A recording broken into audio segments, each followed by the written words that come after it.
please watch live whenever we do this, so we can broadcast. Activate for other accounts also. Watch user.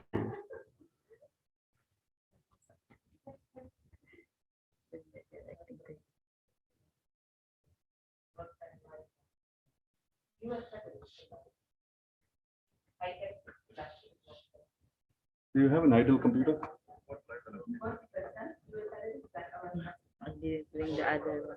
But the netbook, my netbook is hanging. Okay. Yeah. This is live already. Okay, so now share the I'll link. share the link. So I'll copy this one. Can we change the name? Meeting hub. Yeah, later. There's a.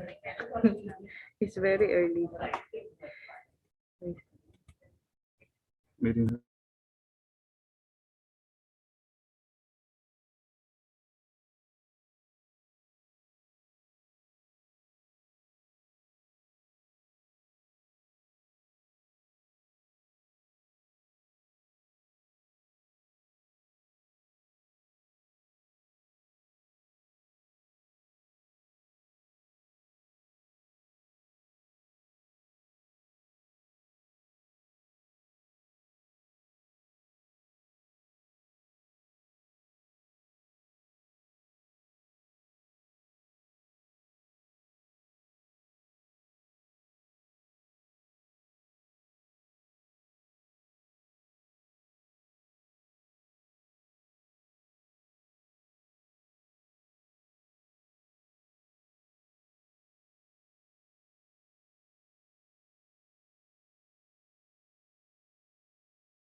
can hear you clearly also. It's just that the music is playing.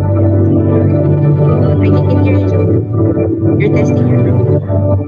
One moment, Joe. Earlier, or I need to uncover the mic. One.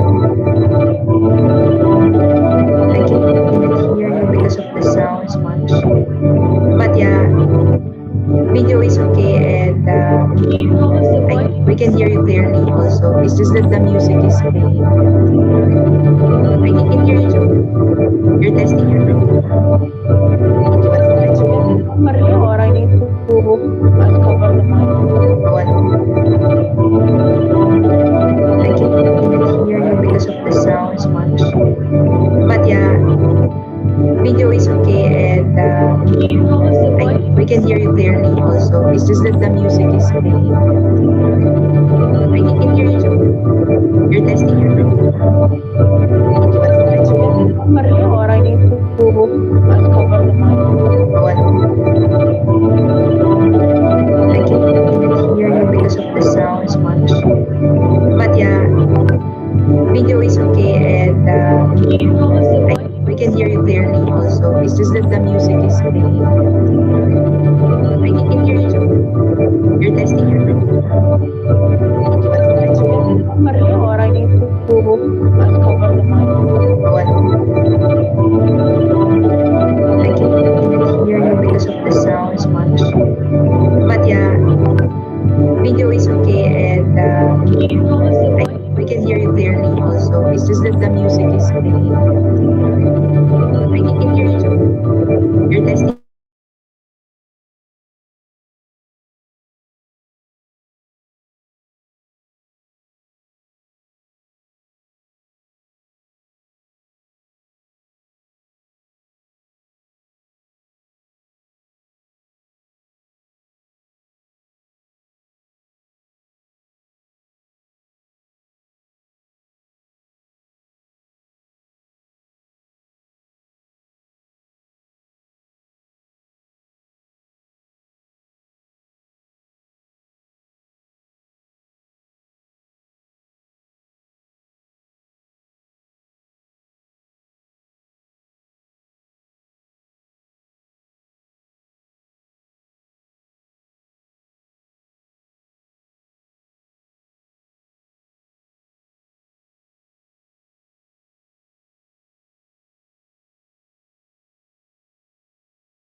Good morning.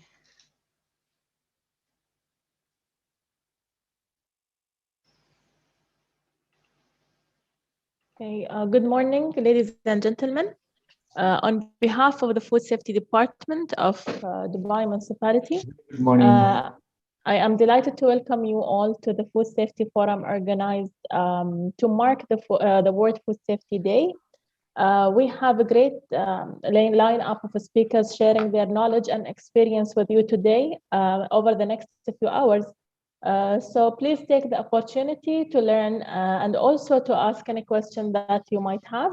Without further ado, I would like to welcome the Director of Food Safety Department at Dubai Municipality, Ms. Iman Al-Bastaki, to provide the opening address.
has built the platform for easy access, and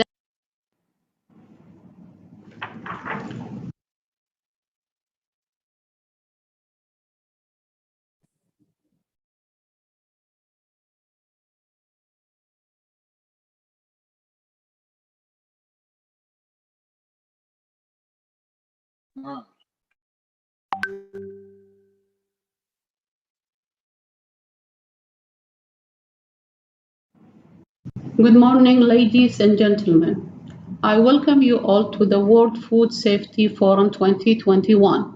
The forum is celebrating to mark the World Food Safety Day 2021 theme, Safe Food Today for a Healthy Tomorrow.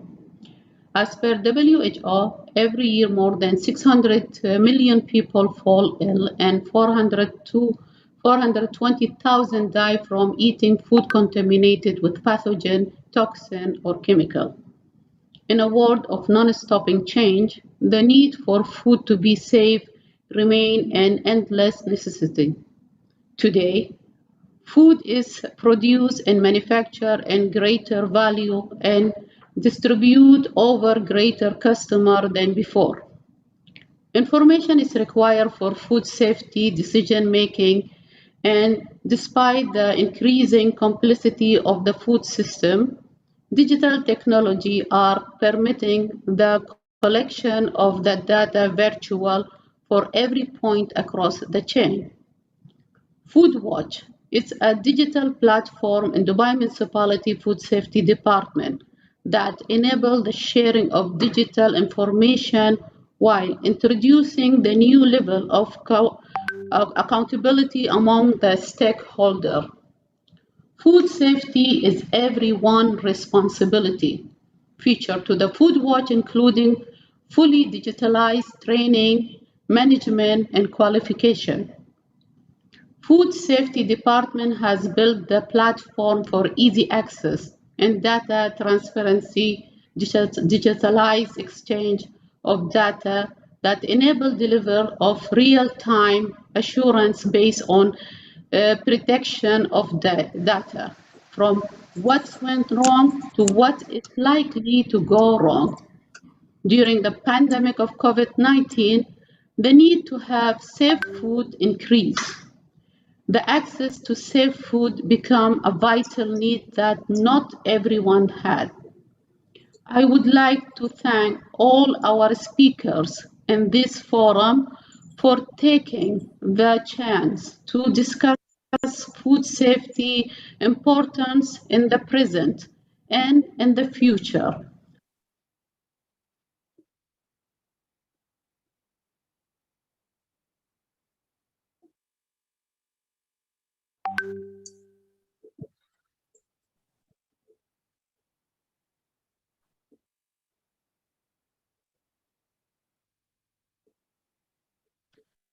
Thank you, Ms. Iman Al-Bastaki, Director of Food Safety Department of Dubai Municipality, for the opening address. Handing to you, Bobby, to introduce our speakers.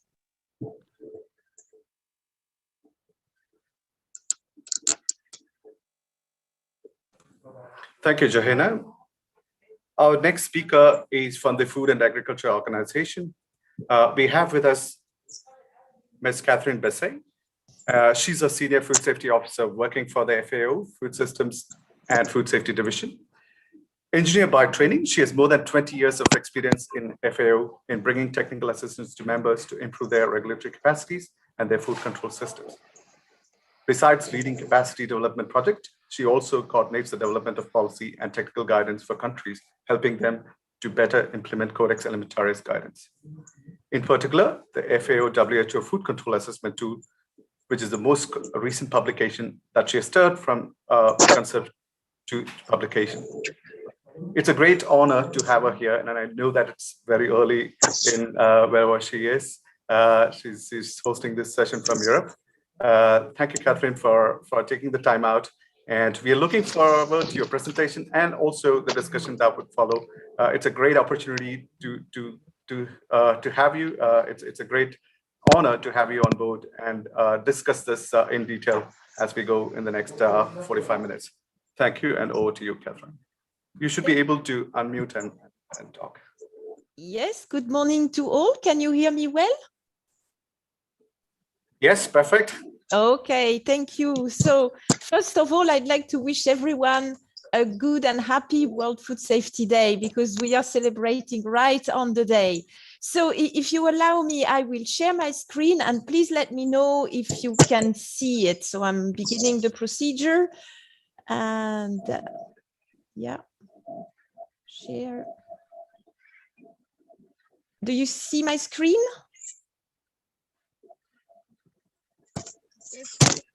Yes, we can see your screen, Kathleen. Thank you very much. And I'm trying to go on. Yes, okay. So with this, I'd like, and I'm thanking you for this invitation, which is actually very timely. So the topic of the day, while within the umbrella of the World Food Safety Day, which is, let's say, has as a parent organization FAO and WHO, will be more specifically on the, so I'm just trying to have my next slide, my slide moving. So it seems that my screen has frozen now. Sorry for this. That's the joy of the. Okay. Don't worry, Kath. That's fine. So it happens. I know it happens. So the theme of the day is safe food now for a healthy tomorrow. So it means that food safety, and as all food safety professionals know, is a very much forward-looking discipline. We are constantly preparing tomorrow. And as the previous, our guest of honor was saying before, we've moved from reacting to what's happening today to preventing the bad events of tomorrow. So with the message of this year is actually divided into sub-steps. First of all, it's ensure that it's safe. So government must ensure that food which is safe and nutritious is put at the disposal of everyone. This is the first, let's say, the first message that we get. There is a strong ownership on government, but not only. Food should be grown. It starts from the field, so it should be grown and prepared in a manner that maintains the safety all along the food chain. So this starts at the primary production, agriculture, and food producers need to adopt good practices that create and maintain food safety. Keep it safe. This is with this very important focus of the food chain and the food systems. It's not just the primary production and the first ones in the line that prepared the food that must be careful. It is all the ones that are involved in the food chain that must make sure that food is safe, which means, retail, transporters, importers, all those intermediary steps that do not necessarily modify the food, but actually have a relationship and a responsibility within this food. But then there is also a very important step, which is know what's safe. So we should also very much insist on the responsibilities that consumers have. Obviously, consumers are not responsible for preparing the food, nor moving it along the food chain, nor providing regulatory oversight, but they need to learn about safe and healthy food, because their choices are actually providing a very, very strong incentive for business operators, for food producers, to actually produce safe food and invest in the food chain. And eventually, it is also, let's say, the feedback loop to the competent authorities that connects the consumers, which are the taxpayers, to the, let's say, the very important work that the government does. But eventually, it's about teaming up for food safety. So it's about all of us working together for safe food and good health. Because we, there is some echo, and I would like to. Can someone fix out the echo on the sound? It's about all of us working together for safe food and practice.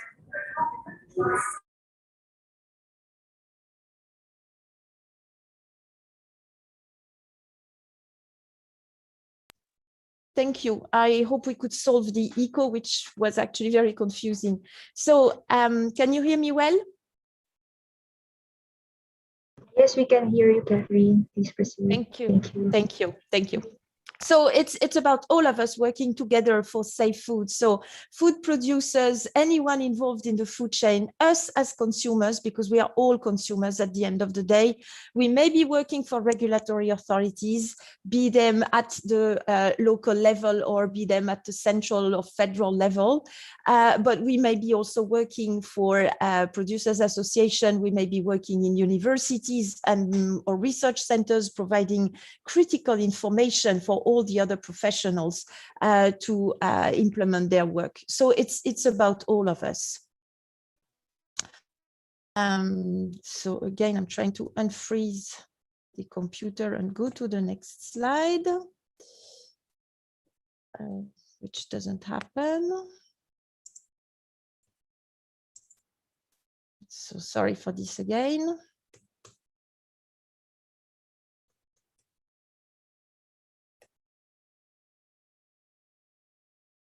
So sorry, I don't know, I may need to stop sharing and come back because obviously the computer doesn't like something in the, so I'm stopping and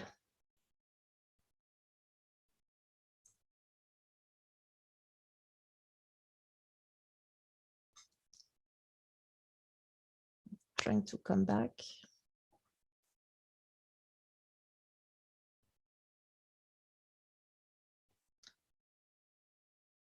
So I hope the problem doesn't happen again.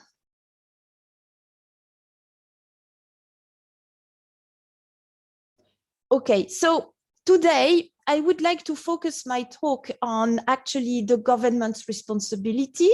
As we are all aware, it's only one of those multiple responsibilities within a national food control system and within, you know, to ensure food safety, but it is a key one. And that's the one I'd like to discuss with you today.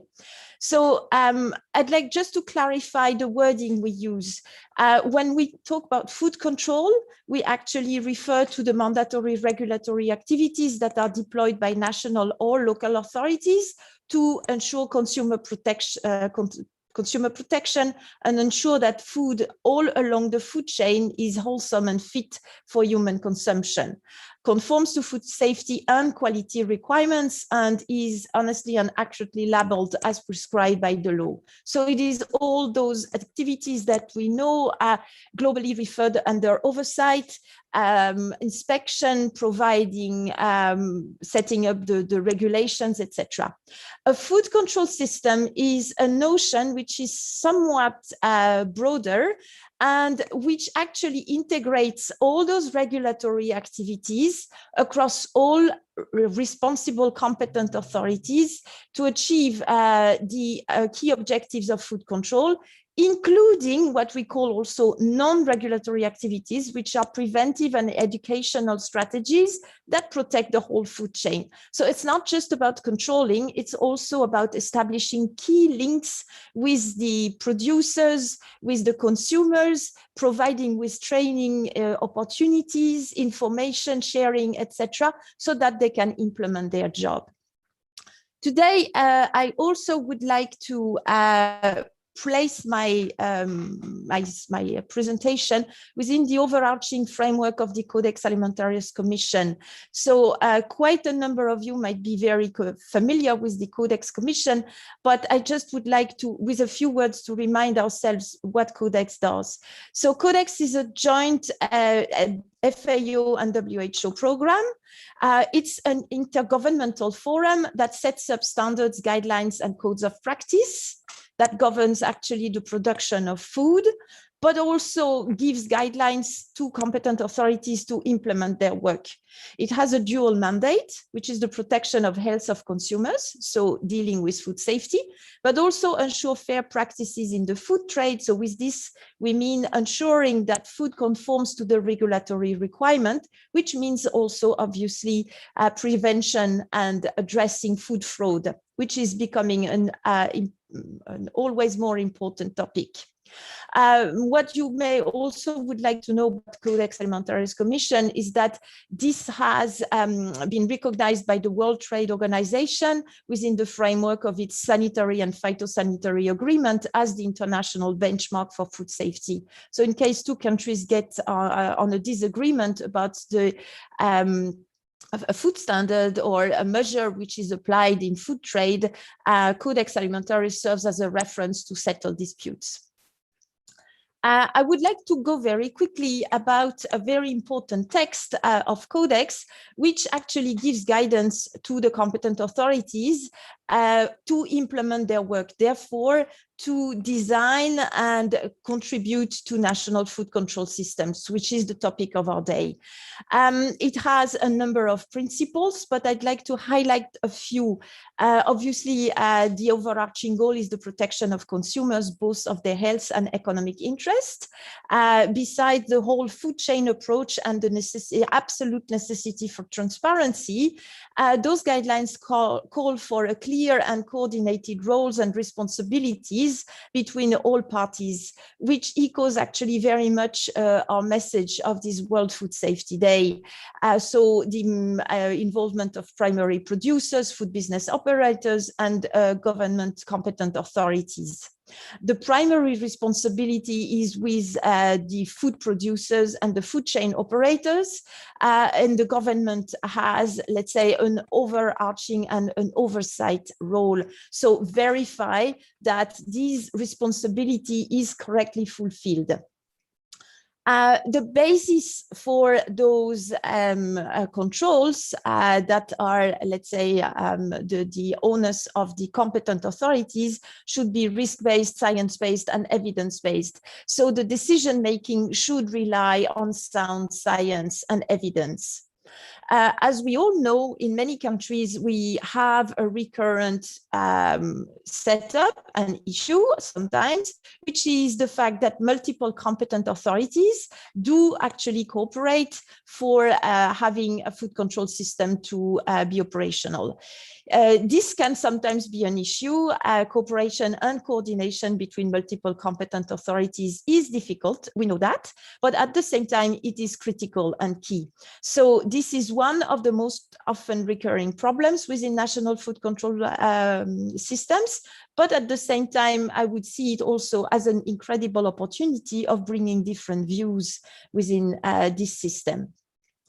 The next principles that we also would like to underline in this presentation is the fact that it is the responsibility of the competent authorities to review what they are doing, self-assess themselves, and improve their procedures over time.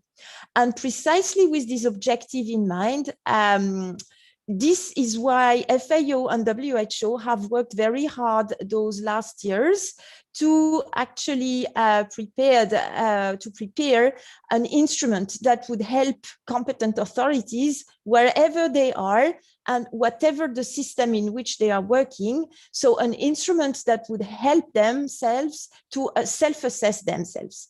Obviously, in some countries, their FAO or WHO are being asked actually to provide some support for those self-assessments. But in this self-assessment tool is made publicly. So besides that this is anchored on one key principle of Codex, why do we actually need to assess national food control systems? We very much believe that you can actually improve your systems because you have had this critical step of reviewing your procedures, understand. So this assessment tool is there only to help you to improve in future. We believe it is key to protect public health and also key to ensure fair practices in the food trade. So this assessment tool actually looks at both elements. And it actually supports three key aims. One is a strategic aim. So why you are doing this, as I was saying, to improve globally. So to improve globally, you have to have your priorities very clear, because this is what will help you eventually driving investments. Another point that we believe is very important, because as I was saying at the beginning of my presentation, we are all consumers and we are all taxpayers. So we are contributing to the work by our paying our taxes to, allow competent authorities to implement their job. So to some extent, they are also obviously accountable to all of us about what is being done. So this element of transparency, which is also very key in the priorities, in the principles of the Codex text, is also reflected here. This instrument is a tool for accountability. It allows you to track progress over time by reassessing your system with a consistent approach. And another principle, which was also very important, was the principle of transparency. So it also provides you with a way to report to civil society and national institution, and you build confidence over time. You also can communicate to your external partners about this review process, and this is also key to build this confidence. As a trading partner, you would like to know what your partners are doing to improve their systems. And this is a very powerful tool as well. So as we are all involved in food trade, either as importers, exporters, and most often in both roles, this is also an instrument which actually provides you with a basis for transparency. So this FAO-WHO food control system assessment tool was created with the aim to assist countries to assess the effectiveness of their food control system, whatever the level of its maturity. So it is a tool which is equally applicable to developing countries, transition countries, and industrialized countries. And actually, it has been tested in its pilot phase in all three situations. It is also adapted to very different systems, be them centralized, decentralized, federal systems. We have made sure in designing the tool that there is no bias that would actually provide more favorable results to an administrative way of organizing yourselves, because we recognize that each country is completely free to organize itself. What we would like to measure with this tool is how effective you are in achieving the objectives that you have given to yourselves. As I was saying before, it is based on the Codex principles and guidelines, which are referred consistently throughout the tool. I was referring to the National Food Control System, the guidelines 82 to 13, which is a key foundational text, but actually it goes much further than that. We have many Codex texts that are relevant to the work of the competent authorities, and we've made sure that we reference them as appropriate throughout the deployment of this tool. So with this, it actually achieves another aim, which is to facilitate the implementation of Codex principles within food control activities, and therefore is aligned with the principles that WTO has outlined in its SPS and TBT agreements when it comes to food and food safety and food fraud. So this is actually a very valuable tool that you may want to consult with. A few other words about this assessment tool. It is a system assessment. It's not an agency per agency assessment. So with this, we don't assess Ministry of Agriculture versus Ministry of Trade or versus Ministry of Health. We actually assess how the contributions of those different authorities are coming together and yielding results. So it is really pretty much a joint work, which as such, also contributes to a better integration of those different agencies that are usually involved in a national food control system. We acknowledge that we have some countries where you have a single food safety authority, and obviously this takes it into account. At the same time, it is very rare that even when you have a single food safety authority, we also always have other institutions bringing essential contributions to the national food control system, because public health, for example, analysis might still be done, is broader than food safety, and this is usually done under other remits. So this would be also considered in the assessment. It uses a systematic approach. So we have designed an assessment tool that looks at a very comprehensive number of elements and key competencies of the national food control system. So this, while we acknowledge that each country can organize itself in a different manner, we actually analyze the outcomes of each systems according to the same criteria. So this means that we have a systematic approach across countries to analyze them. With this, we do not make country comparison. This is not the purpose of the tool. We, as I'm saying a few lines below in my slides, we actually keep the results of those assessments confidential.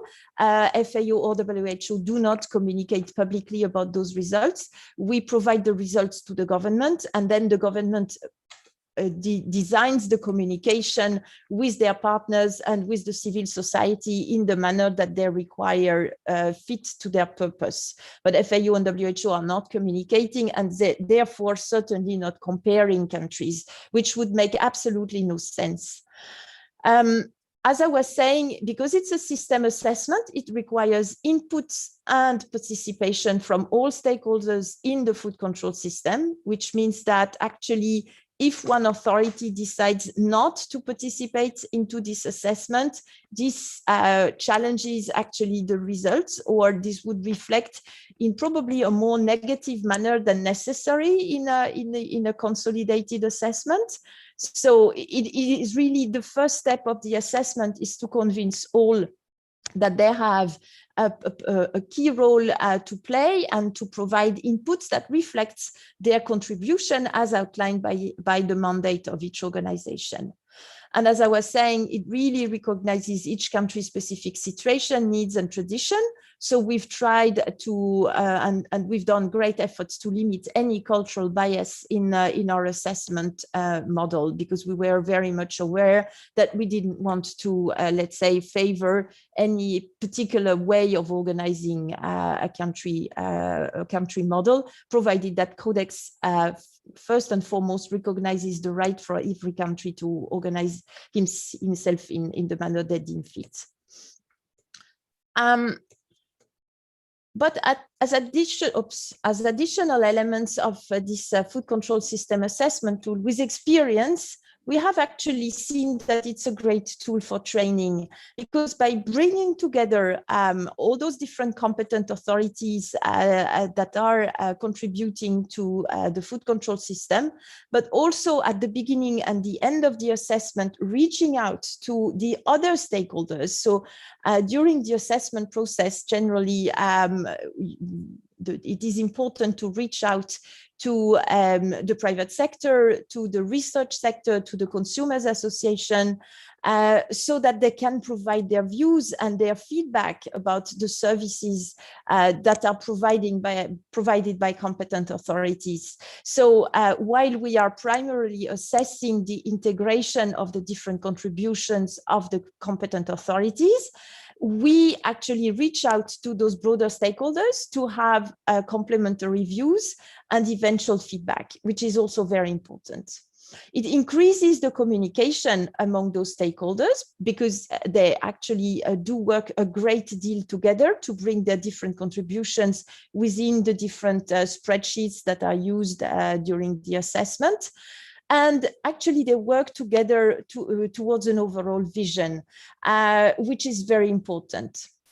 we were underlining this role of the strategic element, which is key, building together what you want to achieve in future so that you can actually plan your investments.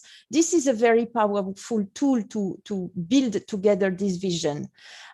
Because you are basing this reflection on very specific elements that you have brought yourself into this assessment process. So it is really your effort, your assessment, your vision, and that is really very, very important. The overall output, obviously, of this assessment is a report with recommendation, especially when FAO or WHO are facilitating the assessments. We have worked out a very specific and very detailed report that helps countries to actually be very clear about what works, what doesn't work, and where recommendations are identified, how they can be built into whatever is useful for the country to plan this progress. So this is why I'm also saying there is a specific output to this assessment program, which is whatever the country retains better for planning this progress. So it can be a program log frame or whatever other basis for developing this strategy and action plan for improvement. So we provide common elements, a common methodology for assessing food control systems. We also provide a report, which is common to all assessments that we help facilitating. But then the final strategy is very, very, very specific. The format can be really specific for each country.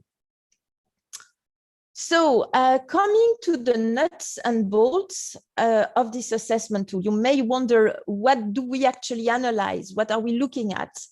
So I'll spend a few slides on this. So we have anchored our assessment tool around 4 key dimensions. It really takes a lot to the balanced scorecard approach that is also used in the business sector, but also to the systems approach. So first of all, we are looking at the system resources. Are the system resources adequate? And this is the first dimension that we have named as our inputs and resources to our system. What is do we have enough fuel that goes into the machine? The second is the control function. So how do those controls, because a food control system, one of the key components, as we've seen in my introductory slides, were these notions of official controls. So how do all those official controls work? And we look at them in quite detail. So these are the processes, what makes your engine running. You've provided the fuel, and then you have all the elements of your engine that are lining up, and that goes. But we were also saying that food control systems are not just about official controls. They are also about other types of interactions with the stakeholders. And that's my orange box, which is how do you reach out to those key stakeholders of your food control system, which are the private sector, the consumers, but also your trading partners, the international organizations that are important in international food trade. So how does the non-regulatory element work? And the last element, the green box, is what I would call the brain. While the blue and orange box are processes that allow the system to work on an everyday basis, the green box is the brain. What is the science base or the evidence base for deciding which controls, which type of activity? Is it better to operate through a control perspective, or is it better to operate with an educational or communicational lens? All the risk analysis paradigm, which is key to actually provide the soul of a system, if you allow me the expression, this is in there. And also, how do you question yourselves about the future? How do you plan your improvements over time? So this is my green box. So if we want to look a little bit more quickly at what is in this initial inputs and resources box. Besides what we will see later, which are equipment, HR, and finance, we've also considered that the policy and legal drafting process, the institutional frameworks, and the elements for food control legislation are all key inputs to your system. So all the regulatory part, the framework that allows the different competent authorities to build, to work and build a system together is in there. So we are analyzing all those key foundational texts.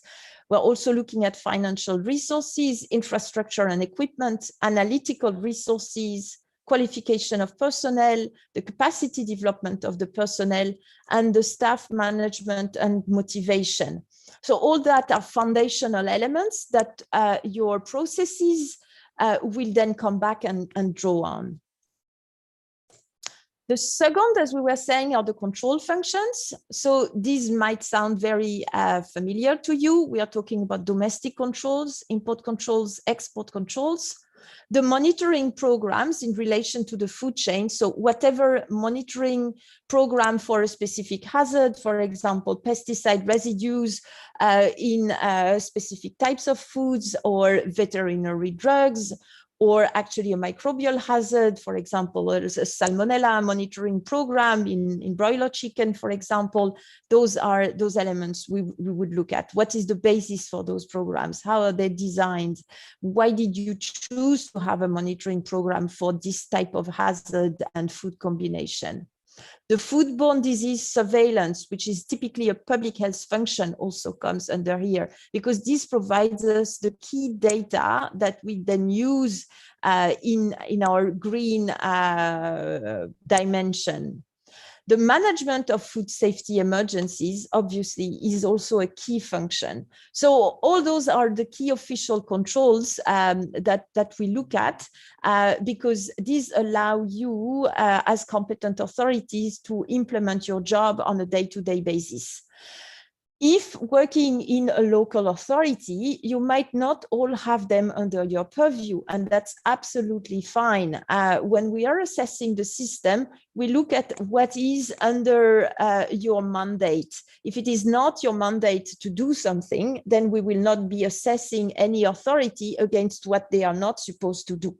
Obviously, at the overarching system level, we are looking that all those functions are eventually implemented by someone. So in the case of a federal system, like for example, in the UAE, it is obvious that some municipalities will not have, let's say, responsibilities regarding, for example, import control, because this might be handled actually at federal level, or the foodborne disease surveillance might be handled at a global federal level, or with a contribution, for example, of the municipal health centers. This all really depends on how the country is organized. And as I've said, we are very much adapting to each country, the way they have organized themselves. The next box is about the interactions with the stakeholders. And as I was saying, we have looked at the different categories of stakeholders. Obviously, the private sector is really very important. And this is one of the first that we are looking at, because private sector is producing or moving the food along the food chain. And as we say, and as we know, the let's say food business operators have the primary responsibility with food safety. So under the controls, they are actually inspected, but here it's more about caring about them. How are their training needs being taken into account? If you're enacting a new regulation, do the private sector have the possibility to train themselves to be able to implement it? How are they being informed about a new risk which is being detected in the food chain? For example, they absolutely need to know if one of their raw ingredients or incoming materials is having an issue. So how are they integrated into the flow of information that runs between private sector competent authorities and other operators of the sector? This is key for risk management. Obviously, we also know that consumers have a key responsibility. So how is the communication and the involvement of consumers, how is that being managed and seen by competent authorities? And then there is this very important dimension, this international dimension. How are competent authorities in charge of import and export, for example, how are they communicating with other competent authorities on the other side of the borders? How is a country integrated with the international community from that point of view? How is a country engaged with international organizations?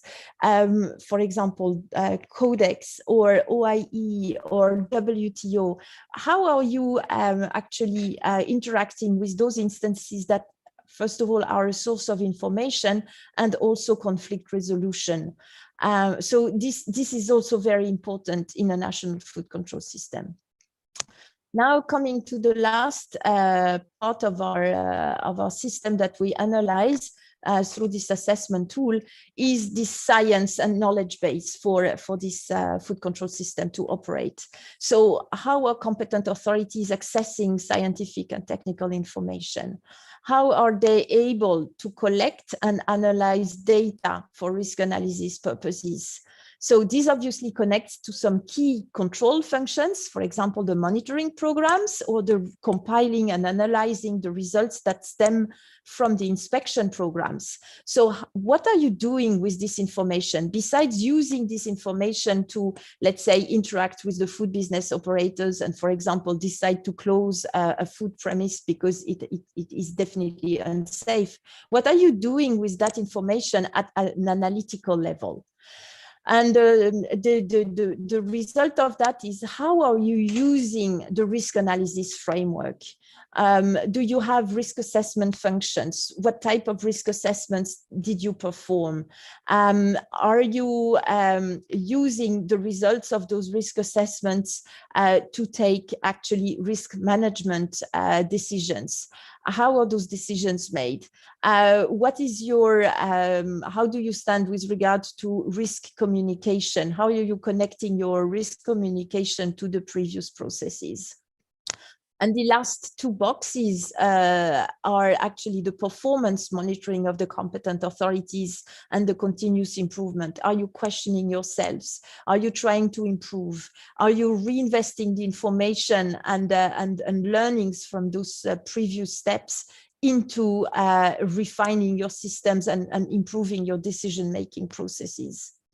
And finally, I would say the cherry on the cake is, do you have foresight approaches, foresight mechanisms that ensure that you are not only quickly detecting issues, but you are actually seeing them coming from afar, preparing as well as you can, manage them or prevent them to happen? So how are you, what mechanisms do you have in place to take into consideration whatever newest information, scientific or technical, that would help you to improve your food control processes?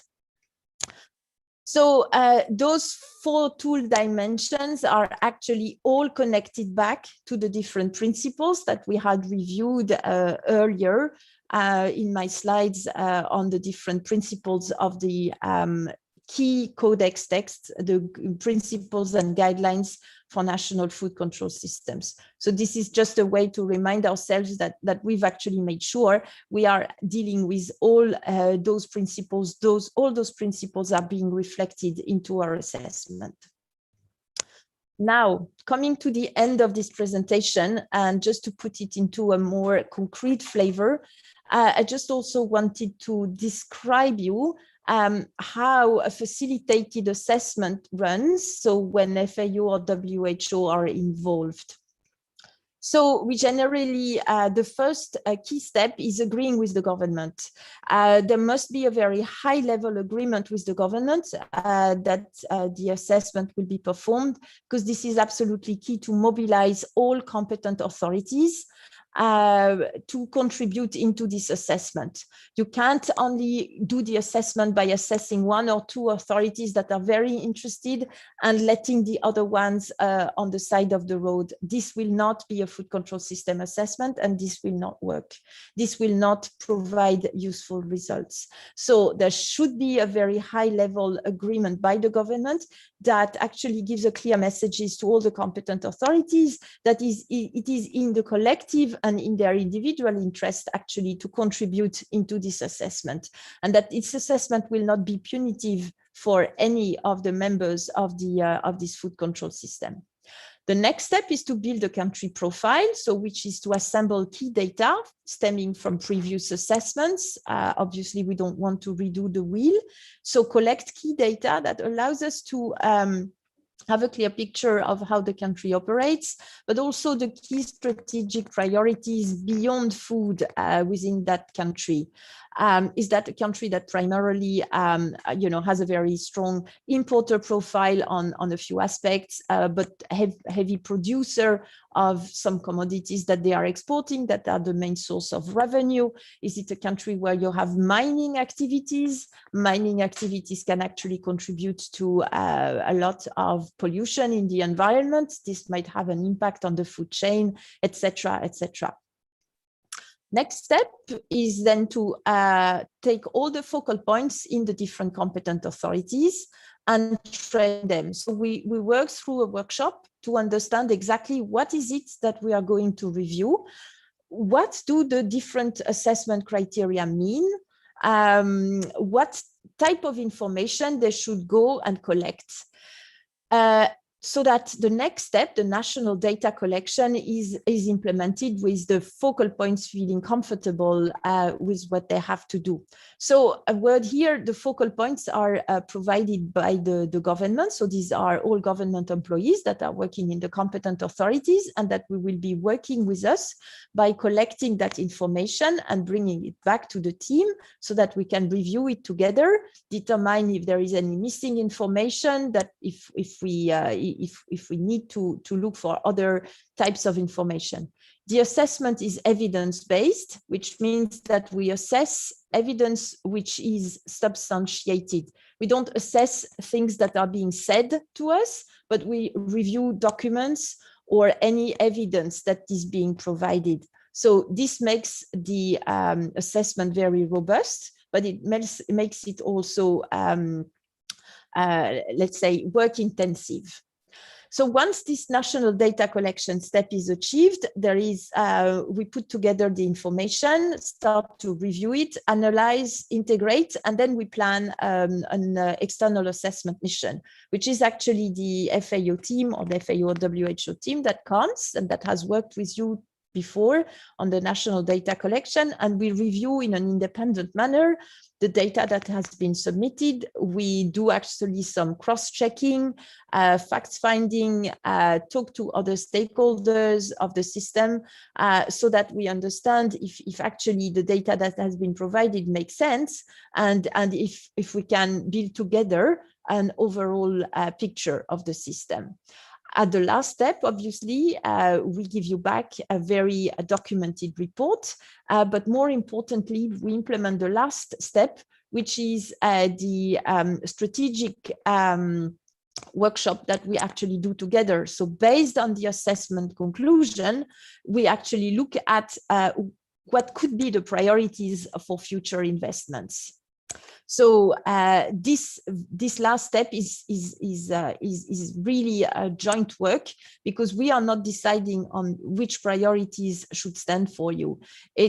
We tell you where we see weaknesses and we tell you what could be done to improve, but then we look at this picture together and decide where the investments and the priorities should be done. This is essentially the country's decision. We provide the technical input and we provide our technical advice, but this is the country decision. So coming to an end in this presentation, I wanted to highlight from the experience that we have had so far, quite some benefits that could be seen at national, regional, and international level from implementing those assessments. First of all, you have evidence-based and semi-quantitative results, which are being produced through an independent process. So it is a very reliable process, and governments have highly appreciated that aspect. It's not an opinion-based statement, report. It is very much down to, grounded in evidence. And so government trust those results. Actually, we submitted the draft report for review and comments.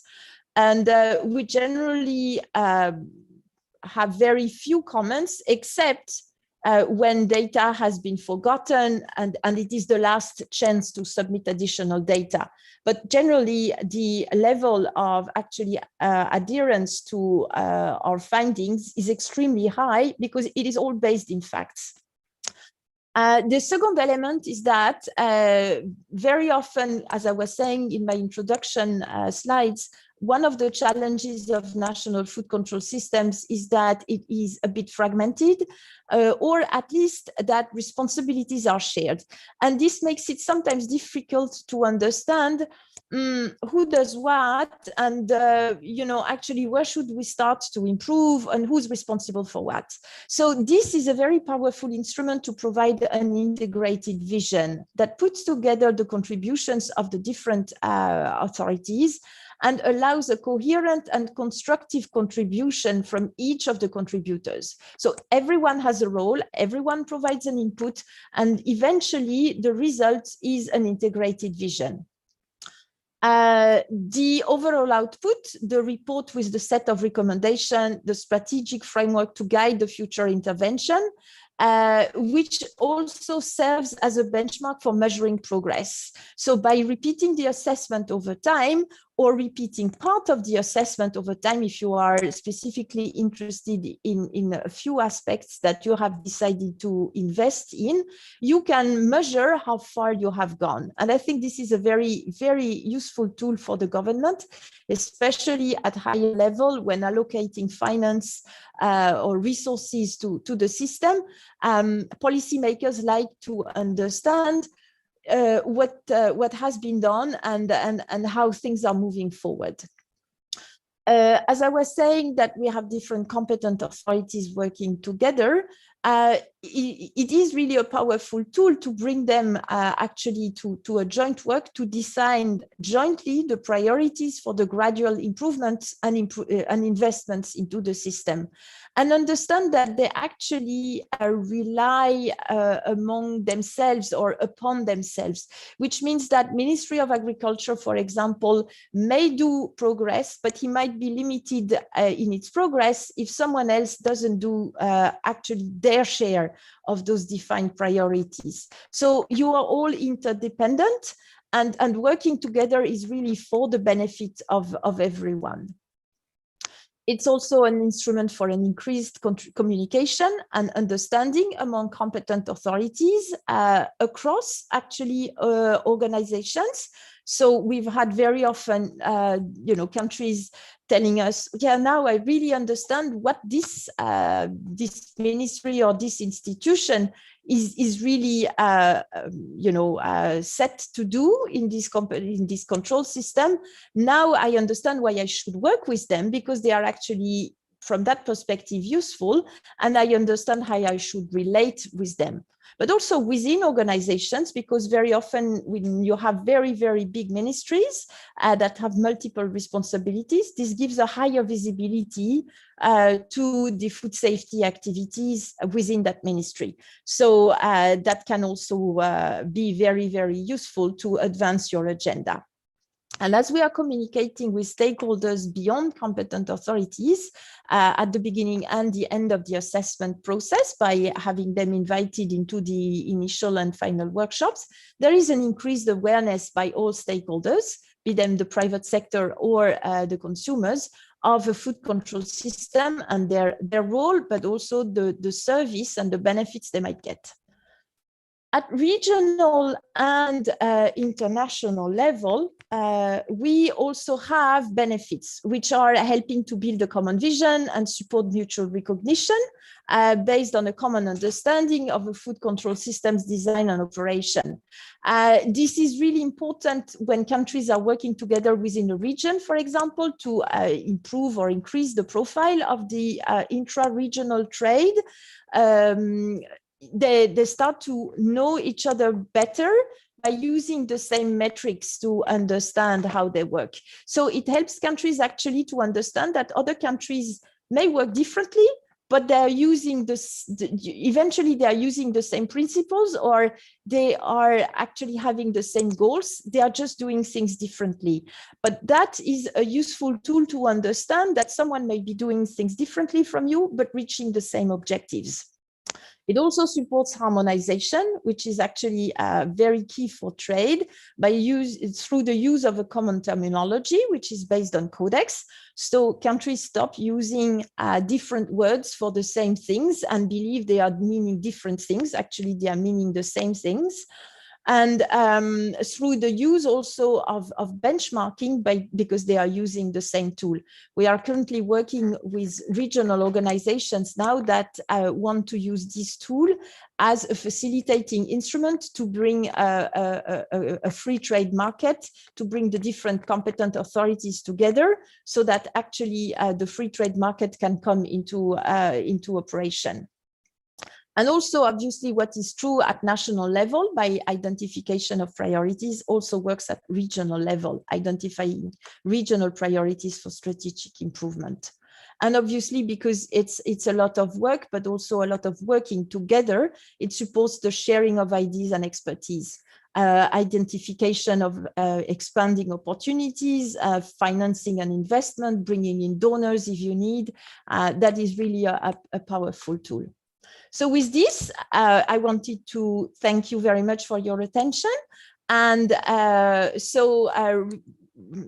call together around this message of safe food now for a healthy tomorrow. So we are preparing our future by putting safe food at the disposal of consumers and investing for their health in the future.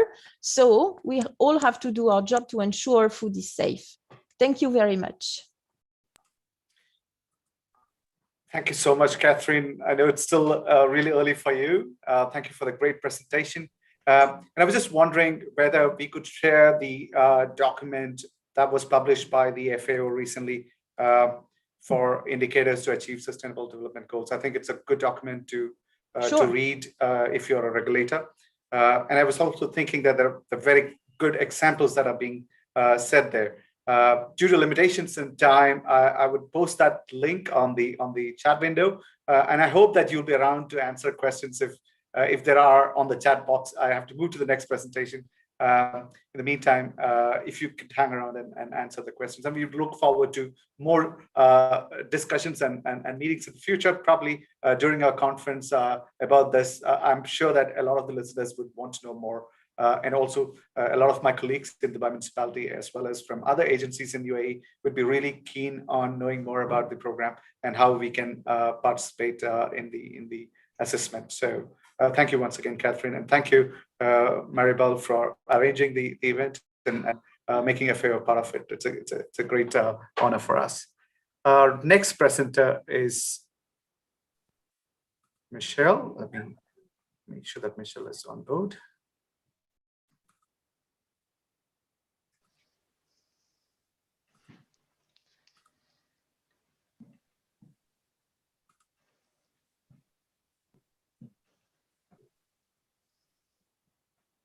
Right, so our next presenter is Michelle. I think, yes, she's able to share the screen.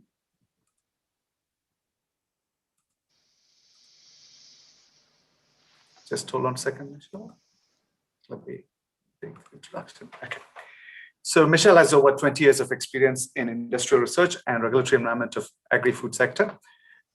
She possesses very wide international experience in supporting governments within Europe and GCC countries and in Asia. And she's proficient in building effective regulatory system for enhanced consumer protection and broader access to export market. She has extensive knowledge of policy and legislative development, risk-based control programming, organizational structures, and capacity building. She's worked with international institutions such as FAO, UNIDO, and other government bodies. And currently, she's also engaged with UAE, Ireland, and New Zealand in specific food sectors where she is extending her expertise. Dr. Michelle Rivlet has a PhD in biosystems engineering, and she has got an MSc in agriculture science. She is currently the director of Farley and Michelle Business Consultants Limited. Over to you, Michelle, to talk about strengthening effectiveness of UAE food control systems and internal structures and indicators for measuring its effectiveness. Okay, good morning, everyone, and thank you very much, Bobby, for the introduction. Salam alaikum, everybody. It's really great to be here today to speak with you on World Food Safety Day.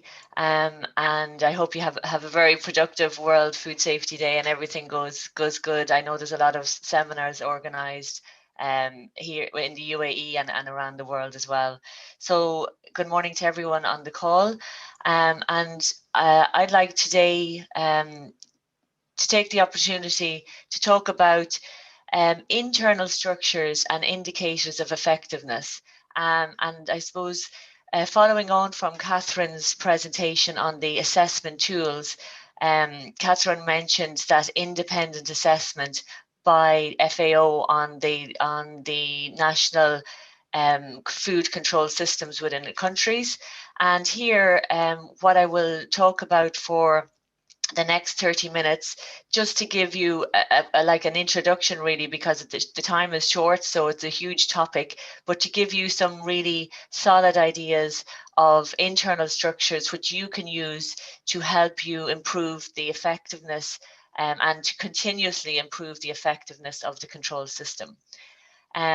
This picture I took this picture when we spent some time in Abu Dhabi a couple of years ago, and this is a picture we took in the desert in Abu Dhabi of two beautiful Emirati children. So when I was preparing my slides, these children came to mind because these are the children that we need to protect. These are the consumers we need to protect. And we know from WHO data that it's the young people, the vulnerable, sick people that are usually affected most badly by foodborne illnesses and waterborne illnesses. So this is a good reminder of our role and our purpose in food safety regulation. As Bobby said, I'm working as a director in Farley and Mitchell, and Farley and Mitchell is a global business which is serving international food and agri business clients in the area of management consultancy. We have our headquarters is in Dublin, and we have 3 other offices, one in Dubai in the UAE, one in Saudi Arabia in Riyadh, and one in Ghana in Africa. And we support clients, both the corporate sector and the government, in the areas of food safety regulation, business development, value chain analysis, etc.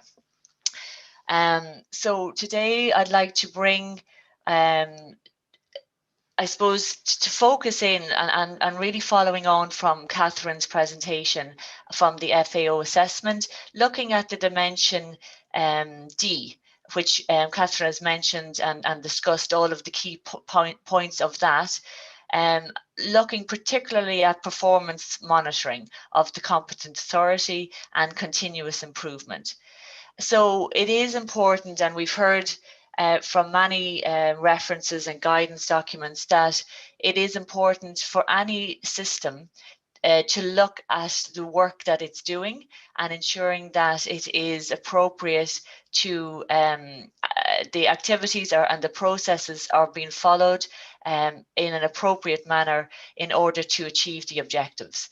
And the biggest objective of food safety control or food control systems is really to protect the consumers. So the food control system must continuously look at its work on a daily or weekly or monthly basis and ensure that it is effective in doing that job, i.e. protecting the consumer. So the competent authorities really must implement some tools and approaches to regularly review and improve the performance. And today I'll go through some very practical structures um, that are used on a very continuous basis at the operational level within the control system.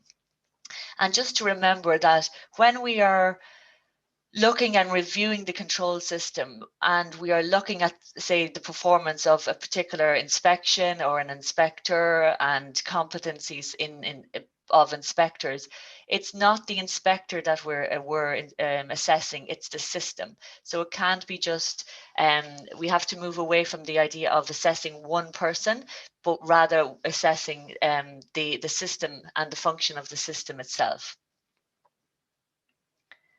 So this idea of monitoring the performance of the system, it's something that's a key principle, as I said, for all systems. And for the national food control systems, it's one principle that's laid down in the Codex guidelines, which Catherine has mentioned.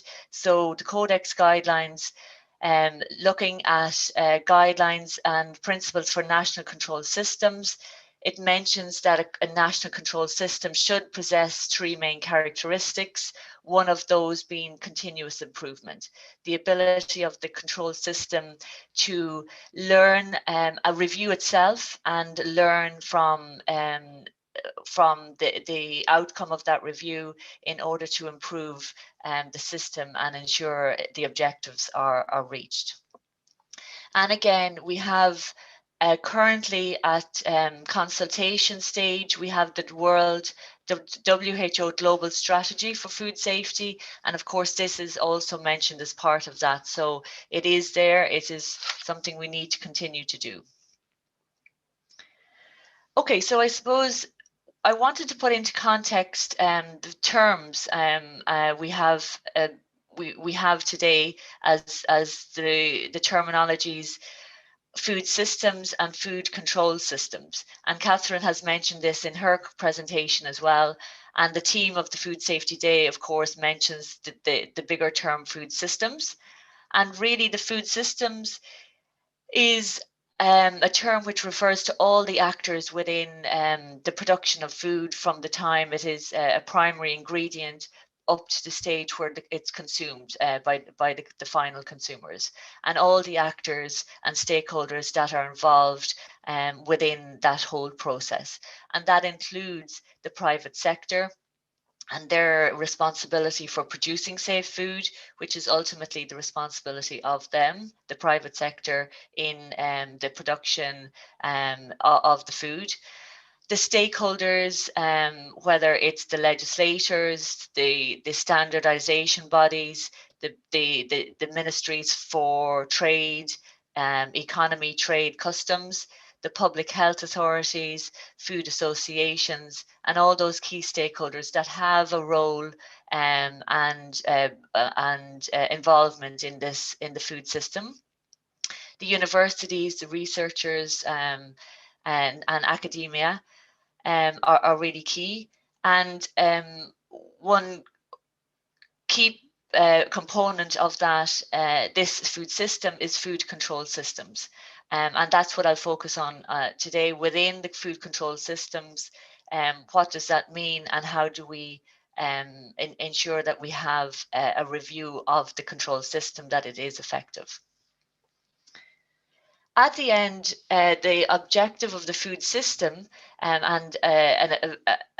to have an effective food system with all of these stakeholders working together, we ultimately want the production of safe and nutritious food in sufficient supply, so that we have both food security and we have food that is safe and nutritious. So these are the objectives, and these are the terminologies that we see being used more and more now as we broaden the idea that all of the players and the stakeholders need to be involved in the production of food. So what's important for today's topic, which is food safety, where does the food safety fall within the food system? And this is really a key piece for the regulators and for the industry. So within the private sector, we have the private sector being responsible for food safety management systems. So this is a system within the food system. And this system of food safety management systems are the systems which the private sector will design and implement to ensure that they manage all of the hazards that are associated with their particular process, whether that's a primary ingredient, a catering establishment, a processing establishment. They all have different hazards depending on the stage in the chain, and they all will have to design a management system of managing these hazards and ultimately reducing the risk to food safety.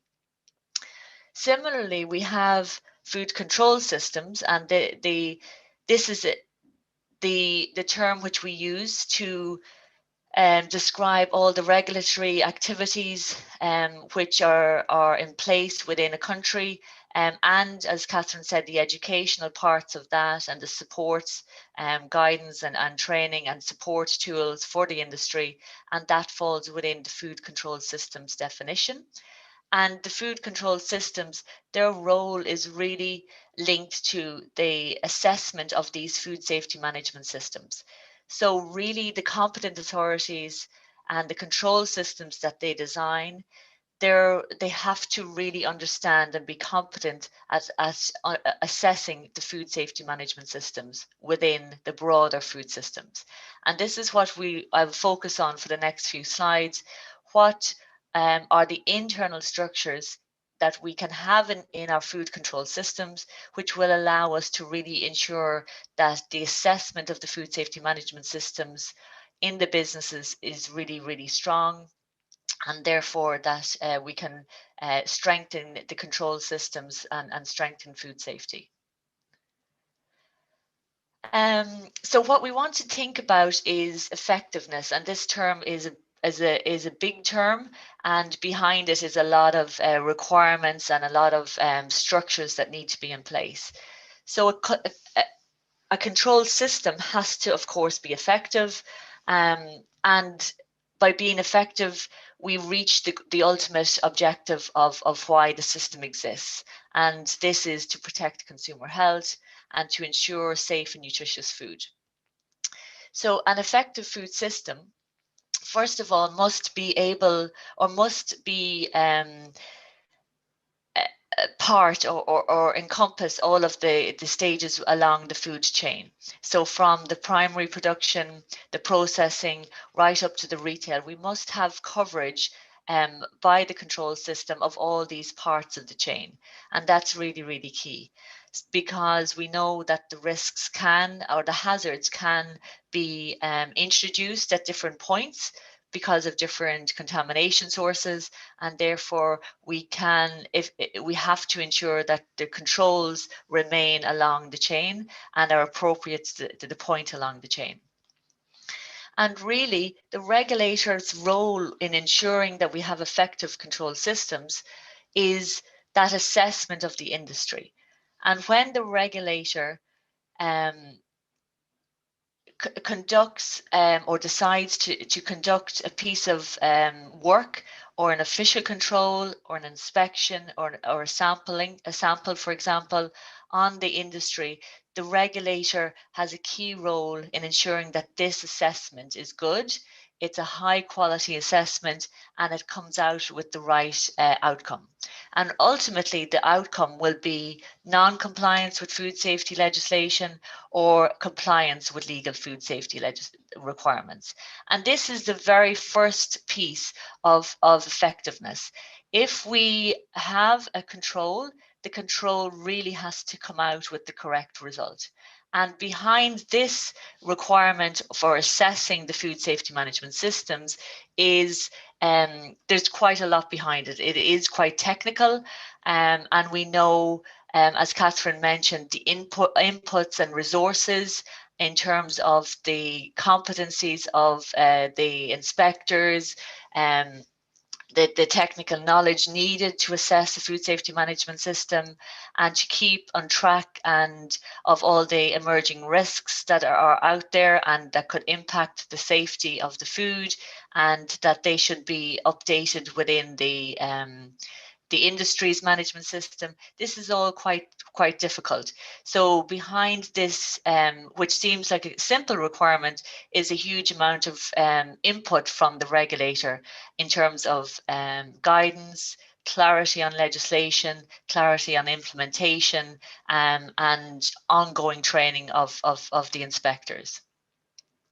So if, for example, we have a non-compliance with food safety requirements, then the regulator has achieved the first part, which is first of all identifying the non-compliance, and then has to have a mechanism, which is the second part of the effectiveness, in order to move the industry from non-compliance back into a compliant state, and ultimately bringing the food back into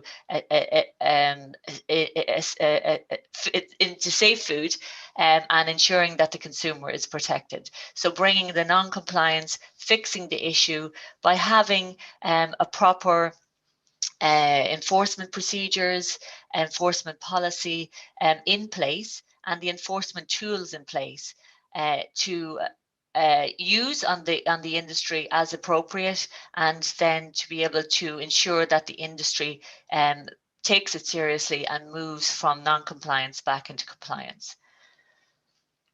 And similarly, if the regulator has determined a compliance, of course, they still have a role in keeping that compliance level by maintaining support tools in terms of guidance or documentation, guidance and support to the industry to ensure that the industry completely understands their requirements and maintains that level of compliance. So broadly, these are key two, I suppose, simple steps in measuring how effective the control system is. And ultimately, this allows any issues in the industry to be firstly identified and then to be rectified. And these are the two fundamental pieces that you can review how this is taking place and how effective this is within your own control systems, and make sure that they are improved all the time if there's any issues. So to summarize here, I suppose we have 4 key steps. As I mentioned, first of all, the suitability of the control system, so that there is appropriate coverage along the production system with no gaps in controls. That's really important. Secondly, as I mentioned, the ability to detect non-compliances. And behind number 2, of course, is a huge amount of resources in terms of training and support and guidance. Thirdly, ability to move the industry back into compliance.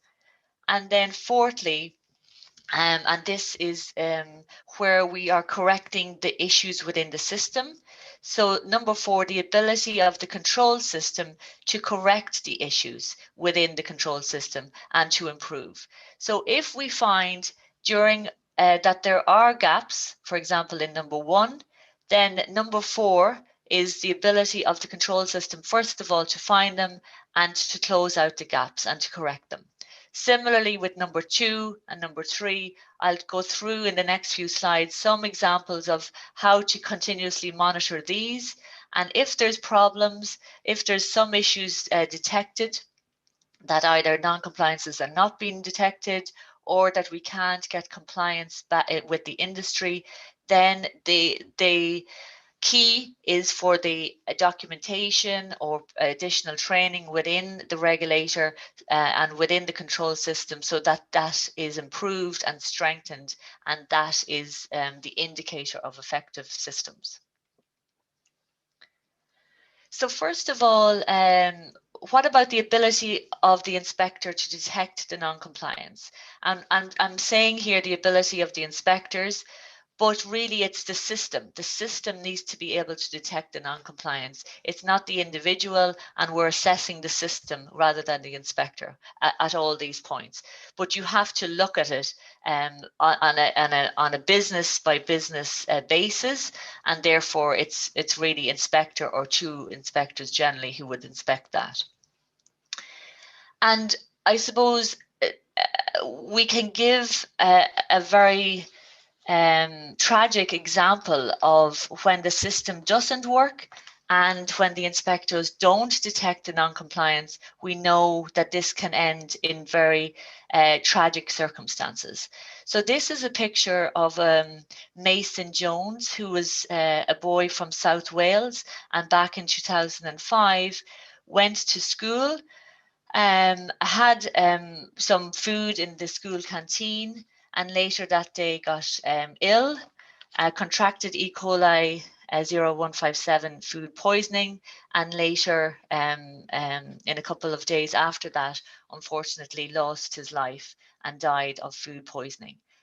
And this was, I suppose, a very tragic incident. Lessons have been learned around the world following this, but really it is the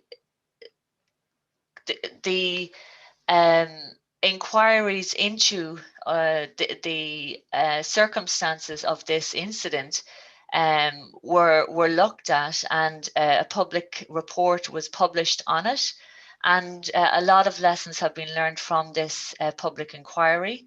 And this really highlights that the inspection system has to find the issues in the business. If they are continuously going into businesses to do controls, they must have the ability to find the issues if there are issues there. And some of the text from this public inquiry shows that deficiencies in this particular business, where the food was sourced from, had been there for quite a long time. The inspection system, the inspections failed systematically to assess the accuracy and the effectiveness of the HACCP documentation, or the food safety management system. And that even when there is some indication that the underlying records were checked, there was inconsistencies and problems which weren't picked up by the inspectors.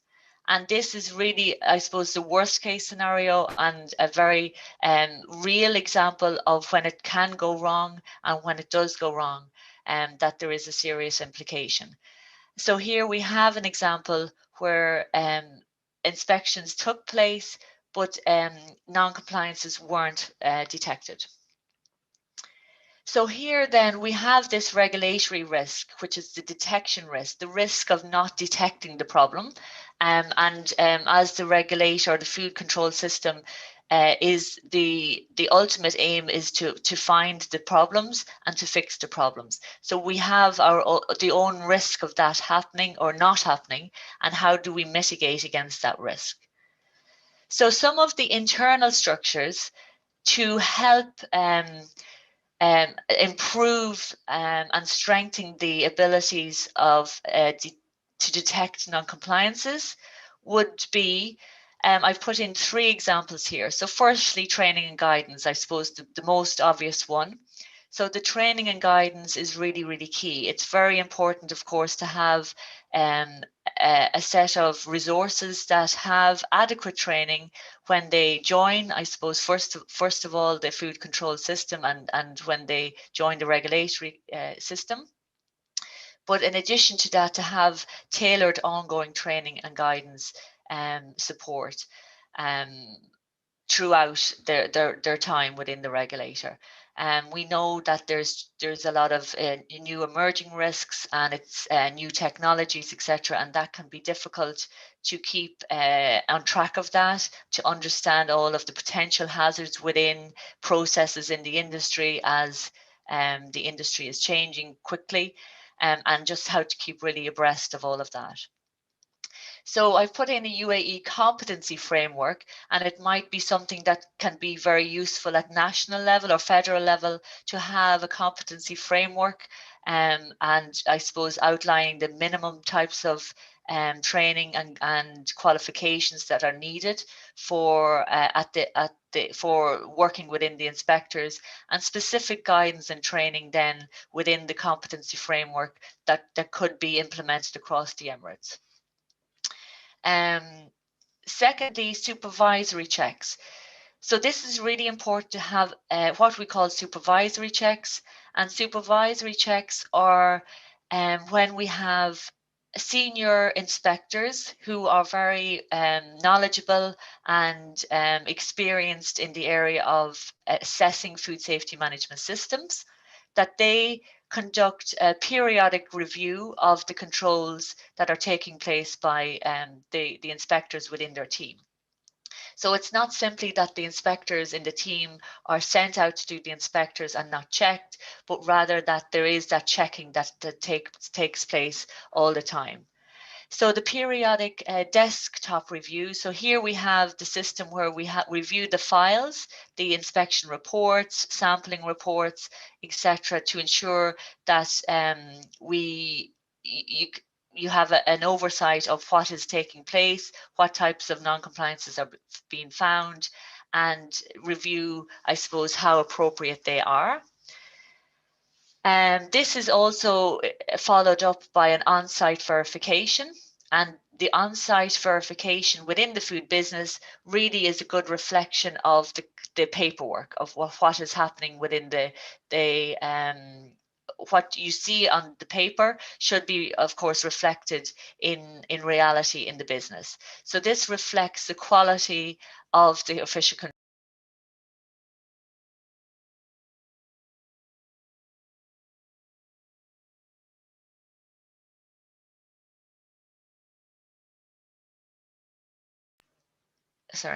this would ensure that the official controls are able and detecting the right issues, if there are issues in the business, and that what you see in the inspection report, the enforcement report, etc., are appropriate.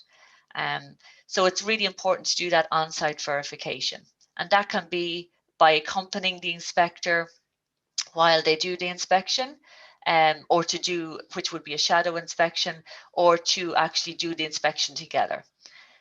And also, it's really important to have that internal structure where you have supervision of the closeout of the non-compliances and enforcements. So again, that we're moving from non-compliance, the industry from non-compliance back into compliance, and that we have supervision to ensure that that doesn't fall, or it doesn't take too long, and that it is effective in closing out the issue. And thirdly, we've put here rotation of inspectors. So it has been shown through a lot of research that inspectors, when they inspect the same food business for quite a long time, that their ability to detect the problems reduces, because they are familiar with the business, and it's human nature really that we become a little bit blind maybe to problems or to the issues within the business, because we are very familiar with the setup, the management team, etc., that we don't see those compliances anymore. So it really is important to rotate inspectors where possible. It's not always feasible, unfortunately, because of resources and maybe setups and structures, but to consider that option. Is it possible to rotate, and what's the appropriate frequencies? But of course, if that's not possible, maybe the idea to have dual inspections periodically to ensure that the non-compliances are detected.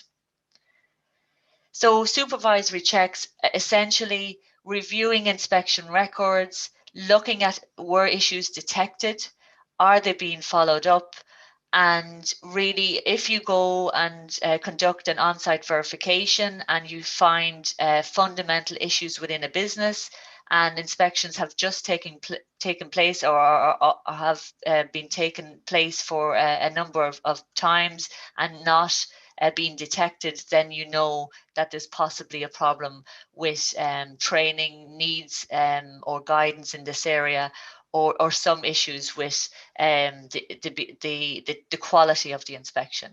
And then you can question, is this just a local issue, or is this something that's really, really a systemic issue across the control system? And is it something that is specifically for a technical sector, a technical food area that is specifically difficult to, or particularly difficult to assess? So some indicators which are useful. And again, if you have data on your supervisory checks, you can look at whether if you are conducting a supervisory check and find that there are issues identified, as in if you find that issues in terms of non-compliances are being detected during the supervisory check and they weren't detected during the regular check, then you have some sort of an issue within the quality of the official control, and you can measure the changes, whether that those issues are increasing or decreasing, and that reflects if the system is improving or weakening, and we can monitor that as an indicator. And again, the severity, if there are only minor issues being detected during your supervisory check compared to major issues, then that also is a reflection and an indicator of the strength of the system. Whether the trends are localized or systemic, and then also the rate of closeout of any of the issues. Have we rectified the problem that we find in the on foot of the supervisory checks? So for example, retraining of inspectors, amending documentations, etc. So all of these points are very useful to collect in terms of data, and it will indicate to you the effectiveness of the training and guidance, the effectiveness of the strength of the system, and where maybe you need to make adjustments. Okay, so additionally, we have also the need to have strong legislation in place.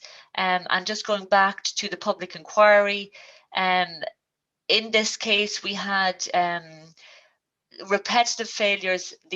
Even though there was long-standing repetitive failures, the abattoir was allowed to continue functioning in breach of the legislation. So here we must be able to ensure that we take appropriate enforcement action in order to achieve compliance, and that was one of the issues with this report. So the ability to achieve closeout of the non-compliance. Again, the legislative risk here to make sure that your legislation has adequate enforcement provisions. And this is important to review those, review how they're used, review the effectiveness of them, and do they serve to close out the issues that are being detected in the businesses. And that is the indication of the effectiveness of the system, and that the legislation is appropriate and suitable. Also, it was important to have, and it's useful to have an enforcement policy which guides the inspector on the types of enforcement action to take, whether it's informal, moving up to formal, and depending on the risk of the non-compliances found within the business, which is the right appropriate enforcement action to take to move a non-compliance into a compliance. So some data that you could collect for the data points which would indicate to you how effective your closeout of non-compliances are. You can look at the rate of the closeout of the non-compliance by the businesses. How long is this taking? Is it something that's taken seriously by the business? And if it is, then you're keeping the food safe by moving non-compliance back to compliance. If there's a need for escalation of non-formal action to formal action, that will indicate to you that this type of action in this case didn't work well, and you can measure the rates of that. to see what didn't work. Was it a particular sector, and what should I do in the future to make this work better and more efficiently? Similarly, if we have escalations of sanctions, so if we have a formal action that needs to be escalated, then that also shows that the industry didn't take this enforcement measure seriously, and we need to use an alternative one. And of course, we don't want any reoccurrence of non-compliance, but it does happen. So our measurement of reoccurrences of non-compliance can determine or indicate to you a level of effectiveness of closing out issues in the industry.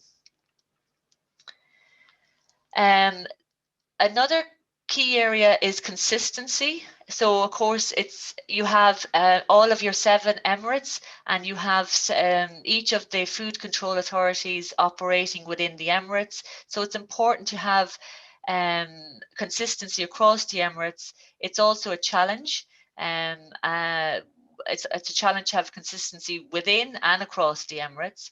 So for this to improve, it's important to have internal structures such as interdepartmental meetings, both with the senior and the junior forums, and that can be both within the emirates and between the emirates. And this is really important, and we've used this in the Irish context and in many cases where we have good examples of interdepartmental meetings, where we can discuss interpretation of legislation, the sharing of knowledge, dissemination of good practices, and these all help these all support consistency and clarity on how to ensure that everybody understands the legislation and understands their role. And there's a lot of peer learning in that, which helps ensure that the quality of the controls are improved. Also, stakeholder feedback. If we get stakeholder feedback that from the industry, that can also indicate how different stakeholders are their experience with the control sector, and that can be used to indicate if things are consistent within Emirates or across Emirates, and that's very powerful. So you can have that evaluation of the stakeholder feedback and a comparison maybe on the use of enforcement measures across inspectors and across regions. Okay, so the last piece, and an important piece, is internal audit. So where does the role of the internal auditor fit in with strengthening the effectiveness of the control system?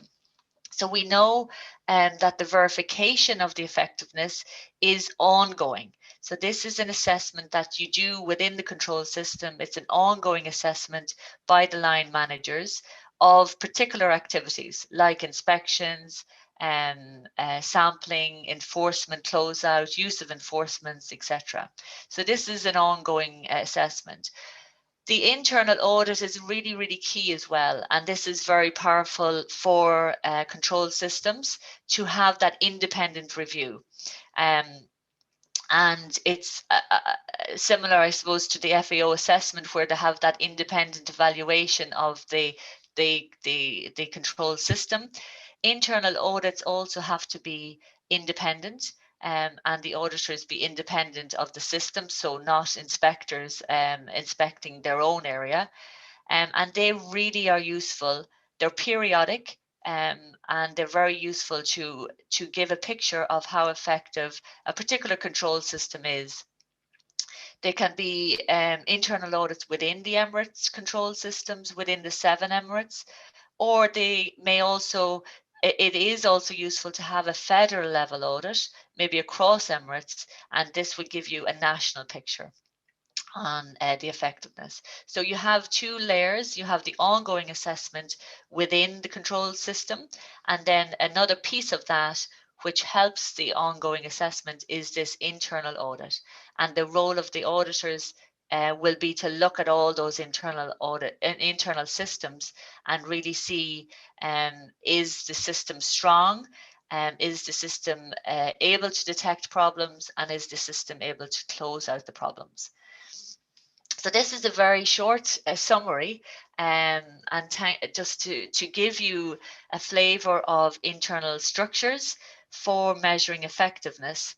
It's a huge topic, of course. We've limited time today, but this is just to give you an idea of what are those indicators and what are the structures that could be used.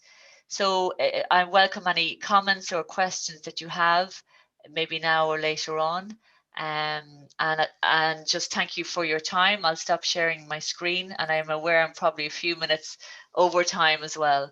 So sorry about that. Thank you so much, Dr. Michelle. I will keep the questions on the chat box. So if there are questions to Dr. Michelle, please ask them on the chat window. We need to move on to the next speaker because we're slightly delayed. And to introduce our next speaker, I would like to welcome my colleague, Zain.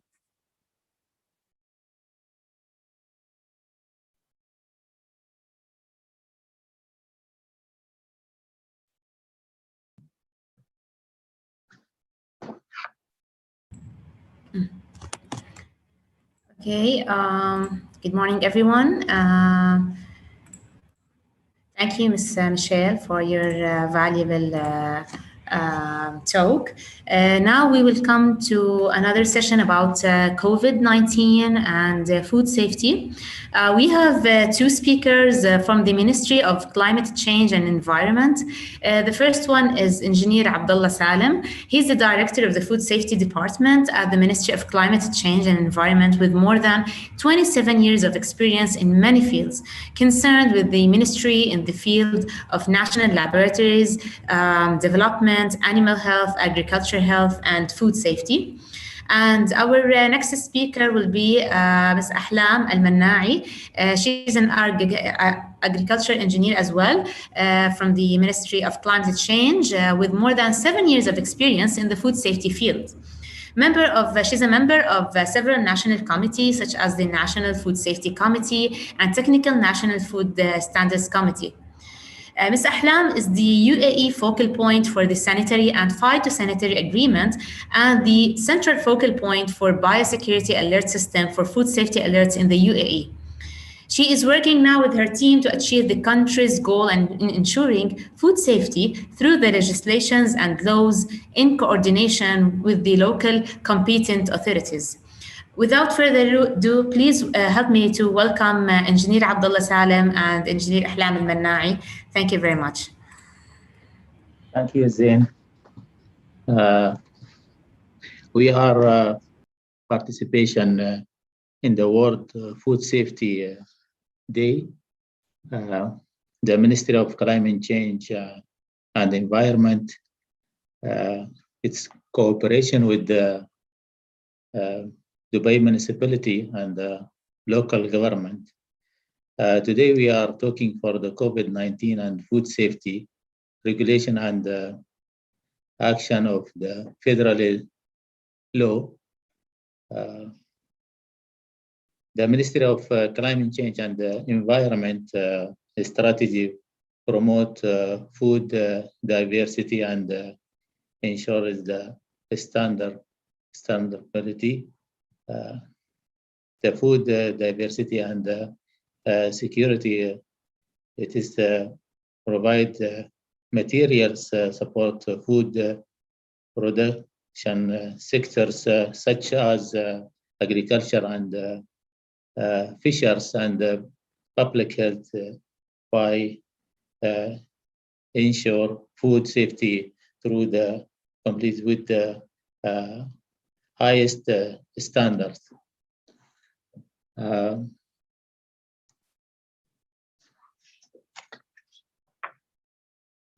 The food safety national levels, I think Engineer Ahlam, she will talking for that. It is. Okay, hello everyone. Good morning.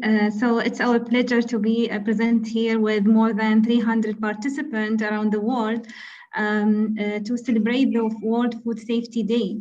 As it's one of the priority topic of the UAE government and also for the global. And when it comes to the UAE government, it's one of our strategic objectives. By promoting the food diversity and ensuring its sustainability at the Ministry of Climate Change and Environment. So in this, we celebrate the efforts of the UAE at the national level in promoting food safety and emphasizing the success of the UAE and its effort in ensuring consumer health and promoting the food diversity sustainability. Today, we will give a brief on the most important national efforts undertaken by the ministry in collaboration with the local authority to ensure food safety and to promote the food diversity, especially during the pandemic, as exceptional circumstances were imposed on the food sector, not only locally, also globally. And when it comes to the food safety at the national level, in order to harmonize the procedure and the legislation applied at the national level aiming to ensure the food safety, the ministry issued the Federal Act on Food Safety number 10 for 2015.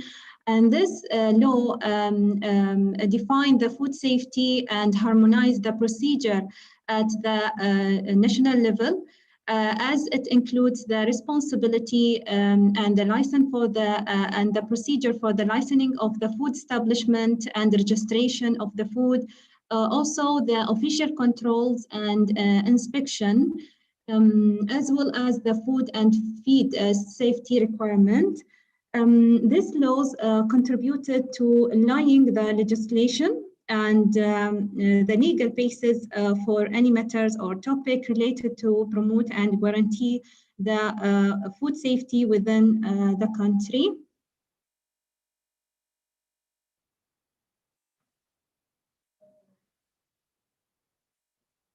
Okay.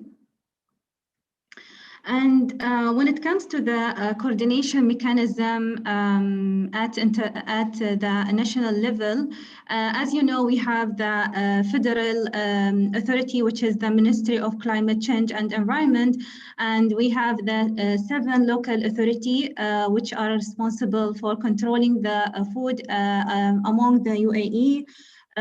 Which include the Abu Dhabi Food Safety and Agriculture Authority, Dubai Municipality, Sharjah Municipality, Ajman Municipality Planning and Department, and Planning Department, Al Qawain Municipality, Ras Al Khaimah Municipality, and Fujairah Municipality. The ministry to harmonize the coordination among these all local authority formed the National Food Safety Committee, which is one of the main committee or national committee in the UAE, as all issues related to food safety legislation and regulatory decision are discussed within this committee.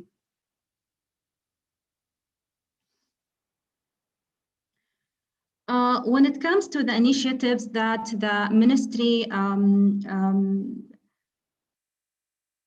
work on, there is one of the big and main initiatives that the ministry conduct, which is the biosecurity alert system. This system was designed according to the best international practices and to achieve the goal of providing a clear and a quick mechanism for the food accident responding at national level. This biosecurity security alerts contain 3 main parts for the alert: food safety notification, animal development and health notification, as well as the agriculture notifications.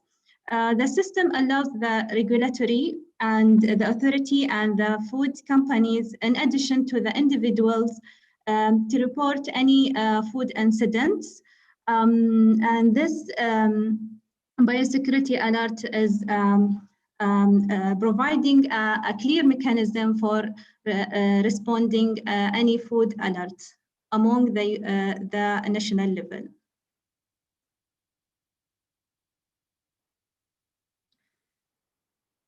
So when it comes to achieving the sustainability in food trade and supply chain, as the food trade in the UAE is subjected to a set of procedures to ensure the handling of safe food, there is many initiatives and actions being taken, like the intensive operation of control at the border and within the UAE market, inspections, sampling, and implementation of the periodic field visit to the food establishment by the local control authority.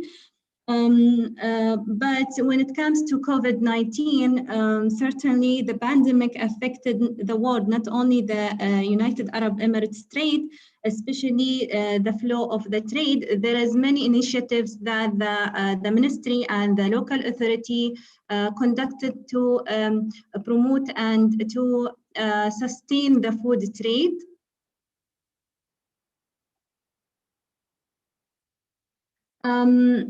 And despite the effects of the pandemic, the ministry was keen to ensure the promotion of the food diversity and safety, as I said, of the product.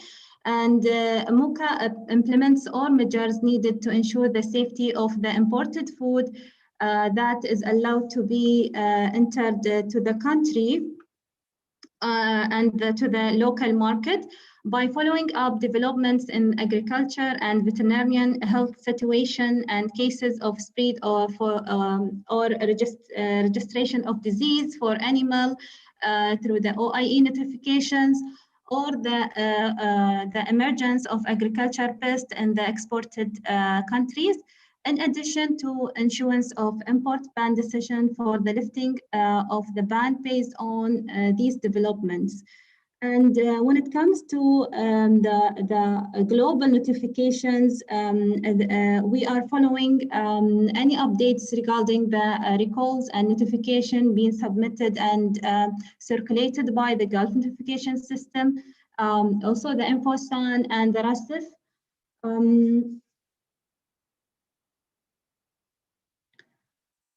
Also, there are many efforts that the ministry has worked on in cooperation with the local regulatory authorities, which includes approved forms and mechanism to ensure the food trade and phytosanitary certificate, which been approved electronically.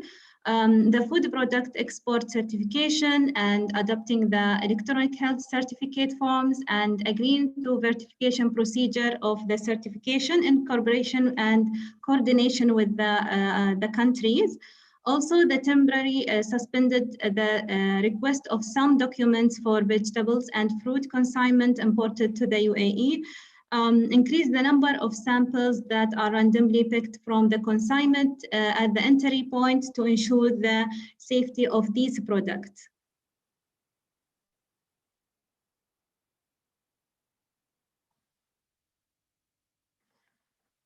In addition to that, facilitating the entry of imported food consignment and allowing the circulation of the product without applying the requirements of the labeling an item related to the safety of the product state in the following technical regulations, such as the labeling requirement for the nutritional labeling, a requirement for the health and nutritional claims, but not for the claim which is not affecting the safety of the product.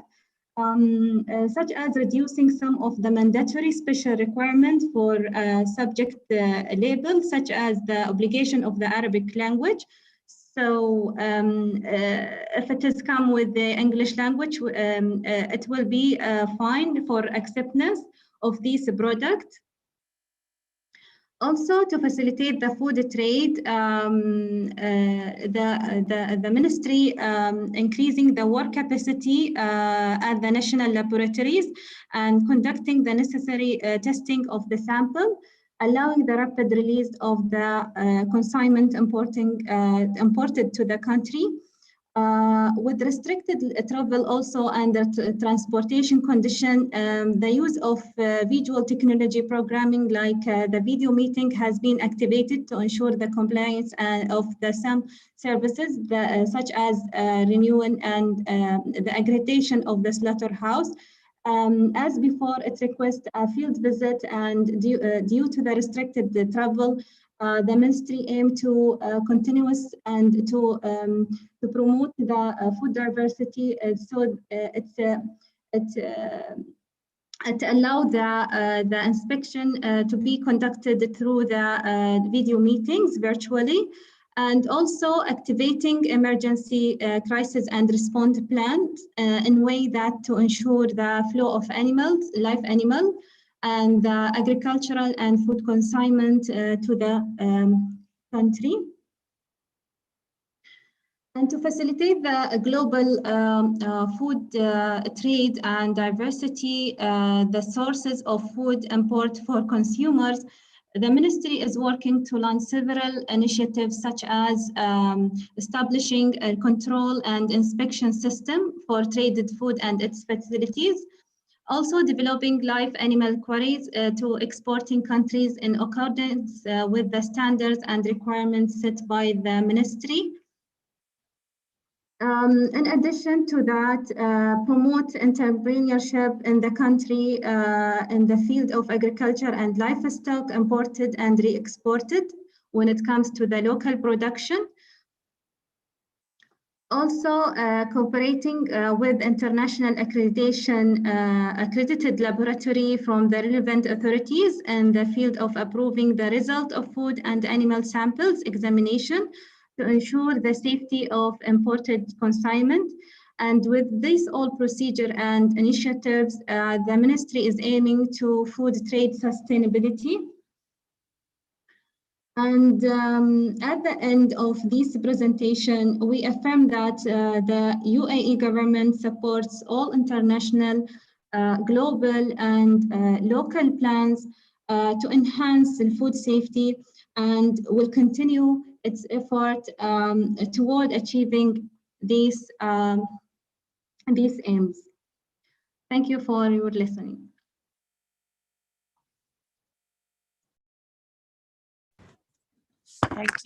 Thank you, Ms. Ehlam and Dr. Abdullah for the presentation.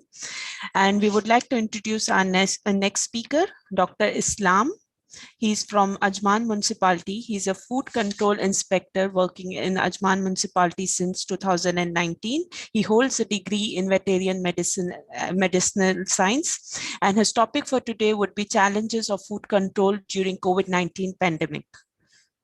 Dr. Islam, you can unmute yourself and share your screen for the presentation.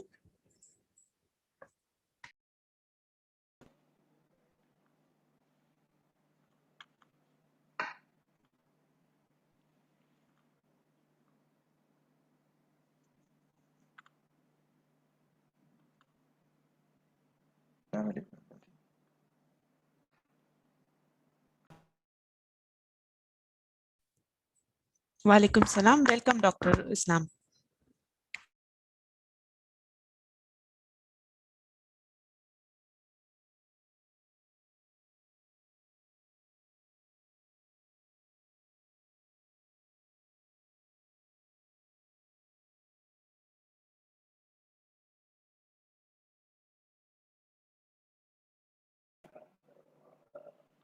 Assalamu alaikum and good morning.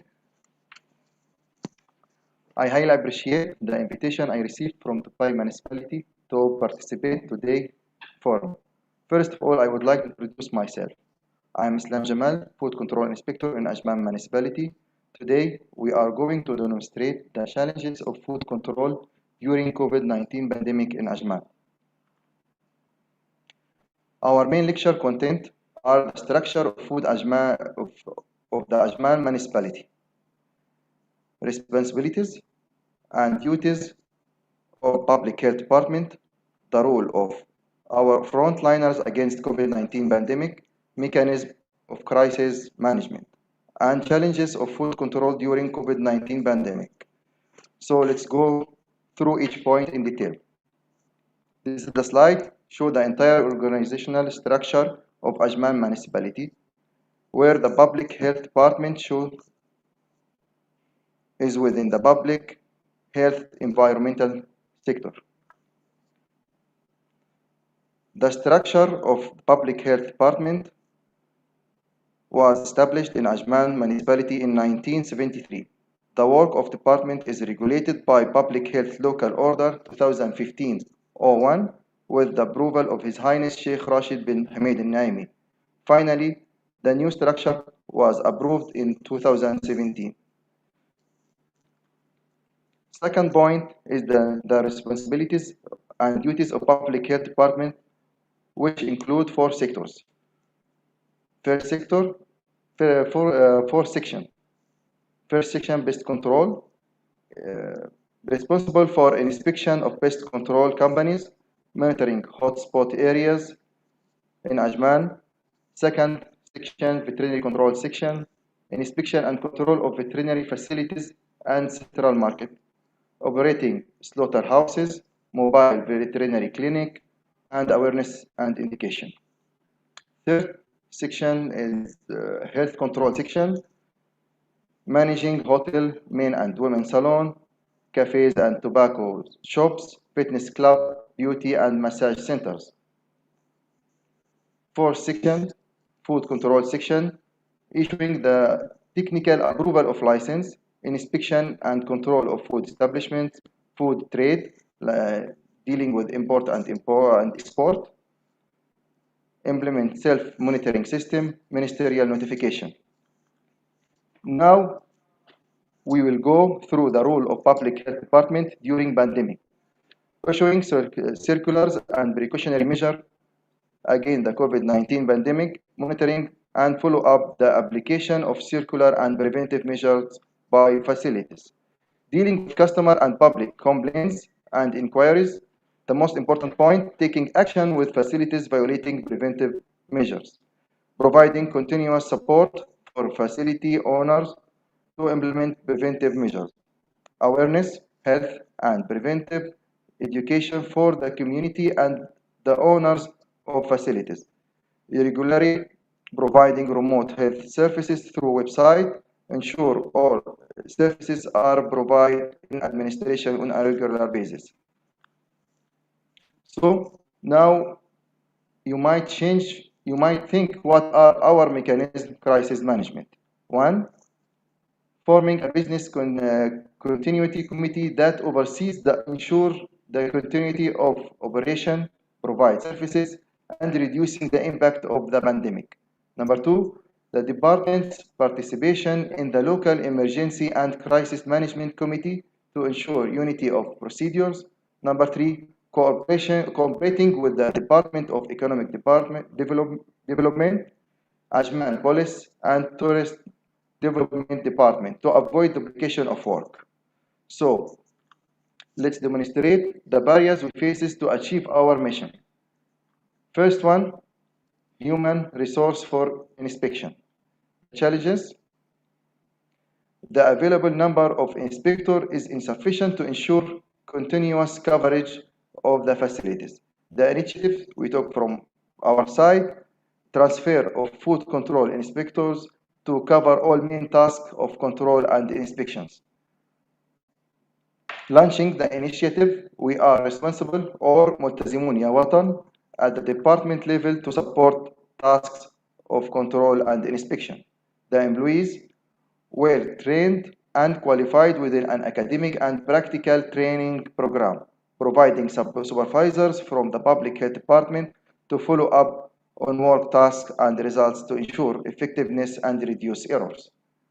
The effectiveness, the initiative won the satisfaction of the community and the establishment, honoring the initiative members from Ajman government for their role, covering all targeted sites and facilities within the department plan and conditional reopening procedures. This is one of an example for our initiative. اتنين ملتزمون يا وطن, or in English we are responsible.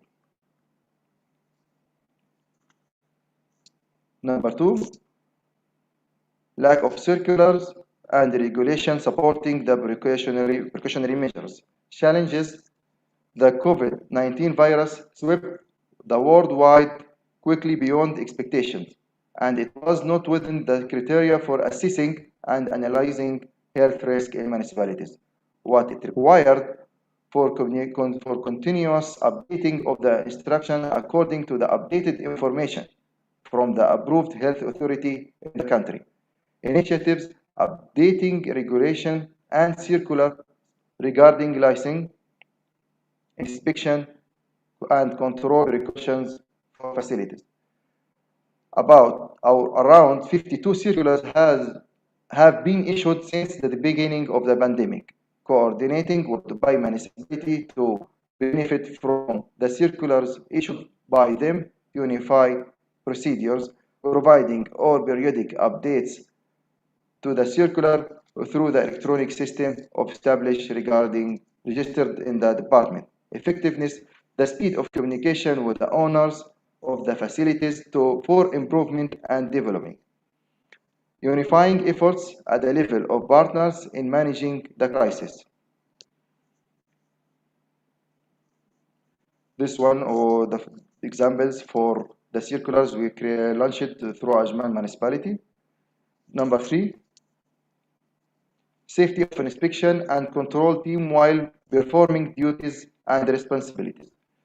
Challenges: the inspection and control team are exposed to the risk of infection and what has significant impact on the response to the pandemic. Therefore, the department has set its priorities to preserve the health and safety field to work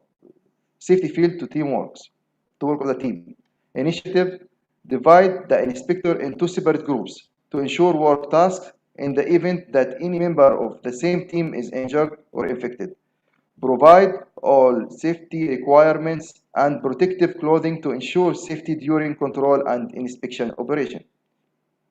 Training inspectors and employees on effective safety and preventive measures during inspection in cooperation with companies through remote training. Periodic examination of all employees and inspector in cooperation with the Ministry of Health and Community Protection.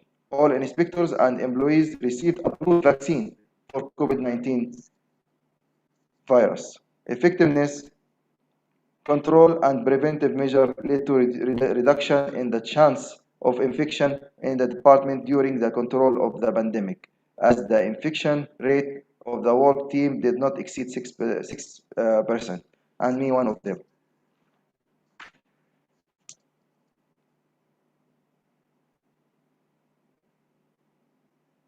Number 4, rapid communication with the facility in charge and owners.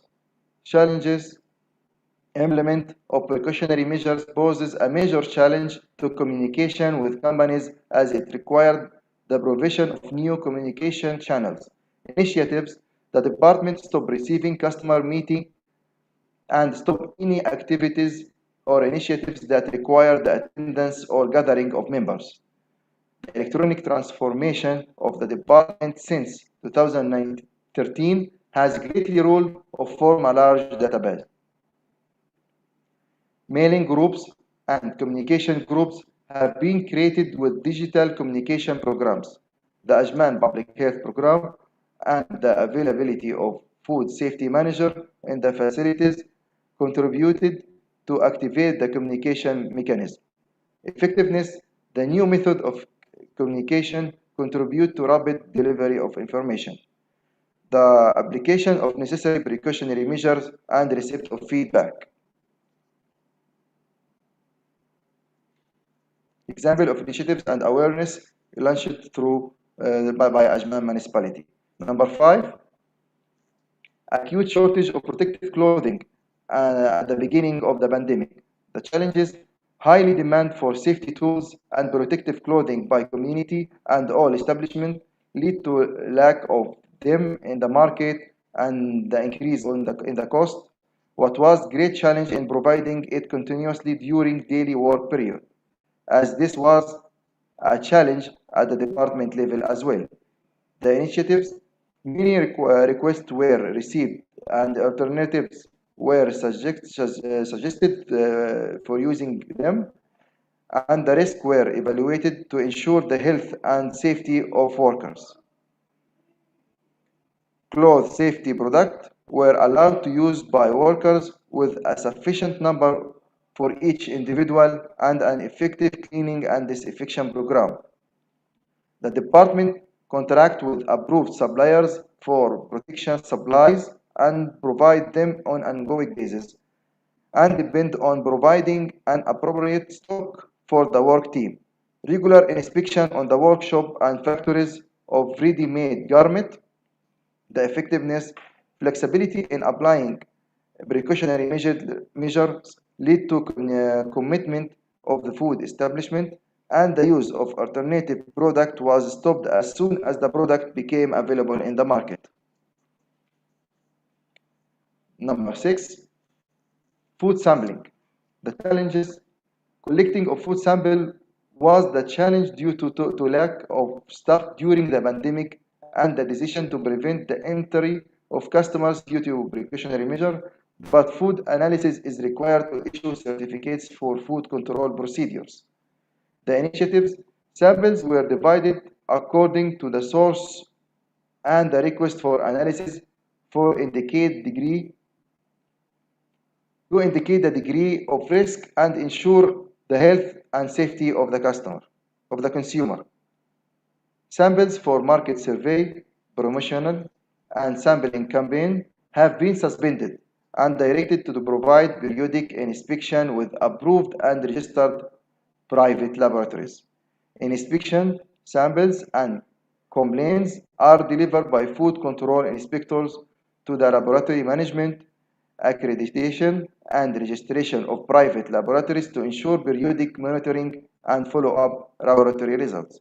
The effectiveness, the measures taken regarding food sample led to 40% decrease in the number of samples administered by the laboratory management during the beginning of the pandemic. Number 7, dealing with facilities with positive cases of COVID-19 in the food facilities. The challenges, presence of COVID-19 infection at food sites or facilities will pose a risk to work team in the event that the cases of infection are not known.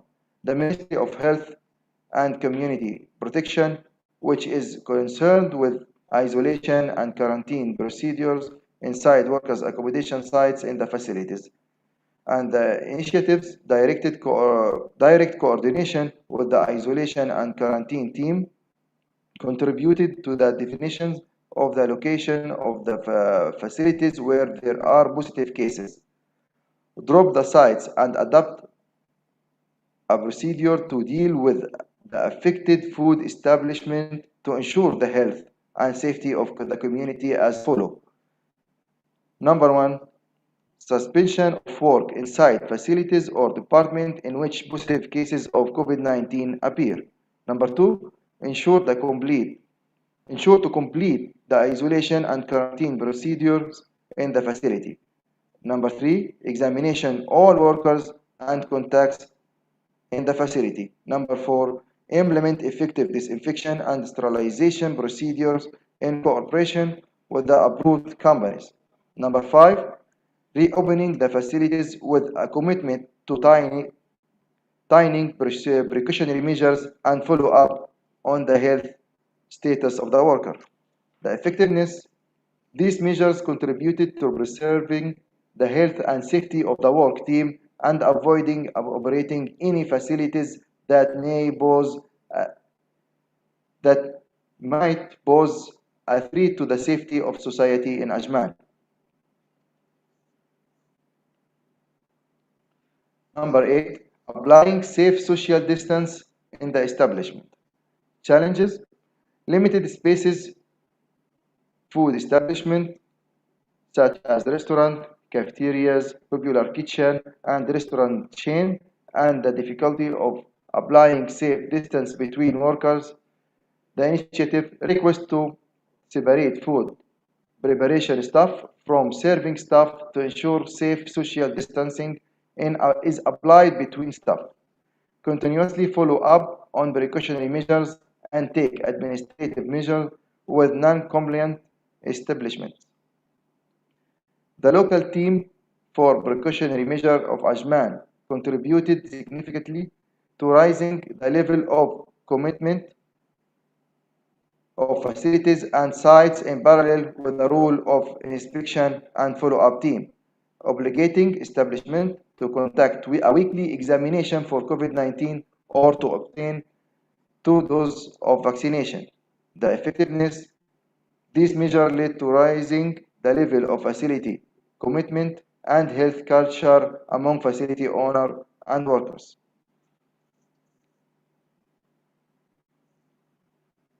Number 9, applying contactless procedures in food establishment challenges. Retail and wholesale food establishment represent a high risk contact point between customers and employees in different departments.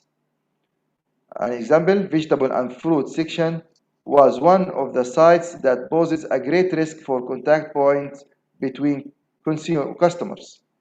The initiatives, it is mandatory to provide a sufficient number of hand sanitizer in the contact areas between customers and employees, providing a thermal measurement to customer at the entrance of the facility, providing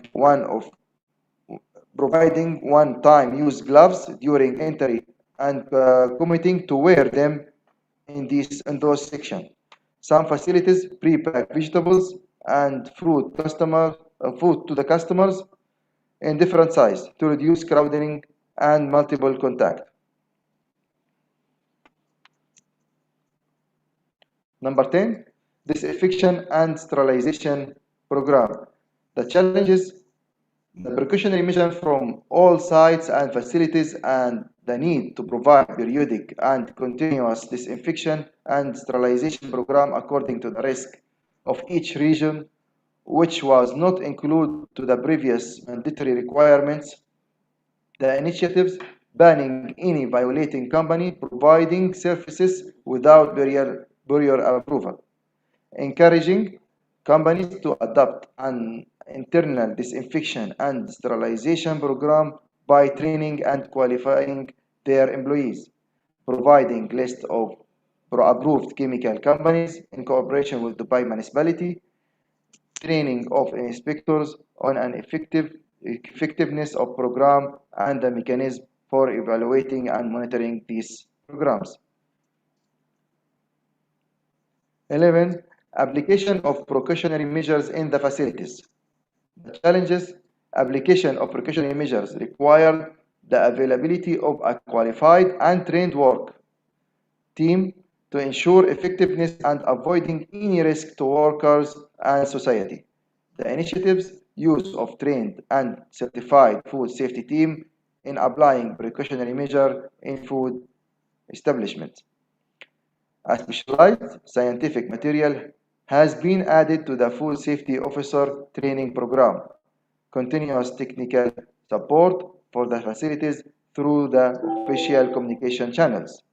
Continuously evaluate the application of procedures by inspection team.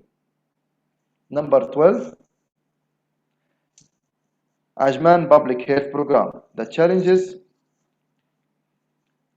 The Ajman Public Health Program represent the vital role in raising the level of qualification of workers in food and health facilities to ensure the provision of qualified personnel to control food and health risk.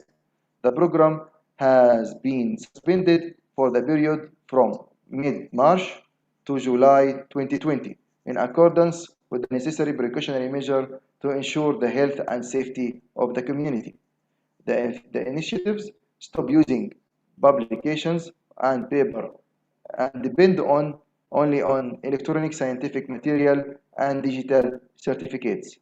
Updating scientific material to include precautionary measure for COVID-19 in food facilities and training food safety team and workers, developing electronic training and qualification program for major food establishments, and providing monitoring by the program team in cooperation with the scientific partner TSI company. Monitoring the effectiveness of training through evaluation scores and observation of the inspection team on facilities and food safety manager training. Effectiveness. These measures lead to raising the level of commitment of the facilities and ensuring the continuity of the operation of the Ajman Public Health Program within the necessary precautionary measures. Number 13, inspection of food shipment. The challenges, importance of inspection and operation shipment and their role in enhancing food security in the country and not affecting the speed of releasing procedures. The initiatives, a meeting between Ajman Municipality and Planning Department and Ajman Board to agree on precautionary measures to ensure business continuity and the safety of the work team in inspection of the food shipment. Separation of food shipment control team from other inspection team group in the department. Stopping the entry of customers into food trade office and depend only on technical solution for inquiries and support. Implementation of disinfection and sterilization program for inspection sites for food shipment. Collecting food samples in separate warehouses and transferring them to the laboratory on an ongoing basis. The effectiveness ensure that services are not affecting and raise the level of customer satisfaction with the service of the department. This is for an example for one of our initiatives, the remote inspection for the containers in FT office, food and trade office. So we'll go now for number 14. Customer services and support. Challenges. Customers were prevented from entering the department facilities and office in order to preserve the health and safety of employees. And this posed a great challenge for customers who are not fluent in using electronic system. The initiative, the development of electronic service system had led to has led to the unaffected processing of requests within the time period specified for each service.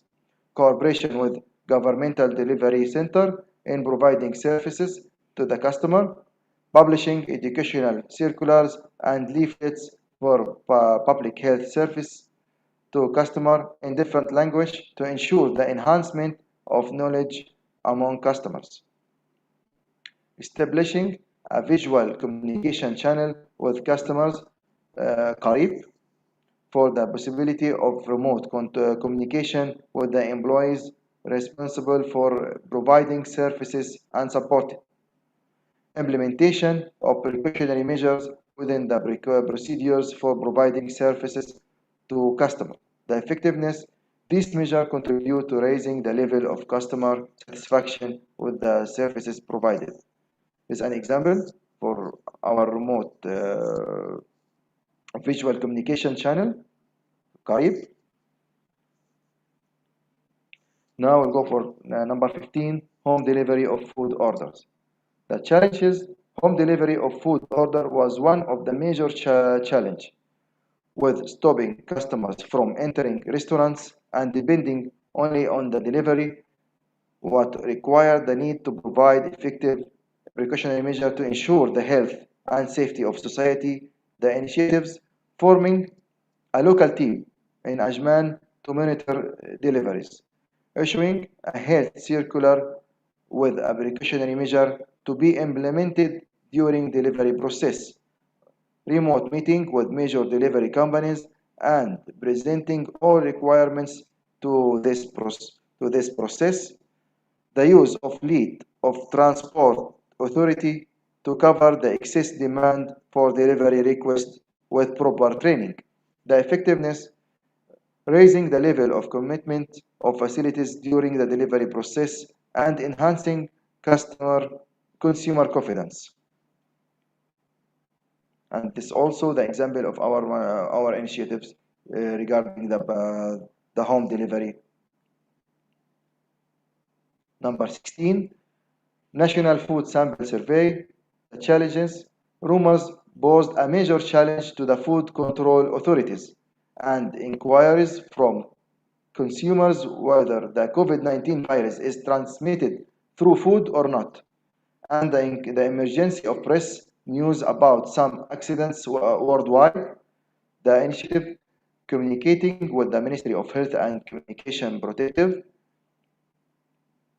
and the Ministry of Climate Change and Environment to receive confirmed information about the possible transmission of the virus through food, responding to customer inquiries through the approved communication channels, national survey of food samples to detect COVID-19 in food in cooperation with the Ministry of Climate Change and Environment, collecting samples from various raw food through the food chain, workers in facilities, and tools and equipment to ensure covering all sites that may pose a danger.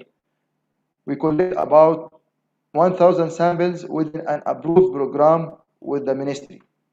The effectiveness, the negative results confirm the information to consumers about the lack of transmission of infection through food, which contributed to enhancing consumer confidence in authorities. Number 17, community initiatives. Challenges, any community event or initiatives that require attendance from the public or community members at the department level have been prohibited during the year 2020. The initiative, directing from top management and business continuity committee to transfer the community initiatives plan into the form of awareness leaflet through the official communication channels, transferring some community initiatives from food establishment such as the Food Shopping Cart Initiative, the International Hand Washing Day, the Gulf Food Safety Week, the World Food Safety Day to publish information through their smart applications and database. The effectiveness it leads to continuity of providing initiative to the community and raising the level of the health culture of the community. And this is an example of one of the initiatives named Cart Initiative, Safe Shopping Cart Initiatives. And thank you for your attendance, attention. Welcome for any inquiries. Thank you, Dr. Essam. This was indeed a very informative presentation. We learned a lot about you, and I would like to thank Ajman Municipality to give us such a great insight on how you handled the COVID pandemic. And we would continue this by adding Fujairah Municipality, Dr. Tariq with us. He is working in Dubai Municipality as a health and food inspector and he holds a bachelor's degree in food technology and a diploma in food safety. He's been working in Fujairah Municipality since 2007, and he will be talking on the topic food safety measures during COVID-19. Dr. Tariq, you can unmute yourself and start sharing your screen. And thank you so much, Dr. Essam. Thank you so much. Thank you.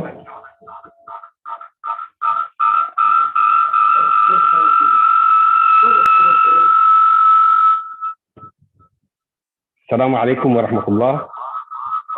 الحضور الكريم. I think there is a mic on in the same room. Dr. Islam,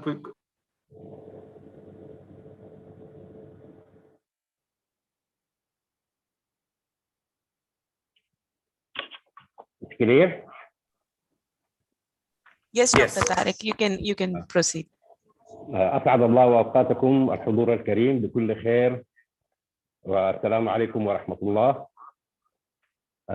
في مثل هذا اليوم 7 يونيو يحتفل العالم باليوم العالمي لسلامة الغذاء، والذي ينعقد هذا العام تحت شعار غذاء عام لغد مفعم بالصحة. وهذه مناسبة عظيمة تهدف بصورة أساسية للتحذير والتهاون في عمليات مراقبة الأغذية وجودتها وسلامتها. وتكتسب هذه المناسبة أهمية خاصة في هذا العام الثاني في ظل جائحة كورونا، حيث ما زال العالم حتى هذه اللحظة تحت التدهور الاقتصادي في كافة المناحي. كان هنالك اعتقاد أو مجرد اعتقاد أن جائحة كورونا خرجت من سوق للأسماك في مدينة ووهان الصينية، وهذا الاعتقاد يقودنا بالتالي إلى دور الأغذية غير الصحية في نشر الأمراض والكوارث البيئية والصحية. مع بداية ظهور هذه الجائحة وانتشارها على مستوى العالم، نستصحب ونتذكر جيدا كلمة لسمو الشيخ محمد بن زايد حفظه الله ولي عهد أبو ظبي: لا تشيلون هم. وهذه الكلمة لسموه في بداية تفشي ظهور الجائحة كانت لهذه الكلمة صدى عميق ومعاني سامية في طمأنة المواطن والمقيم على هذه الأرض، بأن قيادة دولة الإمارات العربية المتحدة دأبت وحرصت باستمرار على توفير المعينات الصحية والمعينات الغذائية وتأمينها كمخزون استراتيجي، مما يدل على بوضوح يعني على الدور الرائد لدولة الإمارات العربية المتحدة. دائما أثناء الأزمات والكوارث بيصبح الحصول على الغذاء بشكل عام والغذاء الآمن أكثر صعوبة من أي وقت مضى، وذلك يرجع لعوامل كثيرة جدا، أهمها استغلال ضعاف النفوس من موردي الأغذية والتجار والعاملين في مجال تجارة المواد الغذائية، بيستغلون مثل هذه الأزمات والكوارث لتحقيق أعلى معدل من الأرباح، وذلك بزيادة الأسعار. ولذلك كان التحدي لبلدية الفجيرة وكافة البلديات الأخرى بالقيام بواجباتهم. فوضعنا في الحسبان وفي اعتباراتنا أننا في بلدية الفجيرة ومن خلال كل مفتشي الرقابة الغذائية وأقسام أخرى مثل حماية المستهلك وفزعة والبيئة، شكلنا خط الدفاع الأول عن سلامة الغذاء في ظل هذه الجائحة، وتم التركيز بشكل أساسي على كافة مستودعات ومخازن الأغذية والمجمعات التجارية والمراكز، للتأكد أولاً من عدم احتكار بيع السلع واحتكار بيع المواد الغذائية الأساسية. نمرة 2، عدم الغش والخداع للمستهلك، والذي يتم عادة بخلط أنواع رديئة أو غير جيدة بأصناف جيدة، أو بخلط بإضافة بعض المضافات لبعض المواد الغذائية. نمرة 3، عدم التلاعب في أسعار المواد الغذائية في ظل الجائحة، وهذه حدثت بالفعل بزيادة أسعار الكمامات والقفازات والمعقمات مع بداية ظهور الجائحة، ووصلت إلى أسعار فلكية. فما كان إلا من مفتشي البلدية في الفجيرة إلا توقيع الجزاءات والمخالفات الصارمة بكل من تسول له كان نفسه بزيادة الأسعار واستغلال هذه الأزمة بشكل سافر. الالتزام الصارم بالاحترازات الخاصة بفيروس COVID-19. كان التزامنا التزاما صارما بكافة التوجيهات والقرارات والتعاميم التي تصدر عن اللجنة العليا للكوارث والأزمات. أولا بدأنا في الحد من الأنشطة التجارية لمستوى أقل من 80% تمشيا مع توجهات اللجنة العليا في المراكز التجارية والمولات، المطاعم، الفنادق، الأسواق، إغلاق صالات الأفراح وصالونات ومراكز التجميل الرجالية والنسائية وإلى آخره. وأصبحنا نركز على مسألة التباعد الاجتماعي وحفظ المسافات الآمنة أثناء التسوق وفي كل التجمعات، وتعقيم الأسطح والأدوات والأيدي مع استخدام الكمامات والاقتفازات. وكانت هناك عقوبات رادعة لكل المخالفين لهذه الاحترازات التي نستلهم بها من اللجنة العليا للكوارث والأزمات.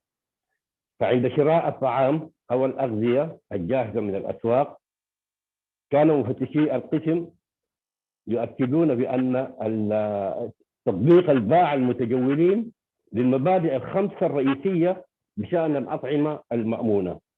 أولاً الحفاظ على الأيدي والأسطح. 2 فصل الأطعمة النيئة عن الأطعمة المطبوخة. 3 طبخ الطعام جيداً في درجة حرارة 70 درجة مئوية. ورابعاً استخدام المياه من مصادر موثوقة ومأمونة، بالإضافة إلى المواد الخام ذات النوعية الجيدة. وحفاظ على درجة الحرارة المأمونة للأطعمة سواء كانت أطعمة مبردة أو مجمدة أو مطبوخة. إذن في ظل هذه الجائحة وانتشار الفيروس قمنا وبالتعاون والتنسيق مع وزارة التغيير المناخي والبيئة وجهاز أبو ظبي للرقابة الغذائية بسحب أكثر من 1000 عينة من المواد الغذائية المستوردة والمحلية لإجراء مسحة الكوفيد-19 على مدار أسبوعين، وإرسال هذه العينات بعد عمل الإجراء اللازم من خلال المسحات وإرسالها للمختبرات المختصة. كل هذه الإجراءات وكل هذه العينات التي تم سحبها في تلك الفترة بحمد الله كانت سليمة وخالية من الفيروس. في ظل الجائحة دائما بيتم التركيز على السوق المركزي للخضروات. دائما مفتشي قسم مراقبة الأغذية في بلدية الفجيرة على المتابعة اليومية اللصيقة بالسوق المركزي للخضر والفواكه واللحوم والأسماك للتأكد أولا من وفرة السلع الأساسية وجودتها بشكل يومي، والتأكد من الجودة هذه السلع وعدم التلاعب في هذه الأسعار، بالإضافة لمراجعة مركبات النقل المبردة والمجمدة والجافة ومدى تطبيقهم لكافة الاشتراطات الصحية المطلوبة. ووضعنا ضوابط صارمة لعملية استيراد الخضروات والفواكه إلى إمارة الفجيرة أيضا من أسواق دبي المركزية، لأن إمارة الفجيرة دائما بتعتمد على السوق المركزي في دبي لتوريد الخضروات والفواكه الطازجة لإمارة الفجيرة. التأكد من المركبات، التأكد من العاملين ومدى الالتزام بالاحترازات. وأيضا بعض الخضروات والفواكه تريدنا من المزارع المحلية داخل الإمارة أيضا نقوم بمتابعتها إلى وصولها للسوق المركزي وتطبيقا لمبدأ من المزرعة إلى المائدة. فكانت العينات كلها بحمد الله سليمة وفي أكمل وجه يعني. ونحن في بلدية الفجيرة ابتداء من اليوم بدأنا في إطلاق مبادرات وتنظيم فعاليات مختلفة للمشاركة المجتمعية، تمثلت في تنظيم محاضرات وندوات للعاملين في مجال الأغذية سواء في الفنادق والمطاعم والكافيتريات والسوبر ماركت والأسواق وصالونات المراكز التجميل الرجالية والنسائية. كل العاملين في الأسواق من لحوم خضروات وأسماك هذه المحاضرات انتظمت الآن من صباح اليوم سواء باللغة العربية أو باللغة الإنجليزية أو باللغة الهندية أو بالأردو للتثقيف ولزيادة الوعي المجتمعي بالالتزام بالاشتراطات الخاصة والصحية. والنقطة الثانية اللي هي بدأنا في تنظيم فعاليات مختلفة أيضا لطلاب المدارس والجامعات على مستوى إمارة الفجيرة حول مواضيع السلامة الغذائية والاختيار من بين مواضيع مختلفة مثل غسل الأيدي، مواصفات الأغذية، الغش، توصيل الطلبات الغذائية للمنازل. النقطة الثالثة هي تنظيم فعاليات في بعض المراكز التجارية من مسابقات وما شابه ذلك، وذلك لنشر مبدأ الثقافة، ثقافة سلامة الغذاء وتوسيع دائرة المشاركات المجتمعية. إذا من كل هذه القرارات نخلص إلى أنه من الضرورة بمكان مراجعة كافة الأنظمة والتشريعات الفنية بمفاهيم جديدة للتشريع بالشراكة مع الأطراف المتداولة التي تشمل الصناعات الغذائية المتوسطة والصناعات الغذائية الصغيرة، والتأكد من الاشتراطات الخاصة والقوانين الخاصة بمتبقيات المواد الكيميائية والمبيدات والمواد الغذائية المضافة للمواد الغذائية بشكل عام. ولذلك بدأنا في وضع استراتيجية واضحة أيضا لتطبيق مبدأ سلامة الغذاء على مستوى الإمارة في كافة مناحي الحياة، وليصبح أسلوب للحياة سواء كان للمستهلك أو للقائمين نفسهم على مسألة سلامة الغذاء. وشكرا جزيلا. Thank you, Dr. Tariq, for the presentation. We would move on to the next speaker. I would like to invite my colleague, Bobby, to introduce the next speaker for the Mr. Marwan. Thank you so much, Shagufta. Our next speaker is Mr. Marwan Fikri, who is heading the team of inspectors in the field. We look forward to an engaging presentation with Marwan's experience in the field, looking at what are the common violations that we see in Dubai municipality. We've addressed this topic before. We've talked about the same, pretty much the same topic in the past, looking at what are the common problems that inspectors identify as a part of the inspections. And as you know, that we also look at the risk-based categorization. So not all problems are same. So today what we'll be doing is we'll be taking the help of Marwan to identify what are the common problems that are that would influence the food safety risk in a business in a negative manner. And we will also discuss the solutions and how can food businesses reduce those problems moving on to ensure that you don't end up with a food safety problem. Without further ado, I would like to welcome Marwan to introduce the session, and then we will follow that with the Q&A session. Over to you, Marwan. Thank you, Bobby. First, can you guys see my presentation, and is the voice clear from my side? Voice is okay. It's just a bit far, I think, because I think you're not getting headphone. Yeah. Is it better now? Yeah, it's okay. Yeah. Okay. Thank you, Bobby, for the introduction. And like you said, we've talked about this topic many times before, but it's always great to have a reminder, especially for the food businesses that are with us today in this forum. So like my colleague Bobby said, today I'll be talking about the most common violations we face during inspection. So this is going to give you an idea of what we look out for during an inspection. These aren't in any way our requirements. I'd just like to clarify that before we begin. These are the things that are most commonly viewed during our inspections and what you can do to prevent these issues from happening. So they say, the prevention is better than the cure, and that's what we're going to be talking about today. It's a very simple presentation. It's easy to understand, and I hope everyone here benefits from it. And I'd also like to thank everyone, the regulators of the forum and our attendees for being here today. So these are the most common violations that we have in premises that do get fined. I'd like to talk briefly about, so this is one of the advantages of having data available. You can see which part of the inspection process it needs to be focused on.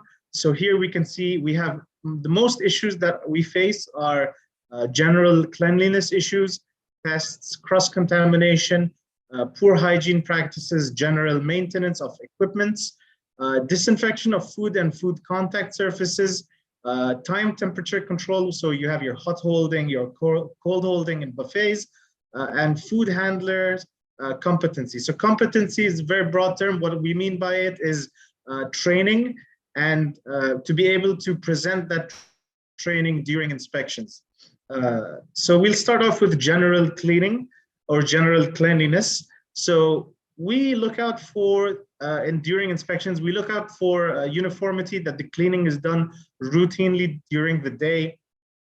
We check, is deep cleaning done, if deep cleaning is being done. So we understand that if you are a premise that you have a lot of workload and, you know, we don't expect you to be clean 24/7. We understand that once a premise is doing its work, it's preparing, it's cutting, it's cooking, there's going to be a mess. So instead, we look for deep cleaning issues. We check for problems with deep cleaning. So under a fridge, behind the fridge, the machines itself. So the last line is important. I'll just read it out. We do not evaluate an establishment based on lack of cleanliness caused by work done during peak hours. So if that is clarification, what that basically means is that in an inspection, if we find that the kitchen is messy and it's during a rush hour or your peak hour, we do not evaluate your cleanliness based on that. We will instead be looking at your deep cleaning procedures. And what can support you in that instance is if you have a cleaning schedule that's being followed, that records are being kept. So what are the solutions you can implement? And this is just to cut off a little bit. This is going to be how we're going to present today's presentation, where we're going to see what we look out for during inspections and what are the solutions you can implement. So what you could do is you can keep a cleaning schedule that is easy to follow. There's no need to make it super complicated multiple times a day. Just keep it simple. PICs have an important role, a very important role, that they are active and they are following the cleaning protocols. The proper methods and chemicals are used during cleaning. Always go for approved chemicals and always follow the SOPs. That deep cleaning is done routinely or as needed. So I didn't put a time frame here because deep cleaning needs to be done based on the premise itself. If you have a high workload or if you have a low workload, even depending on what what you're cooking is also affects how many times you have to deep clean. Implement a checklist method to ensure that nothing is missed. So if you have a huge kitchen, it's better if you have a checklist methodology to go through everything. So you don't miss out on any equipment so you don't miss out on anything is what I'm trying to say. Pests. So pests, to give a brief introduction, so pests are a kind of problem you never want to have in an inspection. And for pests, you should always prevent them from happening because it's much easier to prevent them from coming in than it is to get rid of them, especially if you have an infestation.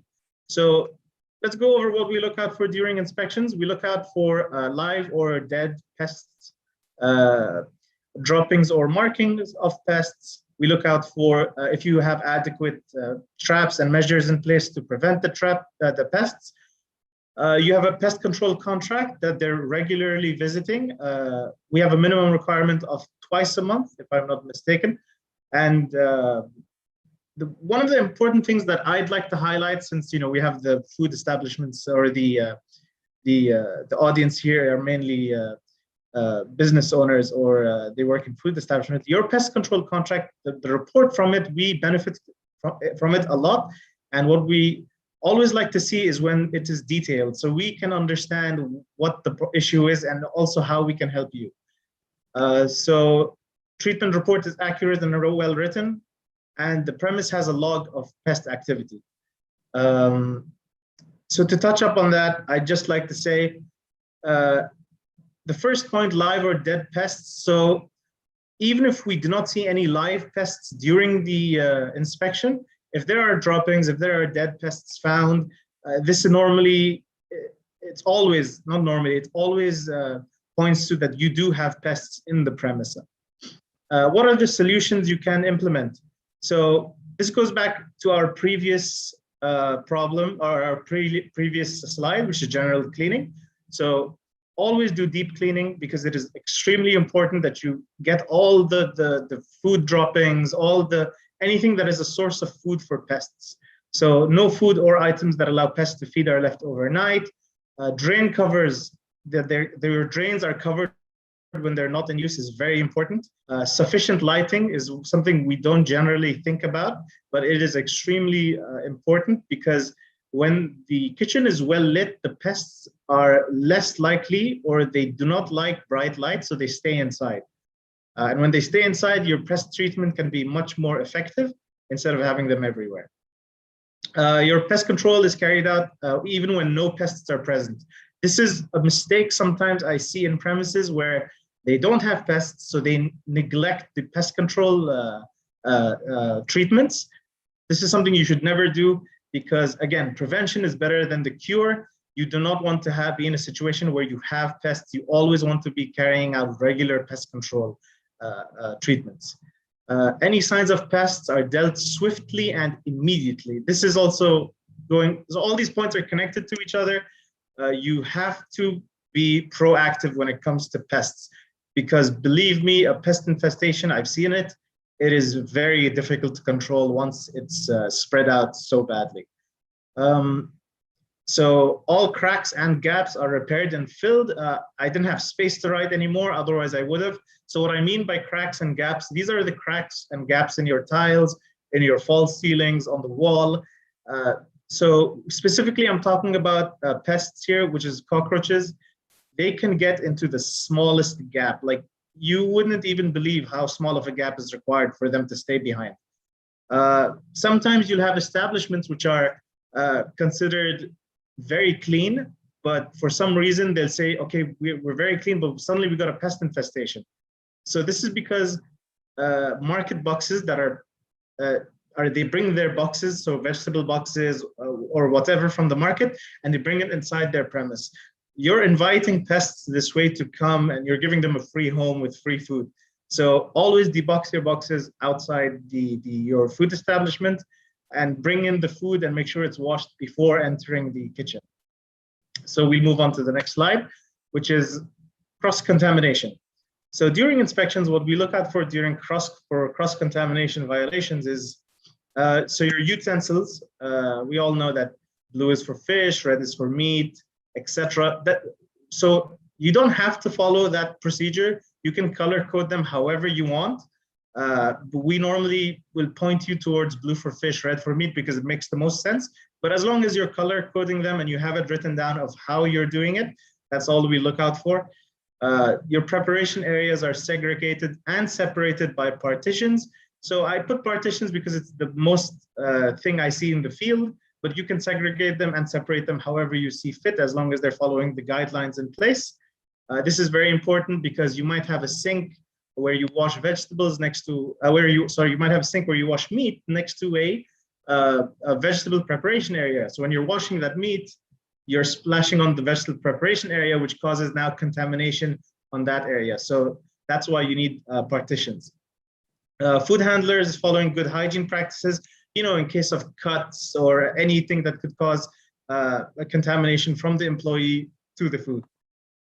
Your work surfaces are routinely cleaned and disinfected. Again, it's always good to prevent it from happening. So even if you have your areas segregated and separated, even if you're following all the conditions, it's very good to have your work surfaces cleaned routinely. In case there was a contamination, you have it under control. Your raw ready-to-eat food is properly isolated and made to serve. So this is in case of anything that is raw and is prepared in a manner that is raw and served raw, because it's much more likely to be contaminated. There's no final cooking or kill step for the pathogens. So what are the solutions you can implement? So utensils and specialized tools are used according to the categorization that is implemented. This goes back to the utensils. Make sure you have a proper workflow and you have your segregated preparation areas. So workflow is important so that you're not going back and forth or forth and back and contaminating everything. Especially if you have one employee working in one area and he moves to the other, it might cause cross-contamination if he didn't change his gloves, if he hasn't washed his hands. So a proper workflow ensures that these steps are handled and it uniforms the work. All food handlers routinely follow good hygiene practices. Again, this goes back to if they have any cuts or if they have any illnesses. If you keep a log of illness reports and check the staff every day, this is a good practice. Proper disinfection procedures are conducted and routinely followed. Any high-risk items such as raw ready-to-eat food are from approved sources and prepared in a way that does not cause cross-contamination during preparation and serving. So again, we've already talked about these points. I'll just move on ahead. Poor hygiene practices. So what we look out for during inspections are that if the food handlers are wearing their proper PPEs, so gloves, masks, hairnets, and if they are clean. So we look for signs of dirty clothing or old clothing. What we also look out for are any sign of illness or cuts, especially now during Corona. We make sure we keep an eye out on that. So we look for illness records that are being kept by the PIC, and we check those records and make sure that they're filled. So if we see a record that hasn't been filled out in a year, we know that most likely the PIC is not doing his due diligence. We look out for that the food handler is competent I give an example, in hand washing, and he can demonstrate that. So a lot of the times they'll have the training, they've done the training, they have all the facilities, but if you ask them to demonstrate their hand washing capabilities, they don't know. I mean, once I went to a food premise and they demonstrated their hand washing and they didn't even use soap. So that was very confusing for me. The PIC has an active role in this, and he's routinely checking hygiene and staff competency. Throughout this presentation, I'm going to bring out the PIC a lot. The PIC is one of the key players in food safety because he is we can call him the food safety manager or the responsible on food safety in that premise. So I always like to highlight the importance of having a good and competent PIC available in the restaurant. What can you do to make sure that your hygiene practices are good? What you can do is you have your daily checks for illness and injuries. Make sure that the PIC is always available and he has an active role. He's not just as a name or just we get the certificate so we can pass the inspection. Your hygiene materials are available during all hours of operation. So a lot of the time, the inspector will go there and he'll find that the soap has run out or the tissue has run out, and the excuse is, oh, it just ran out. And then we'll ask them to replace the tissue. They don't even have tissue or soap available in the restaurant. So this is a poor practice. So the last point is food safety culture is promoted and encouraged. I really want to talk about this. This is something that's important to me. Food safety culture is extremely important, and the more it's promoted, the more it's active in your establishment, the easier it is that you will find that your workflow goes through and you're able to have a safe area and properly sanitize it and properly do all the practices, especially if your whole group of staff or if your employees have good food safety culture. The next point is general maintenance. So when we talk about general maintenance, we're talking about the equipment and the equipment maintenance. So what we look out for is that the equipment is functional and is maintained accordingly, that the equipment is clean and it's functional. So we will check meat grinders, we'll check the ventilation hood, etc. So equipment is not used for functions outside of its task range. Sometimes we'll find that they're using certain equipment outside of its scope, and you shouldn't be doing that because that equipment was built specifically for that task. So some examples of equipment that are checked, that we check, we have the ventilation duct, the grease trap, ice machine, the deep fryer, the false ceiling tiles, and the mincing machine. False ceiling tiles, we check for cracks. The mincing machine, we check if it has been cleaned thoroughly. So someone has to know how to open the machine. So the last point is that we check is that equipment is cleaned thoroughly and properly, and staff are knowledgeable in dismantling equipment that require cleaning. So one of the examples I'll give is the mincing machine. So sometimes what we have is they'll have a mincing machine, but if you ask them to open it, no one knows how to open it. And this is a big red flag in the premise, because if you don't know how to open the mincing machine, it means no one has ever cleaned it from the inside. So what are the solutions you can implement to prevent general maintenance issues from occurring? You can have a preventative maintenance to make sure that nothing gets damaged or cause cross-contamination. So again, it's a preventive measure that you're always looking at your equipment and maintaining it so that it doesn't cause any contamination or gets damaged and cause any other injury to the personnel. Your staff are aware of cleaning procedures and maintenance requirements. So again, we'll go back to the mincing machine.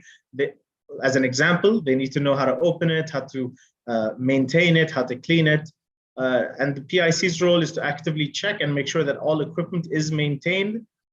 And we'll be moving on to disinfection of food and food contact surfaces. So food that requires disinfection needs to be properly disinfected, and staff are aware of the procedures to disinfect food. I'll explain more on this. So basically, we will have, so vegetables, for instance, they need to be disinfected. What we'll have is sometimes that they don't know the amount of chemicals to use, and they will exceed the dosage or the requirement by 5 times, by 10 times, and that would cause problems down the line. You do not want to exceed the SOP or the MSDA that is provided by the company who is providing the approved chemicals. We check for that approved chemicals are used only, and the approved chemicals are used based on their material safety data sheet or their SOP. So what are the solutions you can implement? You can make sure that the chemicals you're using are from an approved source, that the staff are aware of the SOP and the material safety data sheet. Your food contact surfaces are routinely disinfected, and the proper method is being used for food and food contact surfaces, of course. And again, your PIC should be active in implementing all of these things. So again, we go back to the PIC again and again. So as you can see, he has a key role in all of this. Time temperature control. So this is when we talk about time temperature control, we're talking about hot holding, cold holding, and recording the temperature. So the very first thing you need to do is you need to have a thermometer available, because you cannot check your temperature without a proper thermometer.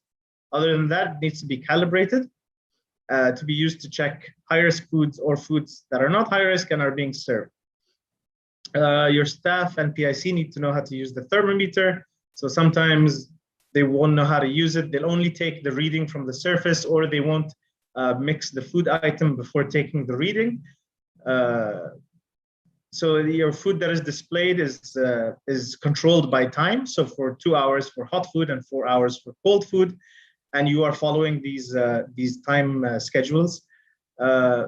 We need to see a log of what of the food items that are being served, especially in buffets. You need to have a log of the food you're replacing, and that you are taking the temperature multiple times during service. What are the solutions you can implement? Again, you can make sure that a thermometer is available and calibrated at all times. Your staff and PIC are well knowledgeable on how to use and take the readings. Availability of hot and cold holding devices are suitable for the operation. So sometimes they will, sometimes what we'll see is that the equipment for cold holding is not suitable for the operation. They'll have a cold holding machine, for example, and it's not sufficient to reduce the temperature to below 5 degrees. Lastly, I believe, yes. Lastly, we have a food handler's competency. So this has to do with training mainly, and the ability to demonstrate that training. So all food handlers need to have at least a basic food hygiene, basic food safety training. I apologize. Your establishment has the certificate. What we look out for is that you have the certificates to prove that the training has been taken, or if you have it digitally, that works too. Your PICs have taken at least a level 3 in food safety, and your food handlers and PIC can demonstrate their knowledge properly to the inspector. The solutions you could implement are make sure that the staff have taken that training. The training is certificates are available for the inspector to view. You're conducting internal refresher trainings so that the training is not forgotten. So we find that they have trainings, but they can't demonstrate that. So it's always good to have refresher training done internally and not just rely on the external training. And lastly, again, food safety culture is that you're promoting the food safety culture so that everyone can remind each other and learn from each other. On closing notes, before we finish, I'd like to just talk about food safety culture, because again, let's talk about it because it is extremely important within the organizations. If food safety culture is being promoted and everyone is working efficiently, it causes a self-reminder to everyone that this is what needs to be done and this is the proper way to do it. And you'll realize that over time, this just sticks to you better as long as everyone is going forward in a positive mindset. And with that, this was my short presentation. I'd like to thank everyone for staying and viewing. And I think over to you, Bobby. I'm here to take any questions if the Q&A is starting. Thank you. Sure. Thank you, Marwan. Stay on while we take questions. So I just want to start off with my own question. So looking at the density of violations here, and what I've got on the screen is the density of violations for pest.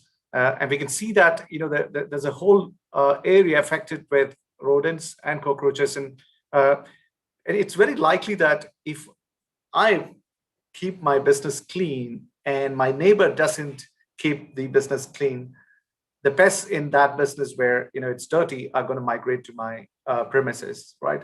So Marwan, how do you deal with these situations where you'd see an exceptionally clean place, and then you've got a pest problem, which is not probably coming from that business, but it's from the neighbor? Absolutely, great question, Bobby. Difficult question too. So what we look at, and this normally you'll see this in old buildings, or sometimes even in new buildings, but it's rare.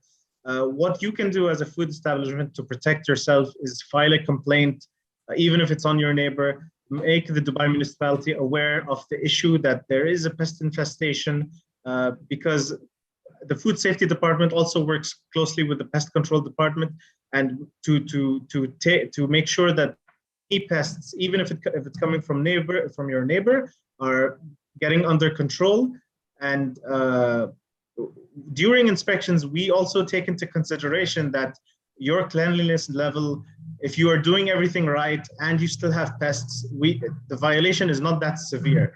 So what I mean to say is, if we come for an inspection and we notice that everything is clean, everything is according to standard, but there are still pests, we will not hold you accountable until we know the reason. If it's a specific reason to do with your premise, then we will hold you accountable. If it's the next door premise, then he gets an inspection, and we contact the pest control services and the pest control department so that they can take further action after our initial inspection.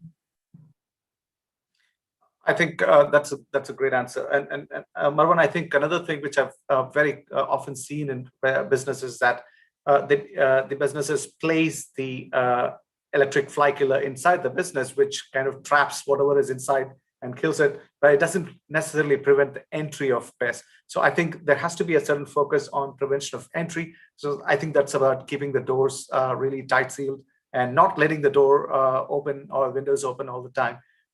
Managing the ventilation really well in a way that you don't have to open the door. Now, let's look at another violation, and I want to look at probably the hot holding violation. And hot holding and cold holding are probably the major contributors of our food-related outbreaks And if you look at the violations, I think we still have a fair number of businesses. So do you see this particularly, an issue? So you can see that, yes, we still have a very high number of hot holding violations. Do you still see that as a particular problem with a specific type of restaurants, or do you see that as a general problem everywhere?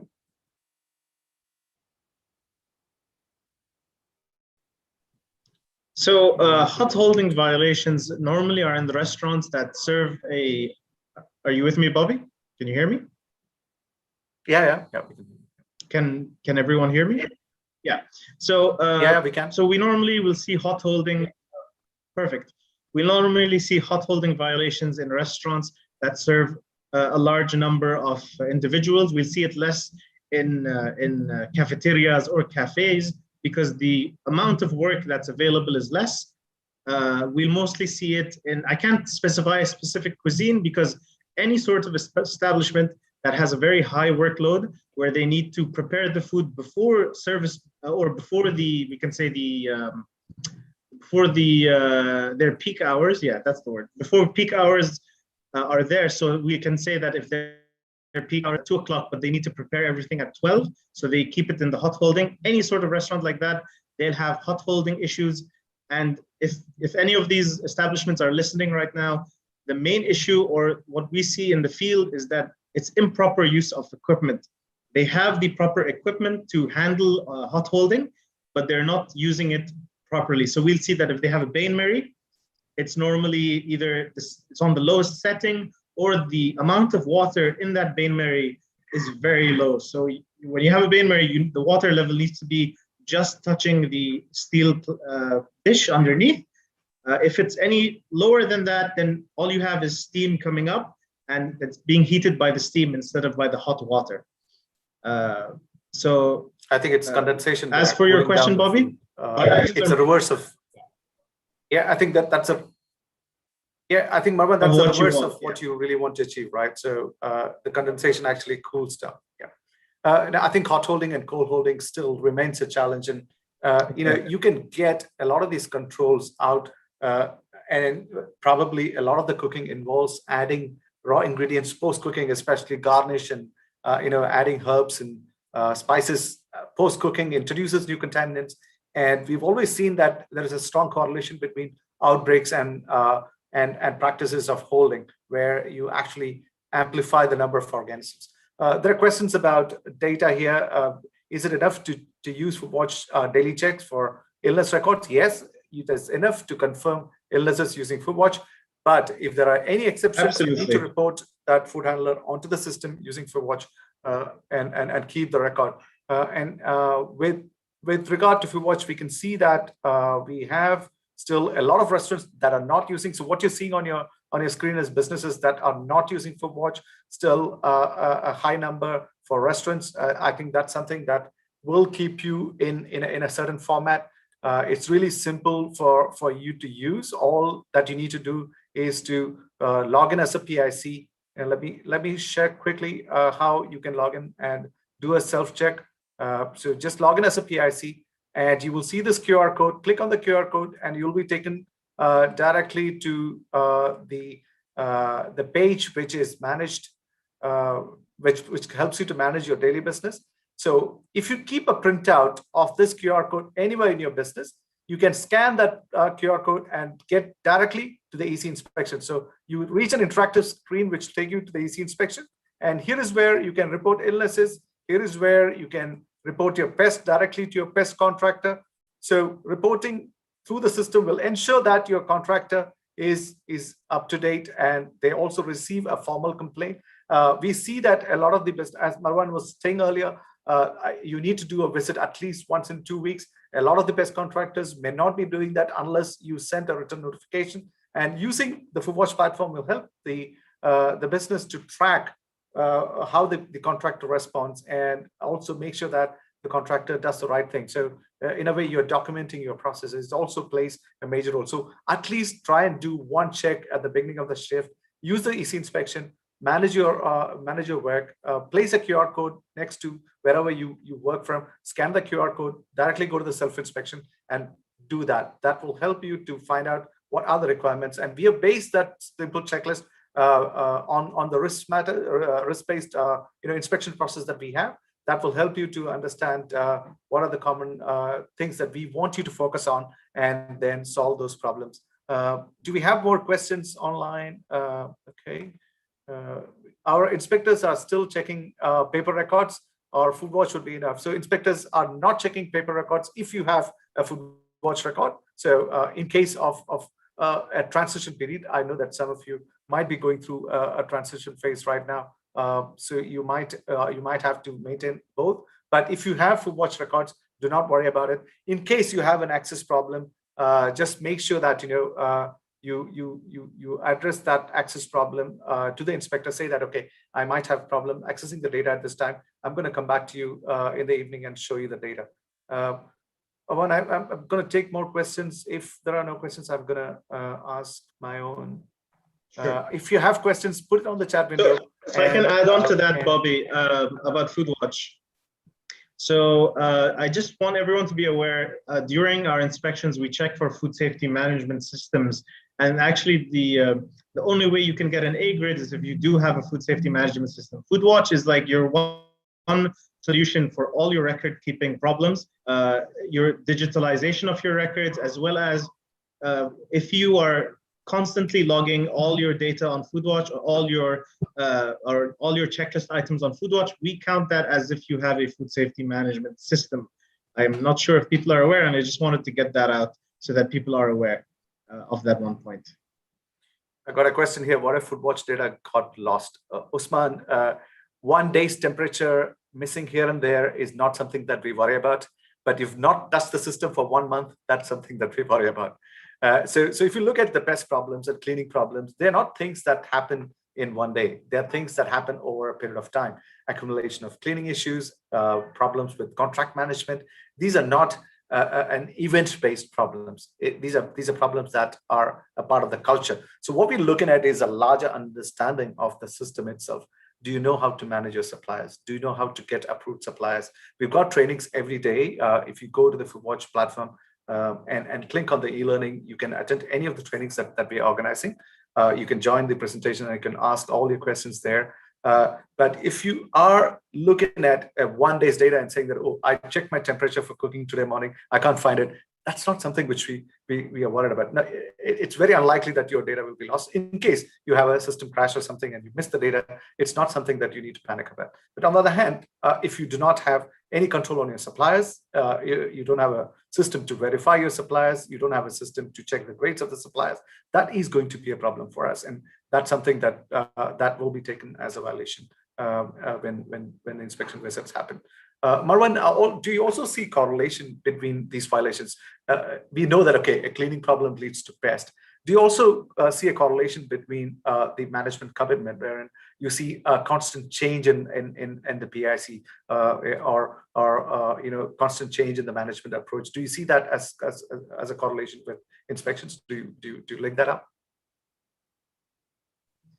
Absolutely. So we see a correlation when there is a shift in management or the management is lacking. We see more problems occur in a food premise.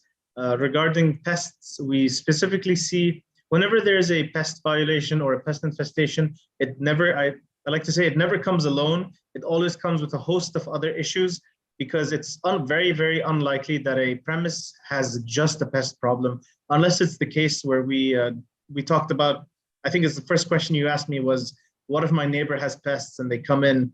So we always look for the source of pests.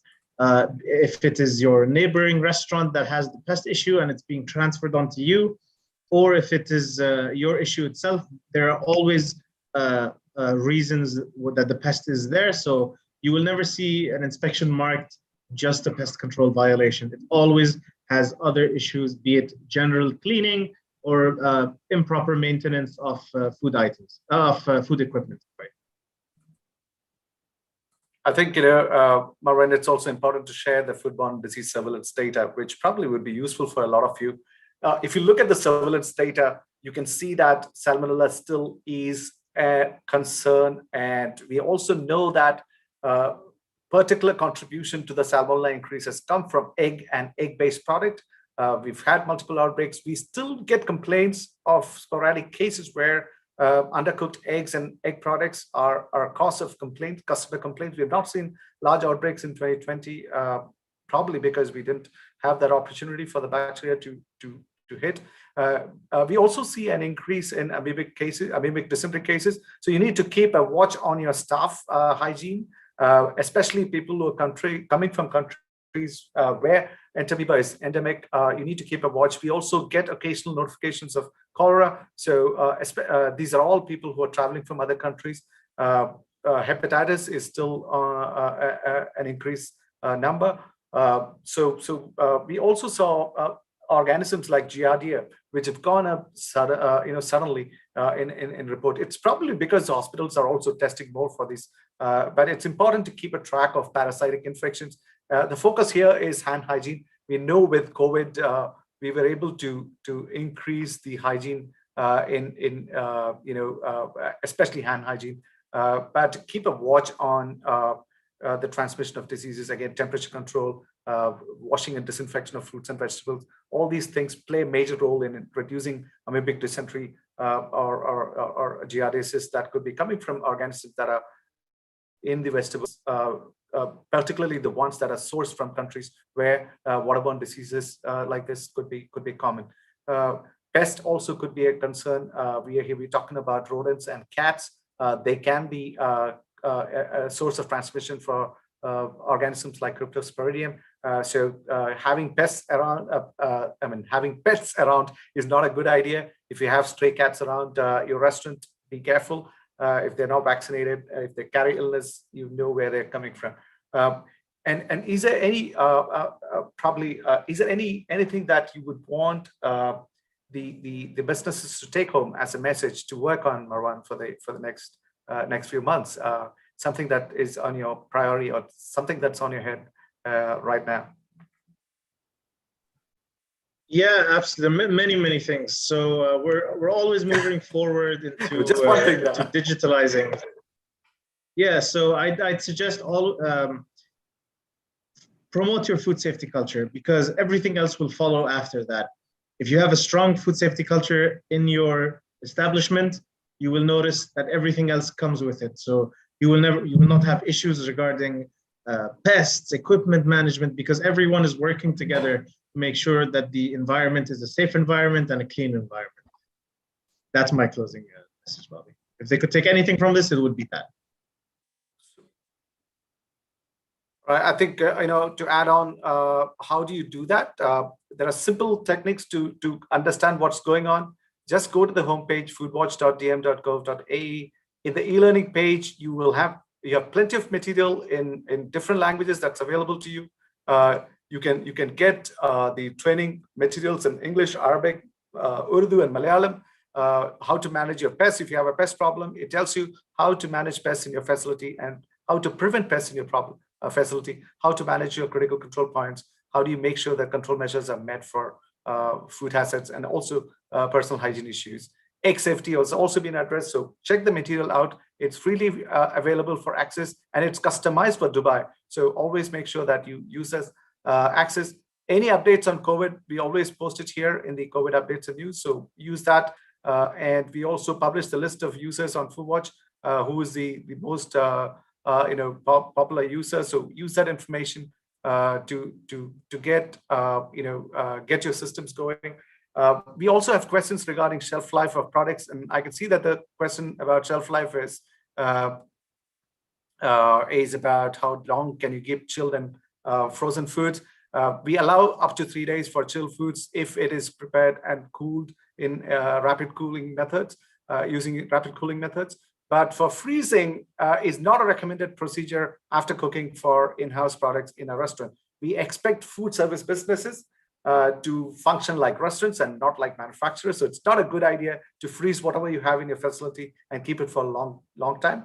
If you're a food business that is cooking, you are expected to give fresh products to your consumer. That's the expectation. So cook freeze is not a good idea unless it's something that is like a sauce where you have a bulk preparation. You want to portion it and freeze it for for a shorter duration. Validating shelf life of frozen foods is an extremely challenging thing because you cannot see any growth of organism. It leads to quality deterioration. The risk is actually not in freezing or keeping it frozen. It's in controlling your batch numbers, controlling the thawing after the cooking process. If the product is not stable, you could lead to issues. Chemicals falling under Month categories. What is the category? What certificate do I need? So chemicals and Month related issues, you can ask them at 1:30. We have a presentation from the Health and Safety Department. So all your questions regarding chemical suppliers and chemical contact materials can be asked in that session. There you could get the answers. So Marwan, thanks a lot for joining the session, and I'll move on to the next presentation with that note. So those of you who want to have chemical related questions, please bear with me now. We will not be answering those. We will be taking that in the next session.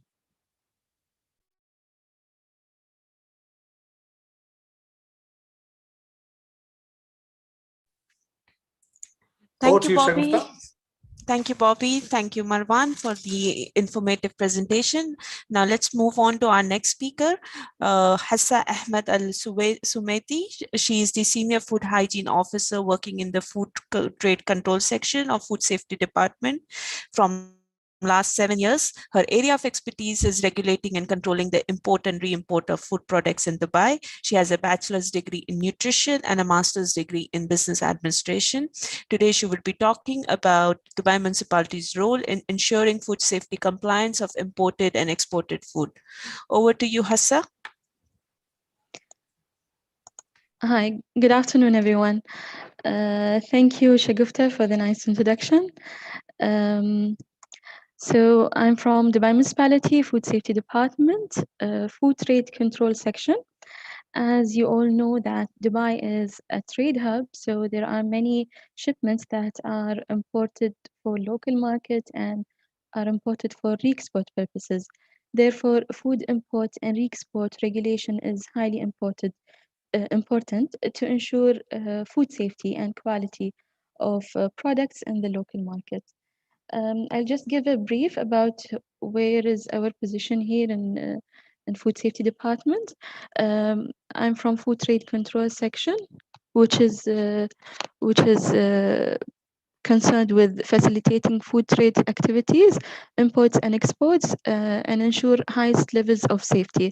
There are other sections in food safety departments, so these are the other sections, but mainly I'll talk about food trade control. So for food trade control section, we have many ports, and shipments are coming through seaports, airports, land ports, and there are team for follow-up consignment and DIP, which is concerned mainly to do inspection at the importer's warehouse or the premises of the importer. So the service is available 24/7, non-stop. Shipments are inspected all the time. These are the ports that are available in each unit. Our general goal is to ensure the safety of all food by inspecting the food products, inspecting the documents, making sure everything is according to our safety and quality requirements and regulation. We also ensure the access of safe and healthy food to consumers by doing inspections, following regulations. We also and focus on reducing food destruction by giving awareness programs to exporters and importers about what are the requirements, whether it is about shelf life, document, label. So before bringing the product, the importer needs to know all the requirements to ensure that less food is destructed and reduce the food waste and loss. By doing so, we aim to reduce cost for importers and exporters. Of course, if there is rejected food products or consignments or the products when they arrive, it will be kept at the warehouse. It is extra cost for the importer here, storage cost and if there is waste cost. So we aim to reduce this cost by giving awareness programs to them before bringing the products. So these are mainly our goal. Our responsibilities is to inspect and release all food shipments coming through Dubai ports to the local market. We also inspect and release food shipments for re-export purposes. We supervise on food destruction process and verify the compliance of imported food stuff through doing physical inspection at the port, doing labeling inspection, and sampling for lab tests, which is another section's role. This is by going through a risk assessment system, which Dr. Mariam will later explain further. These are our services, which is applied through a smart system, which I will talk about later on. So the services that we provide for food importers and exporters is a food consignment release permit for the local market. We also provide export health certificate. As I mentioned earlier, that Dubai is trade hub, so there are many shipments coming for re-export purposes. So we also provide export health certificate for those who are willing to re-export the shipment. We have a service also to transfer between Emirates. So if the shipment is coming through Dubai port, but the warehouse, let's say in another Emirate, we also have the service, food destruction service. But of course, now we are aiming to reduce the waste. So we are going for alternative options, such as recycling and using for another purposes. We have a release for re-export purpose as well. Just to give you an idea about monthly shipments that are inspected through Dubai ports, the highest shipments are coming through seaports. On monthly basis, we receive around 12,600 consignment, followed by airport units, around 12,000 consignment. Then land ports, mainly from Hatta borders, so we receive around 6,000 consignment. And finally, we have a consignment follow-up and DIP unit, which is the inspection at the warehouse. On monthly basis, we received 3,000 shipments. Just to make sure that, just to tell you that every single shipment from all shipments that we receive on monthly basis is inspected. Each shipment is inspected to ensure the safety of the product. Not a single shipment is released without inspection. The control of imported food is the first defense line in the food safety system.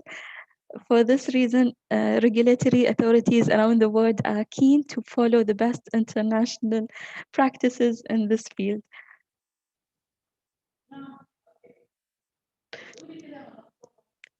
To protect society from foodborne illnesses and to ensure the flow of trade between countries, the importance of this control increases in countries that depend mainly on imported food, such as the GCC countries. The UAE has made this as a top priority, as food safety, nutrition, and food security are closely linked. Since imported food constitutes more than 90% of the food traded in the country, and more than 75% of it is imported by Dubai sea, land, and airports. The Emirates of Dubai has worked to apply the best systems and technologies to control this huge and diverse amount of food while ensuring the flow, organization, and speed of release of the shipments. To do so, we are using an advanced system called FRS system, where it has a huge data set of products and shipments. It helps to control food shipments coming through sea, land, and airports. It has all the details of shipments, including what type of release it got. Moreover, it has a risk assessment program which helps in highlighting the items that require laboratory tests depending on the food group, frequency of importation, and past history of the product. It also enables the importers to apply all all the requests online, including item registration, label assessment, and import request, even before bringing the shipment. So to avoid any kind of rejection or delay, they can apply for label assessment before bringing the product. And later, when the shipment arrives, the importer can easily follow up online using the smart system. I have a short video about food import and export system that I would like to show you all.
Now I'll give you an idea about the customer journey.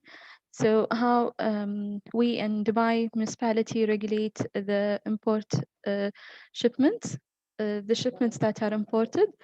So there is registration, of course, to use the system. There will be online registration in our website.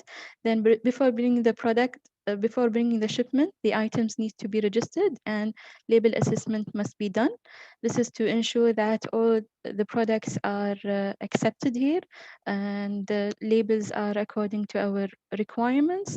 So before bringing the products, they need to register the products and do label assessment. We also encourage them to do pre-laboratory tests just to make sure that the products that are coming is approved. What might be accepted in the country of origin might not be accepted here in Dubai. So that's why we always suggest to do pre-laboratory test. And later on, we verify the documents, make sure that all the documents that are coming with the shipments are approved. In case of meat products, we check halal.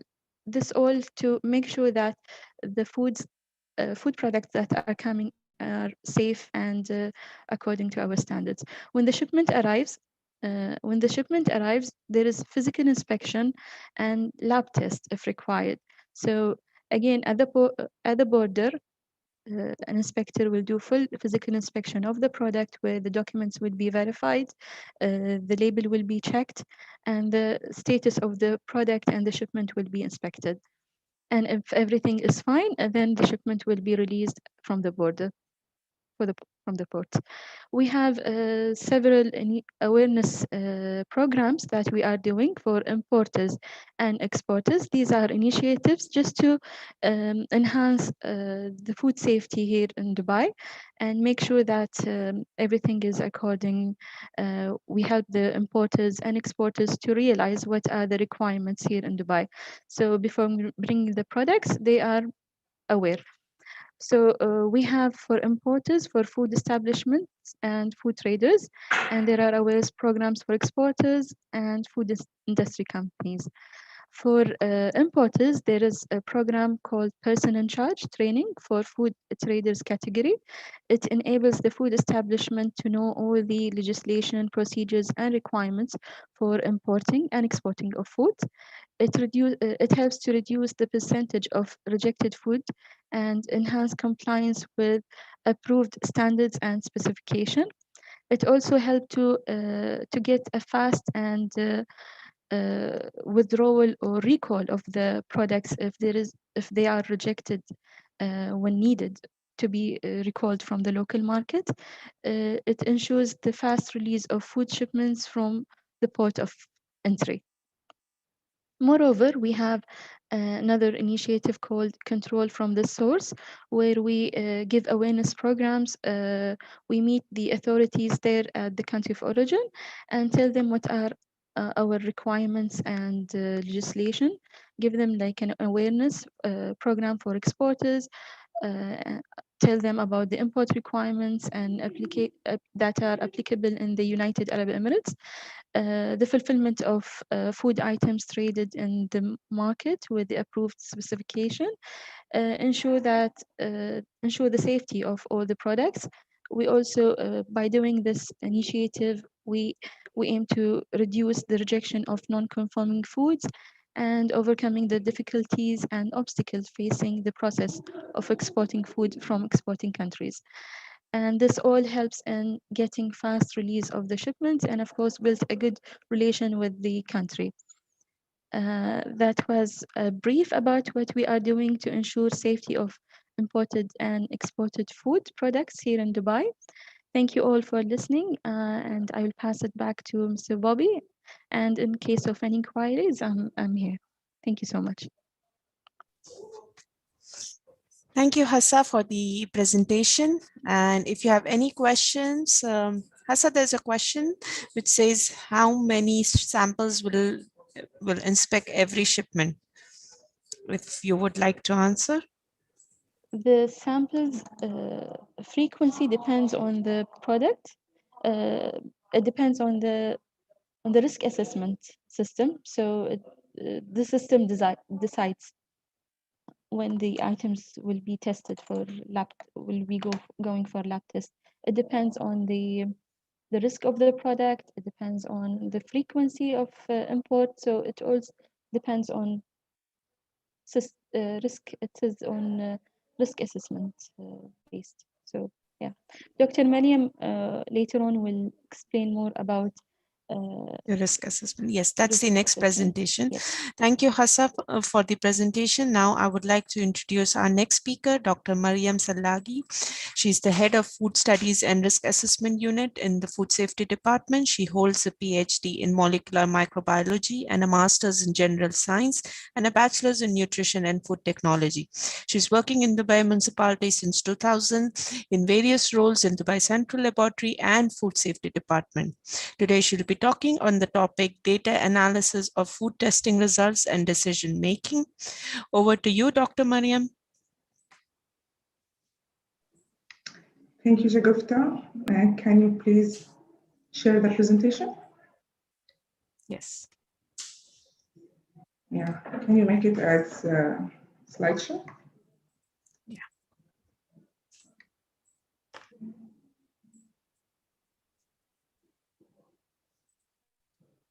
Yeah. Yes, just a minute.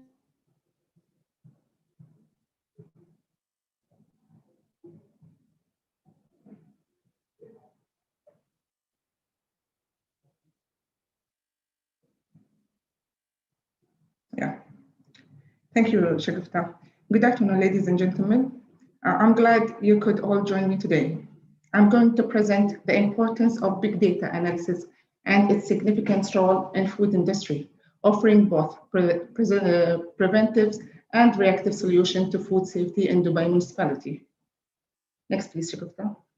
In general, Dubai is the region's biggest hub for food trade and handles 75% of food imported to the UAE. More than 8 million tons of food is imported through Dubai's port annually from around 173 countries. All food shipments coming into the Emirates, which is approximately 350,000 shipments, are subjected to initial detection and physical examination by food trade inspectors to ensure the safety and that all shipments content data match those recorded in the system. Next, please. Based on risk assessment, the inspectors collect samples representing the shipments and conforming to ISO requirement for laboratory testing. Food testing is performed to assess whether the food that is subjected to the test meets set of parameters for safety, quality, and regulatory. There are a set of microbiological, chemical, and quality criteria for each product as per the product standards published by Emirates Authority Standardization and Metrology. And the products are tested at the point of import to ensure that the product meets the set standard. The products that meet the standard are released, and the ones that do not meet the standard are subjected to further testing or regulatory decisions based on the perceived risk. Next, please. Yearly, between 31 to 32,000 of food samples are collected and analyzed in Dubai Central Laboratory for microbial, chemical testing with safety and quality parameters. The reductions in the number of samples, where you can see here in 2020, is due to the pandemic of COVID-19, since most of the samples collected were related to the high-risk products. With such massive number of data and valuable information, data analysis is highly essential in decision-making. Next, please, Shawita.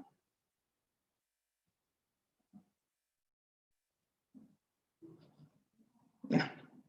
The data analysis was based on certain factors. As you can see here, we are analyzing data based on food groups, which classified into 16 groups, like the dairy product, fish and seafood product, meat, poultry product, grain, cereals, and others.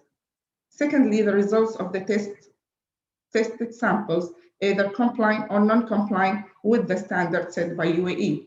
We also have a result reported as further actions. This further action, I'm gonna explain it later. Third factors, country of origin, which also plays a very important role in data analysis.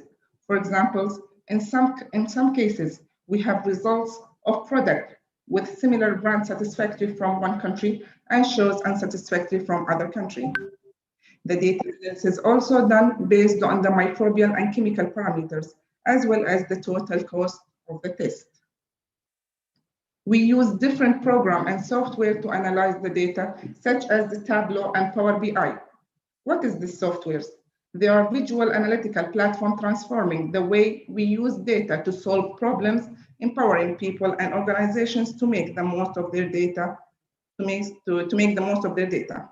In the beginning, we started analyzing the data for the last 5 years, and then we found it important to do it annually. However, now we are doing the analysis on monthly basis. We have we analyze the data, different type of data that been analyzed in Dubai municipality is the imported samples, the samples in the local markets, all the survey samples been also analyzed, and the samples collected from events such as Global Village. So accordingly, the plan is updated. Next, please.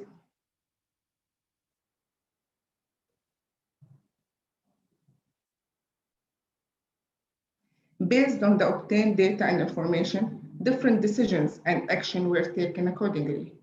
As you can see here, we raised the notifications to the authorities bodies, changing the risk level for some food items, updating the test parameters, and suggestions sent to the standardizations and legislations bodies. Based on these decisions, the cost of tests were reduced dramatically. Next, please.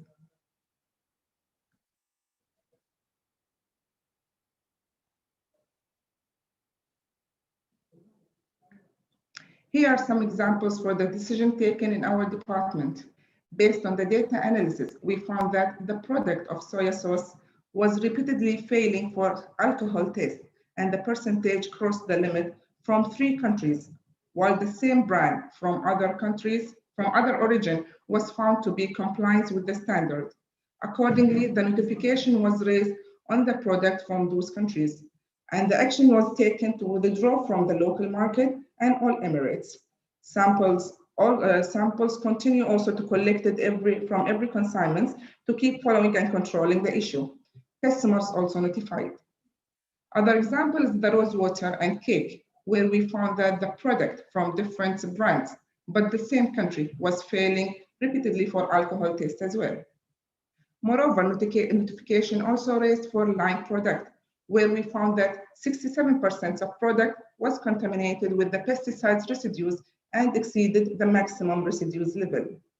Based on the monthly data analysis, we observed some products like spices failed repeatedly due to the presence of unpermitted color, such as Sudan dyes, especially after the pandemic period. Keeping in mind that it was never rejected previously for such test. And this indicates the importance of the monthly data analysis in taking real-time decisions, as well as design the monitoring and sampling strategies. Next, please.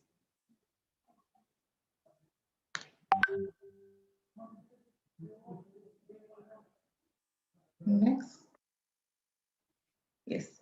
Here, another decisions taken based on the analysis of 5 years results was changing the risk level of some food items from medium to low, as we found that in some food product, all the microbial tested parameters were compliant with the standard, and such as the biscuit, pastas, and noodles. The repetition of sample collection in these products were also reduced. Only that one collected from port, which is entering to the country for the first time. On the other hand, some product, the risk level was increased from medium to high due to its association with several food poisoning cases, such as egg. Based on data analysis, we found that product like pistachio and peanuts were non-compliant with the regulation for aflatoxin in specifically 5 countries. Therefore, we decided to focus on non-compliant product while releasing the product originated from other countries, which are found to be compliant, and follow them in the market instead to assure its safety after exposure to the different storage condition. Next, please.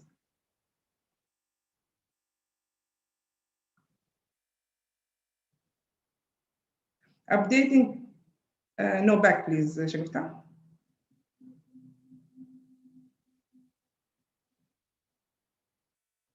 One slide back. Yeah. Updating the test parameter after analyzing the big data played an important role in concentrating on safety parameters.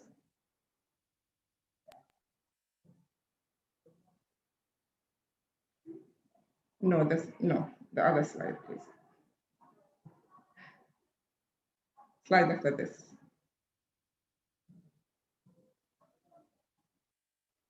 Yeah. We reduced the number of tests conducted for some food product, such as processed meat. We found that more than 10 parameters were tested for such a product, and hardly was failed in one of the microbial parameters. Accordingly, we concentrated on reducing these parameters and adding new parameters to be tested, such as nitrate and nitrate, to assure the safety for consumption. Moreover, we also exchanged the conducted parameters from microbial tests to chemical tests based on the obtained analysis results, such as chocolate, where we found there never failed for salmonella test. Instead, we concentrated on alcohol test for the same product.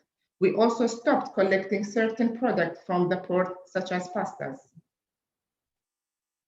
The analysis of big data, in this slide, the analysis of big data also opened a great opportunity to cooperate and work hand to hand with the legislative bodies through raising the suggestions and challenges which we faced with the products. For example, we requested ISMA to look into the maximum level of the total arsenic in seafood product and put a limit for inorganic arsenic, since most of the tested samples failed for the total arsenic.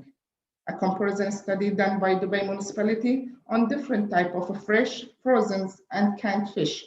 We found that most of the samples were having very high level of total arsenic, while the limit of the inorganic arsenic was very low or even not detected. In addition, Suggestion was also raised to the authorized body to look into the maximum level of lead contamination in turmeric, which found to be most analyzed samples, and the results reported as further action, since no standard for this contaminant in turmeric. Based on the data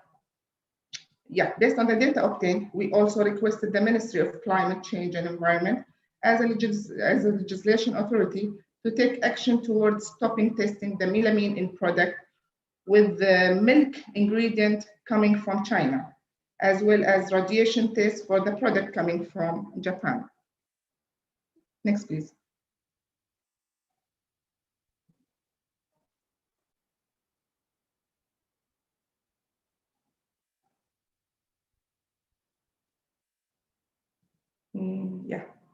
The above decision made had a direct impact to fasten the release of the consignment and on test costs, and also on test costs. As you can see here in the graph, by reducing the number of the collected samples from wheat and product category, such as biscuit, noodles, and pasta, the cost sharply reduced. Next.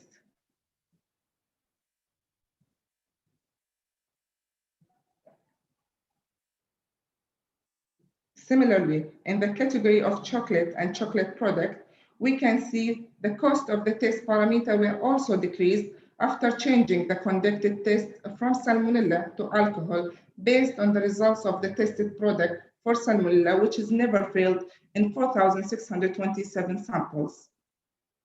Finally, next, final slide. Finally, I would like to illustrate that by analyzing big data, we can make better decisions and predict potential future risk in food safety. This is in general how we work in Dubai food safety, that based on the data analysis and the obtained information, different decisions and different actions being taken to control and make the safety of food that being consumed by the society. Thank you very much. It was a fast presentation. Thank you, Dr. Mariam. It was fast but very informative. We will move on to the next speaker. We have Dr. Hassa with us. She is from Health and Safety Department, Acting Manager, Registration and Permit Section.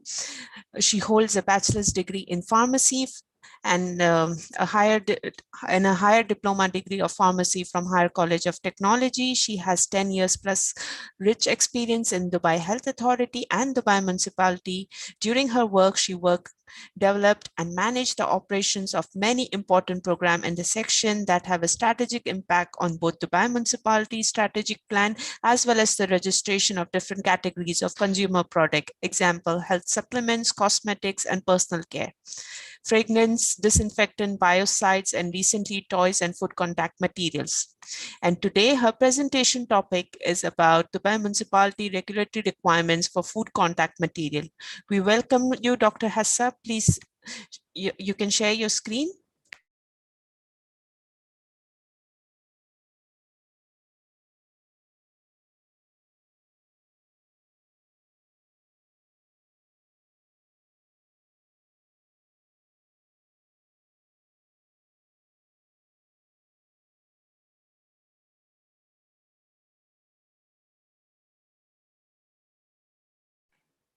Good afternoon, everybody. Does my screen is shared?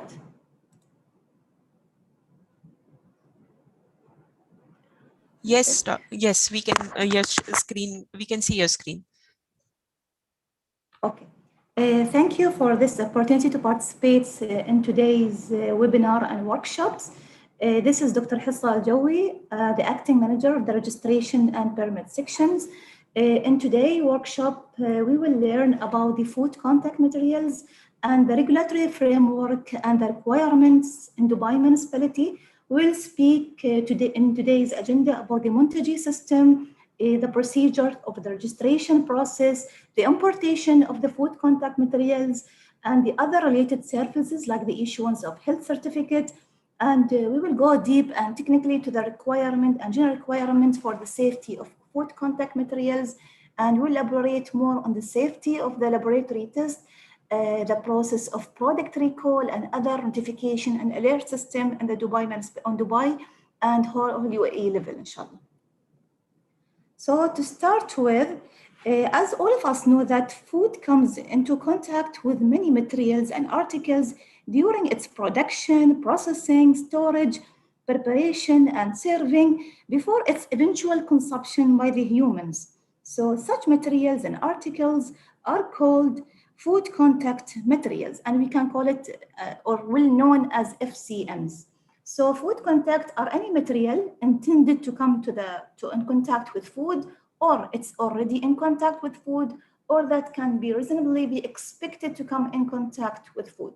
This includes, as maybe most of us using these materials and articles, like the packaging materials, cutlery, dishes, containers, even some parts of the machinery that are in contact with food, cutting boards, kitchenware, and tableware also. So all these FCMs can potentially contaminate food by transferring the substance into it.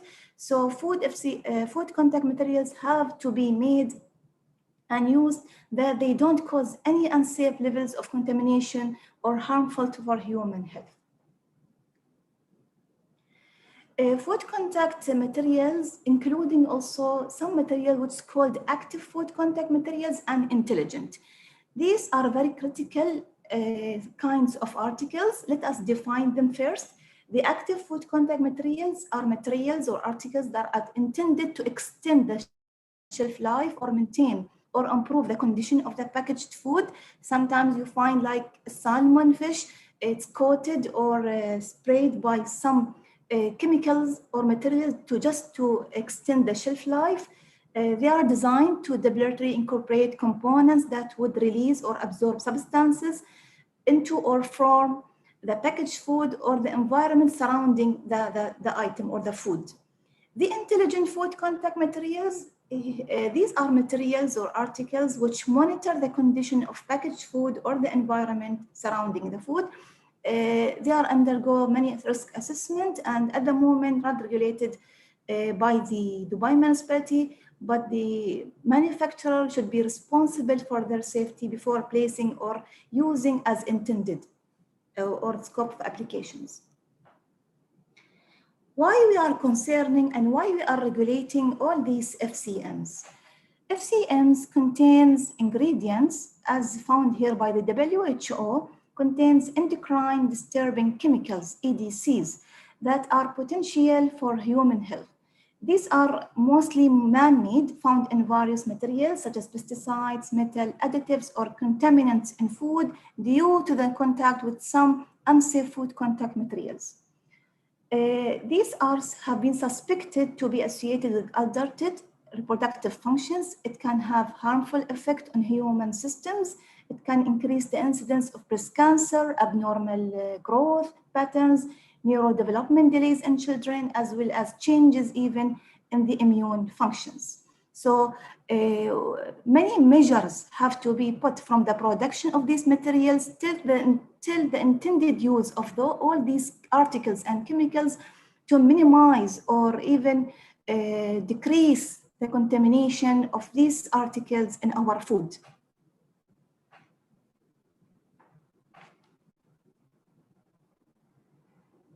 We will elaborate here more about the regulatory program, the control programs in Dubai municipality.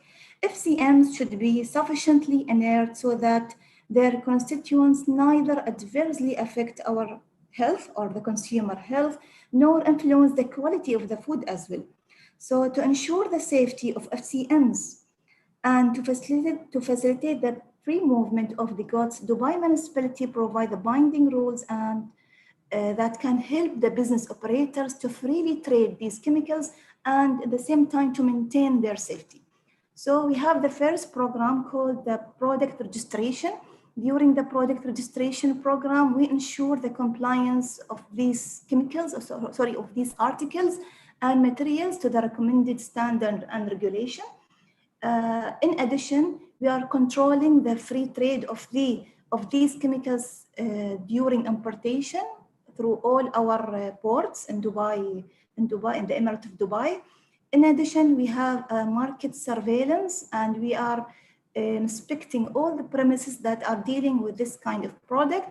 And even we are withdrawing some sample for lab testing and to ensure they are, yes, safe to be used by the end user or consumers. So all these are the main programs in Dubai municipality.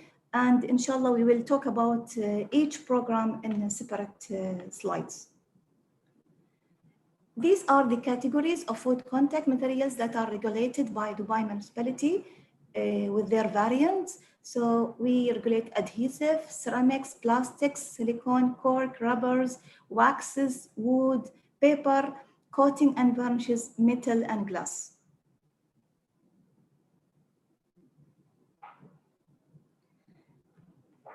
Okay, before speaking or elaborating on these programs, we'll talk about the interface that's used. We have a very well-known system in the Emirate of Dubai. It's called the Muntaji system. Muntaji system is designed and integrated in a way that is the product registration is integrated with the import and the export service, as well as recently we added some other permits. And as an added value also, we are offering an open data verification tool for the consumers, for the importers, for even the restaurants, for all kinds of premises that they can benefit from all this information and check on the spot and verify the safety of all products. Food contact is recently added to the Muntaji system and under development, and even the risk assessment we are building from all previous data, so it can help to during importation and during prioritizing the sample withdrawal at the ports. So we can first talk about the registration of the consumer products. The registration is a very streamlined service in Dubai municipality. All the companies like local manufacturers, importers can have an account in Dubai municipality. They can register, they can provide all the required documents. As we can see here, we will request a valid copy of trade license, whether it should be with a related activity. We will request one of the main important requirements is a laboratory test, and it should be specific to the kind of that material or article, and we will talk in more detail in the later stage. The lab or the lab test report should be issued from Dubai Central Laboratory or any other accredited laboratory with the accredited scope. Local laboratories should have, for the local laboratories, they should have accredited from the Emirates International Accreditation called IAC. And if the lab test is submitted from abroad, it should be issued from a lab that's accredited by one of the organizations listed in ILAC organization. The last requirement, we request all local manufacturers to have a quality standard called Good Manufacturer Practice Certificates, so that all the FCMs meet the quality standard for manufacturing as well as the hygiene as per food legislation system.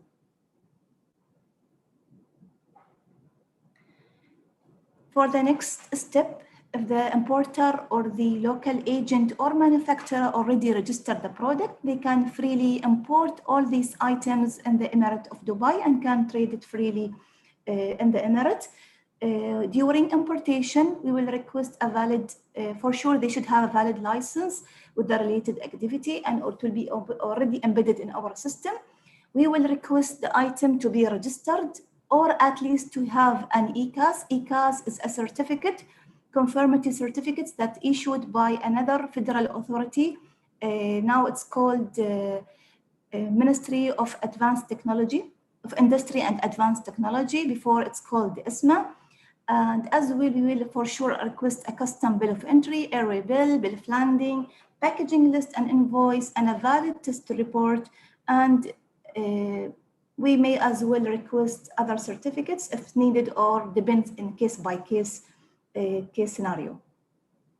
We list also the fees here for all the companies to be aware about the inspection of the consignment. Also, recently we issued, we initiated to have a health certificate for export purpose. So any local manufacturer would like to export all these FCMs to other market abroad, they can freely obtain and get the certificate. It's an electronic service as well. The required documents as stated here will request bill of lading, airway bill, the product invoice, purchase invoice, a copy of GMP for the local manufacturer, laboratory test, as explained earlier, should be a local laboratory from Dubai Central Laboratory or any other accredited laboratory by the Emirates Accreditation IAC. Here are the fees as well, 200 dirham for the export for all the countries, except GCC, it is 100 dirham per certificate.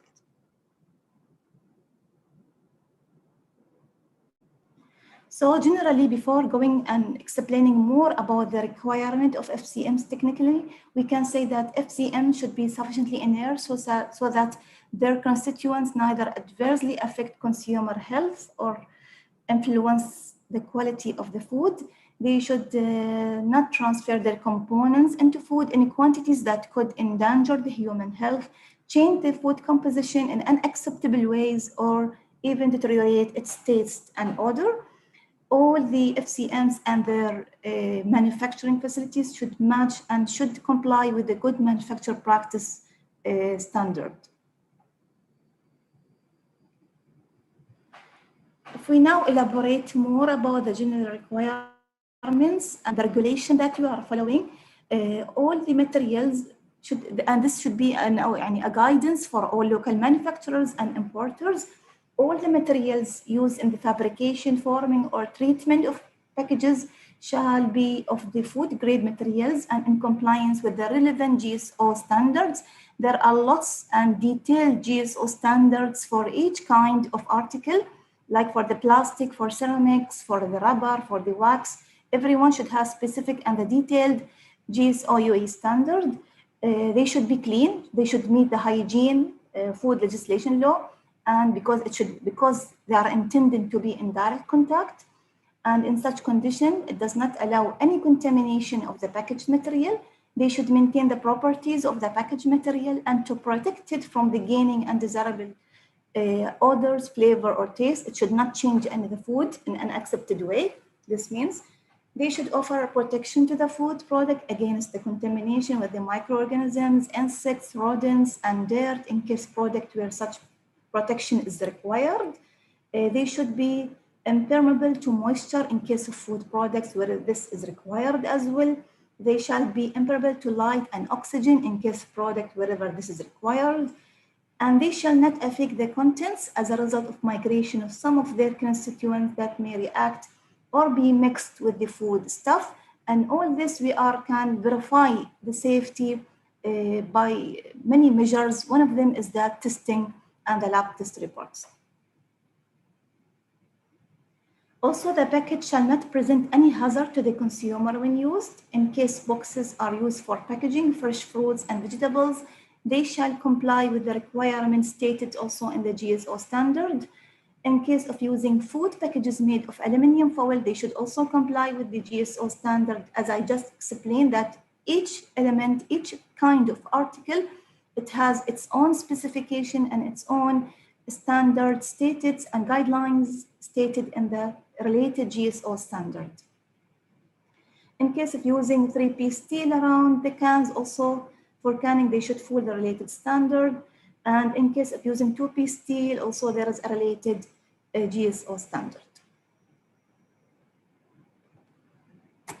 All materials and articles that's composed or used to manufacture these FCMs, including active and intelligent materials, shall be manufactured in compliance, as we stated before, with the good manufacturer practice of any food safety system or quality management system related to the food safety, so that under the normal or forcible condition of use, they don't transfer their constituents. This is the main concern and the main health issue. because again, it will endanger the human health. GMP is a general requirement, and we may ask for extra documents in a case-by-case basis. Labeling is one of the main and important part in the control and in our regulation and requirements for the safety of food contact materials. There should be enough area to be reserved in the outer surface to allow writing in the label information. Materials and articles which are not yet in contact with food and placed in the markets, they should be the food, or this, if you can see here, the fork and the glass it's one of the major signs that should be labeled and stated on all food contact. And this means that this item and this article is compatible and safe to be used in contact with food. And if necessary, special instructions or precautions to be observed for safe and appropriate use. Because as we know, sometimes we see that for freezer safe use, there is another logo. For the microwave safe use, there is another logo for the oven. So the consumer should clearly guided in what kind of application and what the intended use of that FCMs is manufactured for. And the name, and for sure the name and the trade name of that FCM should be stated along with the manufacturer or the seller or the in-charge person in the country. Adequate labeling or identification should be also created. Even sometimes we are asking, I will explain further. Traceability is very, very important, and it's a crucial requirement.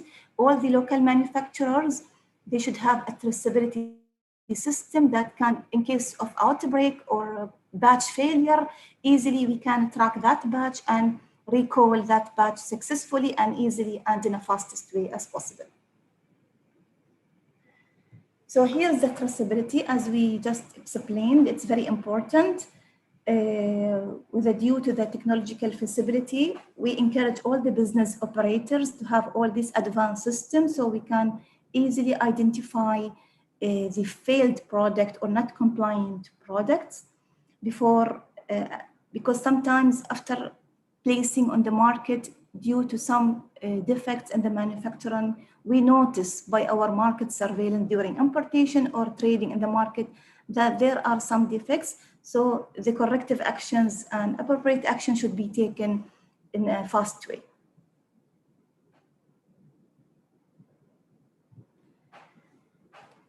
Here are the safety tests of food contact materials. For all the products and FCMs, we are asking for the overall migration. We can say all plastic, all mugs, water bottles, sandwich bags, spoons, fork are applicable for this test.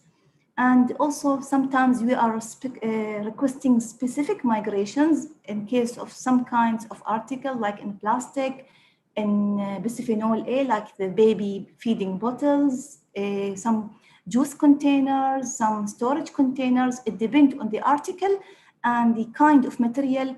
There are certain applicable tests that can ensure their safety.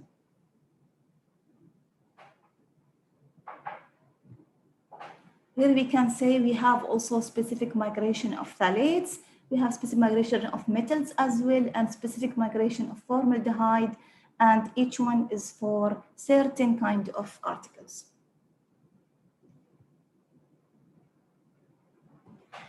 Product recall.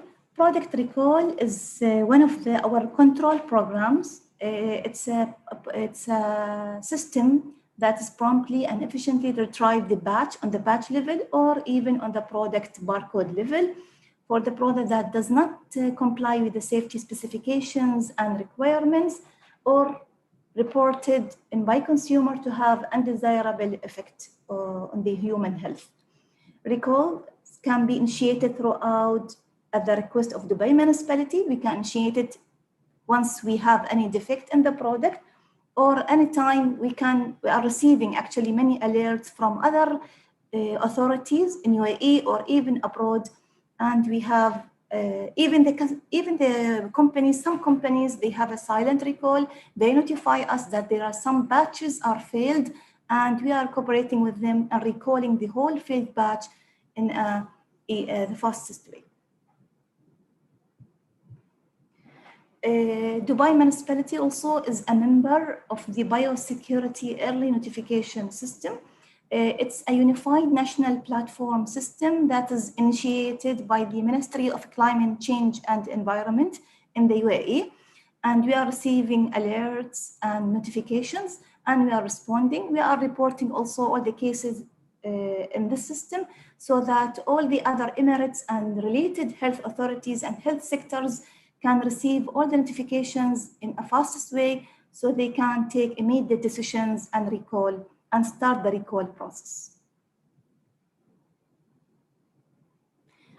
Before we end, we would like to aware everyone that is the Muntaji system, as we explained, we offer with the Muntaji an open data tool.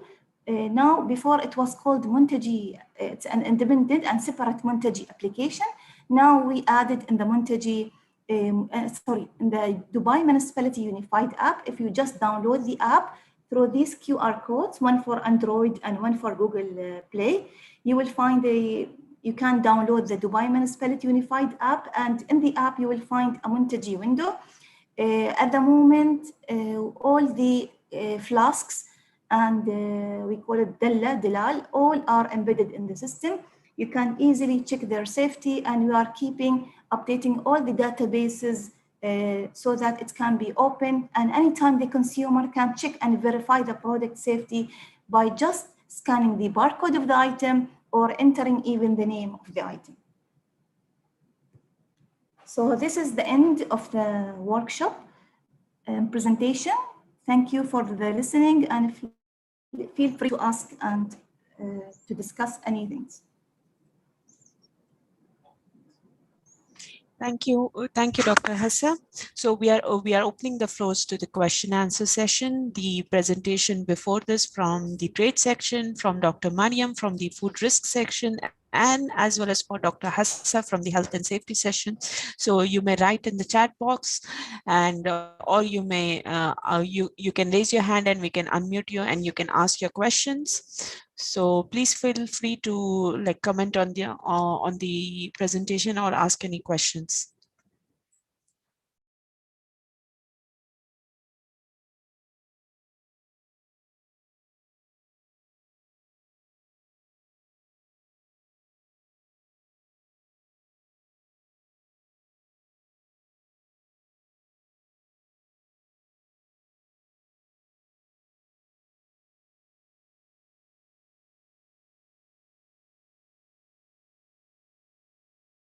Dr. Mariam, I think this question is based for you. How do we ensure that the product does not carry any trace of chemicals or antibiotics or adulterations or free from microorganisms when we get imported items? Dr. Mariam, if you would like to comment on it. Yes. Yeah, can you hear me? My voice is clear? Yes, we can. Yes. Yeah. Replying to these questions, thank you for the questions. As I mentioned in the presentation, that yearly we have a sampling plan. I mean, of course, the number of shipment is so big. So based on risk assessment, strategy, we have in our system that certain samples is collected based on the level of risk, and if it's non-compliant from previous shipment or if it's entering for the first time. So based on that thing, samples is being collected and submitted to the DCL laboratory to do the safety parameters to ensure the compliance of that product from having any contaminant. That's how we assure. Of course, we cannot ensure the freedom of the product from any contaminant from port itself. It should go to the laboratory to make sure it is complying with the regulatory standards. Did I answer your question? Thank you, Dr. Mariam. There's another question. Yes, there's another question, which is test report mandatory for food registration in Dubai municipality?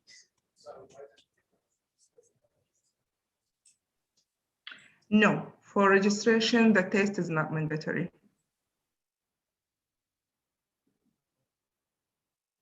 Okay. Dr. Hassa, there's a question for you. Is Muntaji platform active for imported food products?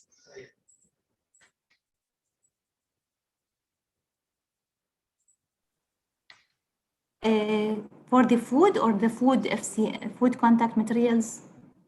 Because Muntaji is not for food. Food, as explained by my colleagues, by the FIRS. Yes, imported packaging as well. Yes, true. For the imported packaging, is it active? At the moment, since 1 month, we launched a new version of Muntaji system, but it is a soft launch, a trial. It's a pilot project for certain companies just to test it and to make sure that everything is, there is no like defects or etc. to just test it. So in that version, yes, some companies have access to the food contact registration. But not all the companies, and very soon, inshallah, that's why I explained today, very soon it will be in the Muntaji, in the final Muntaji system. But currently, yes, we are regulating all food, all consignments containing of food packaging are inspected by us and to be, and to grant the permit import from our side. Okay, thank you, doctor. There's another question. Is there a permit or certificate if you're applying for Muntaji system?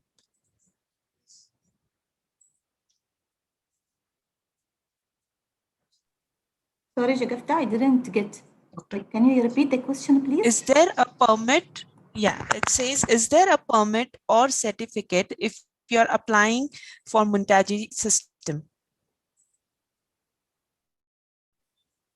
If you apply in the Muntaji system, yes. For the registration, you will get a registration certificate. For the consignment release, you will get like an import permit. Sure. Okay. Okay. If this is the question, I'm not sure if I answered it correctly. I guess that was the question. There is another question for food contact material. Test report is mandatory. Yes, one of the main requirements is the test report during the product registration and as well during product importation.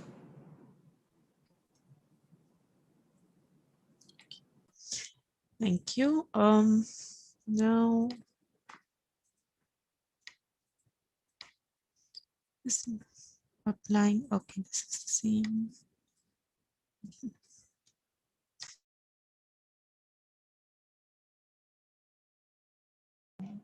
There is a question, Shagufta, I can see here regarding the radiological examination. Yeah. Yeah, I mean, the examination done in the DCL, as they have approved methodology and equipment to perform this test, radiation test, and accordingly, they report about the results if it's having or not having the radiation in the food stuff. There's another question, doctor. There's a. It says there's a there are certain borderline products which do not fall into the DM, MOH, or ISMA registration scope. In such cases, where does the trader go for registration? Well, I don't know. This is a question where Hassa there is from, some product. Maybe Hassa could answer, yeah? It's very general question. We cannot guide because there are many authorities. Sorry? If you have an example or a certain type of food, of product, sorry, that we can guide you.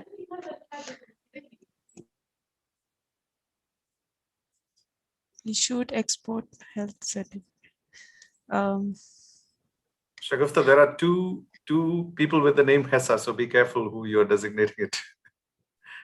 I think Dr. Hessa was also trying to answer that. Yeah. Hassa from food trade, I think, and another Hassa for food trade. Yeah, no issues. Yes, two From health and Hassas safety, today. yes. Yeah, I get. But usually any Yeah. import or export, it goes through Okay, customs, and we they direct them about which authority to follow up. Customs usually. If it is food product, then if any import, if the product is food, so there will be like a note, food safety or Dubai municipality inspection is required. So it will go through Dubai municipality inspection. So usually in the bill of entry at time of arrival, the customs issue the document and it states which authorities inspection is required, if any. Okay, thank you. Okay, thank you, Hassa. Now, Dr. Hassa from Health and Safety, there's a question regarding when it comes to food contact material, is aluminum foil allowed to be served hot food?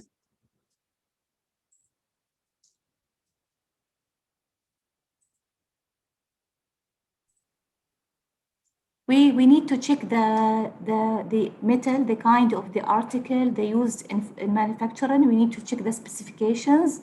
So this is questioned by the manufacturer or by consumer because it's different. For the consumer, every time we are encouraging the consumer to read the label of the product, because if the product is only the packaging aluminum foil, this is not intended to be cooked with it. This is for packaging or covering the food, for example. So we advise all the consumer to carefully read all the instructions stated on all food packaging articles. Okay, thank you. Another question, what are the test parameters to be tested for food contact materials?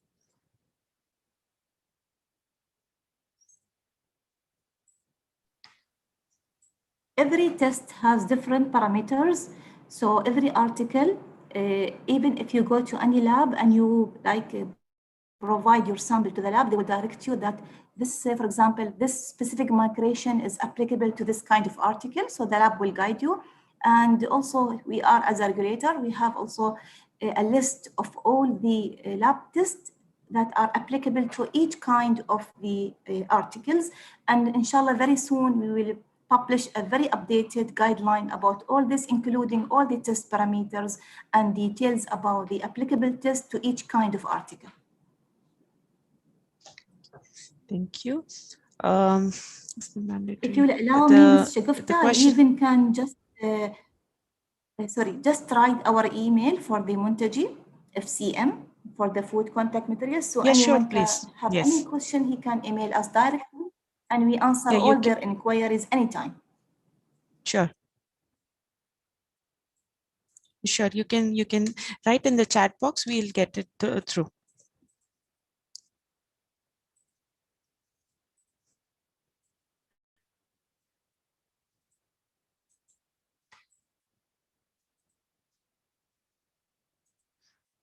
Dr. Hassa, we still have questions about Muntaji. Muntaji required sample registration.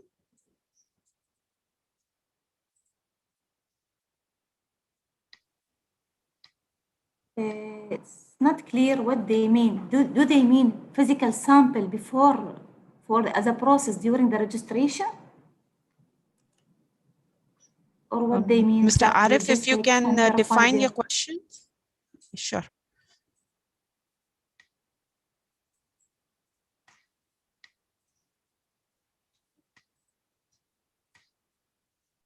Physical samples before bringing to Dubai. Mr. Arif, we can unmute you. You can ask your the question directly. If you can raise your hand, we can unmute you.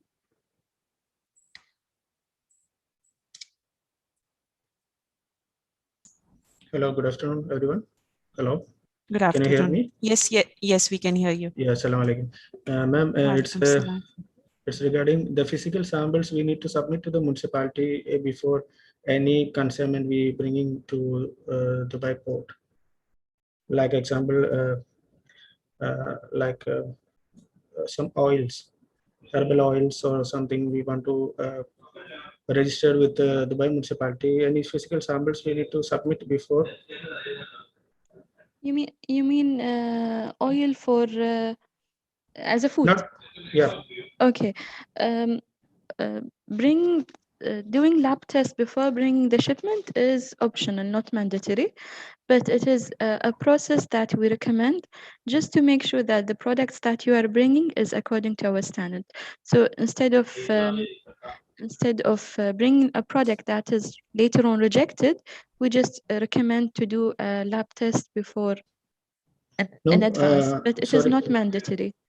Sorry to interrupt, because like a huge investment before bringing the container, like it's like a container it's coming.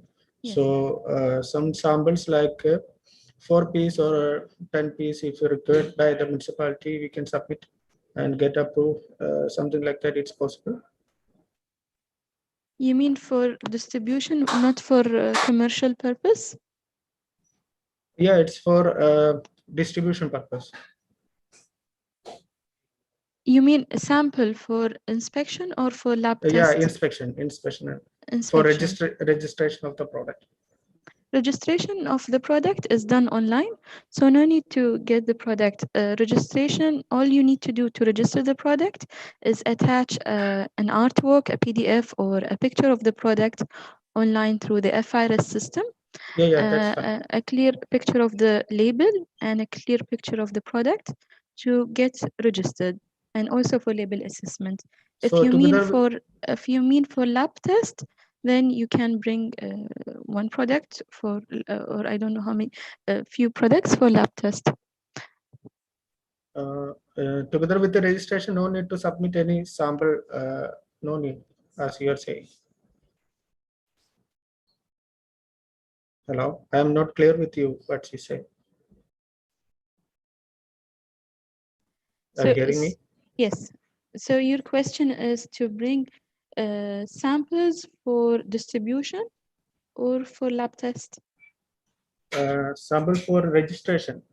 Registration is done online, so no need Online, to no need to submit any samples. No. Okay, clear. Pictures are enough for registration. Okay.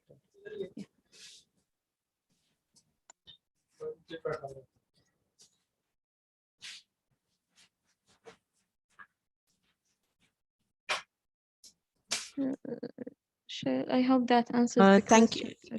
Yeah, thank you, Hassa. Do we have any other questions?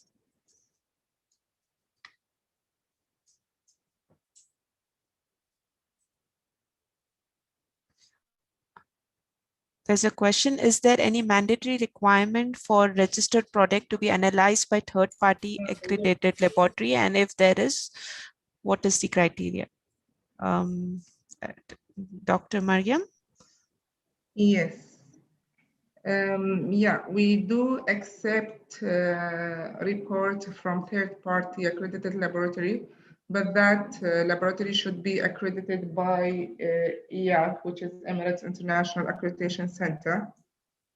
And yeah, accordingly, we do accept the report.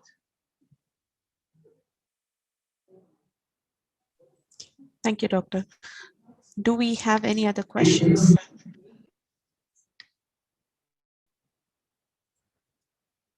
There's a question, what should we do if the product does not have separate standard limits for raw and processed?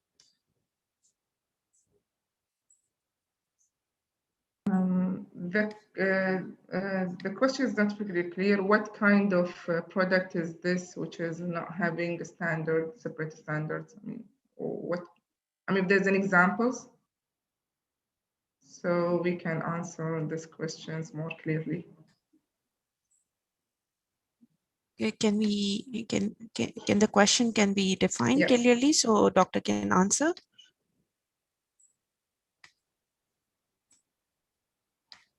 Because mostly we have standard for most of food items.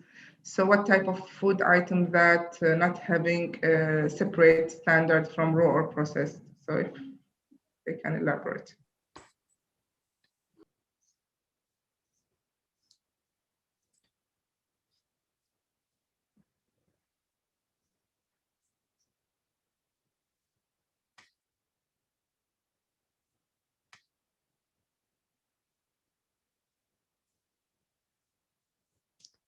Okay, we still did not receive. It's regarding raw nuts and processed nuts. Dr. Mariam, Yeah, the question was in regards to raw nuts and nuts. Yeah, there is a standard actually for raw nuts and also for the processed nuts. Yeah, because we are following actually Codex standard and EU both. So there is a standard for it. So according to the limit, according to the test results limit, we refer to the standard, and the report is and the result is reported. Okay, thank you, doctor. We have Mohammed.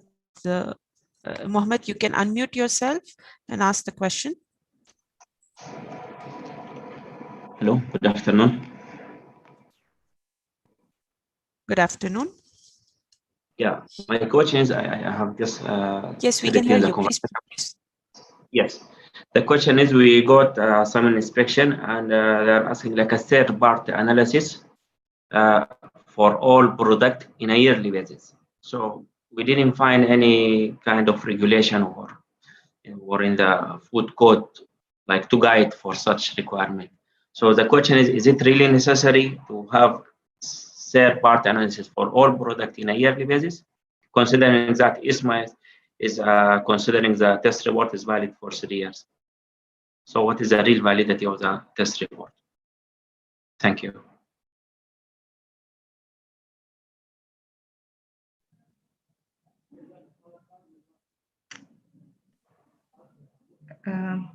Yeah, is this, are you importer or manufacturer in the country?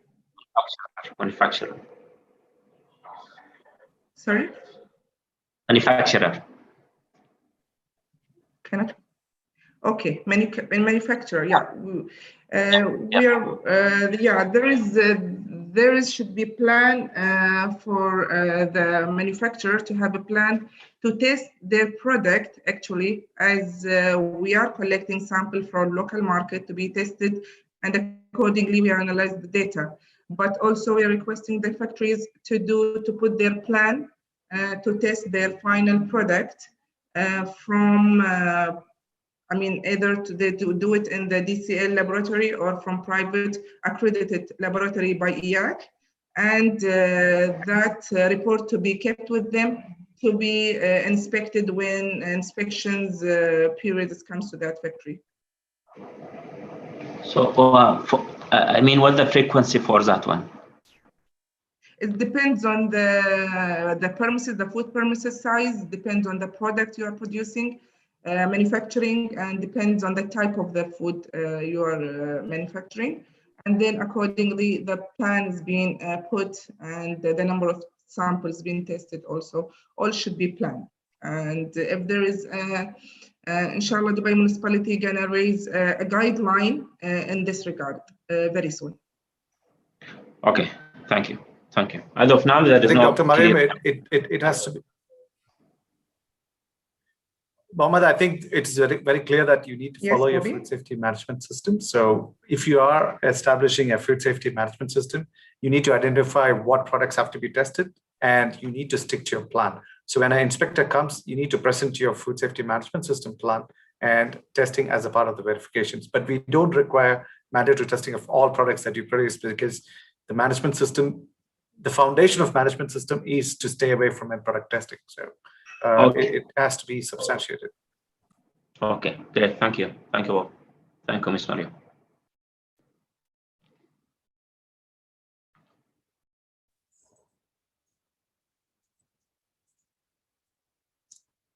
Dr. Hassa, we have a question. There are any plans to make Montaji as federal for registration like ZAD?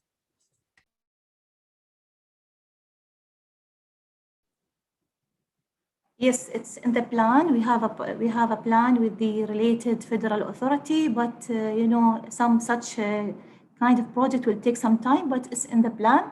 Inshallah, pray for us, and we are working on it, inshallah. But we cannot tell the exact date, but inshallah it's working. It's under process.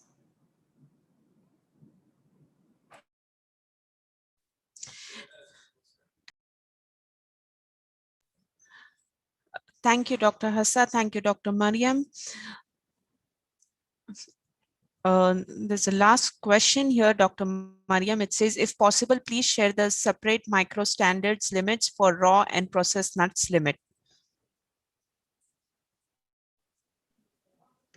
Actually, for nuts, mainly we are doing aflatoxin test, which is chemical testing. And we don't do as a routine microbial testing for nuts. However, the standard 1016, which is available on ISMA website, it's having all the microbiological criteria for the food commodities and groups. And the chemical limitation is in the Codex website.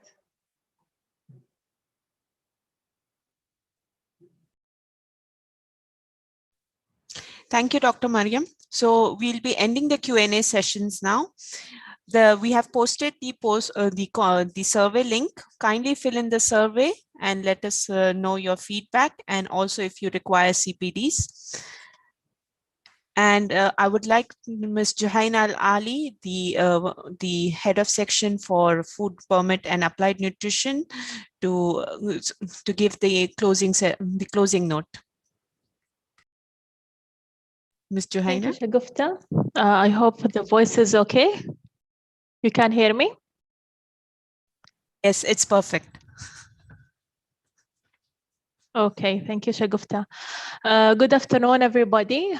We came to the end of the program, but we were very happy to have you all, to know each one of you and contributing into this virtual event. And we came all together today in the World Food Safety Day to make a contribution and to make a change and influence in our food systems.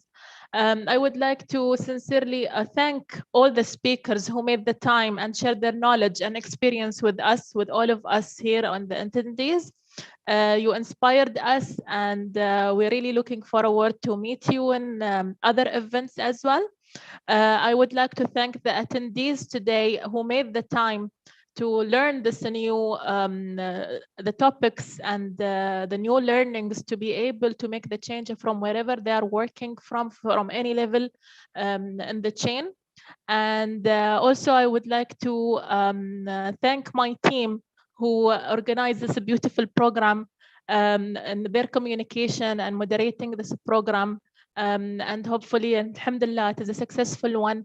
And I would like to really thank you and make sure that this is one step towards celebrating and contributing to the food safety system to ensure a healthier and a safer food for the future, and to make sure that the food is sustainable for our population. We were today able to have local experiences and international experiences, and that was a really pleasure for us as Dubai Municipality to be able to host this event. So thank you everybody again. Hopefully to see you in coming virtual events, and also inshallah after Corona is life is getting back, maybe we can meet in person very soon. And that's it for today. And I really would appreciate if you are comfortable to open your camera. Maybe we can have a group photo for the memory for this day, and we can share it with you if you want. So please, if you are comfortable, please open your camera so we can take a group photo.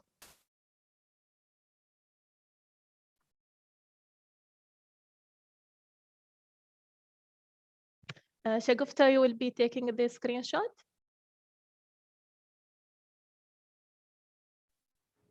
Yes.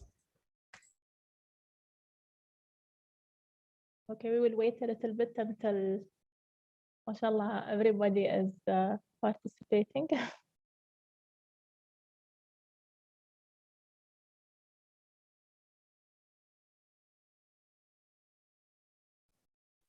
Thanks, Catherine and Michelle, for staying back. It was great to have you on board until the end of the session. You can also see Dino. Great to see you on board. All right, so we got plenty of faces. Good.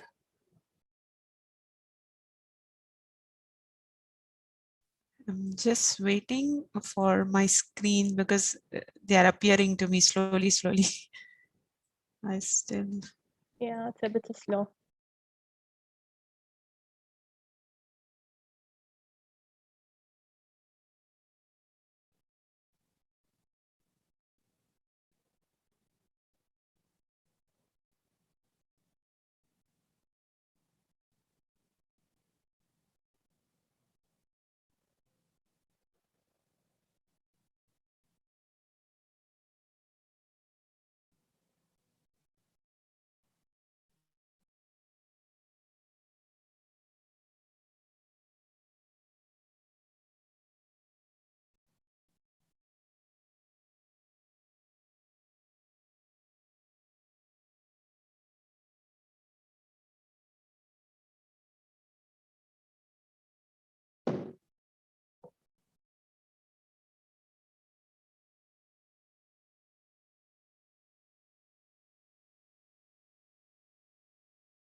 I think, Joanna, the traffic is pretty high, so you can see his faces loading very slowly.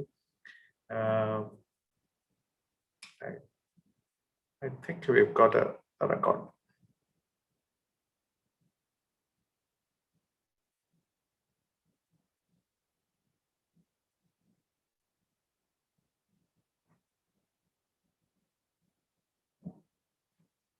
Joanna, I think we are done.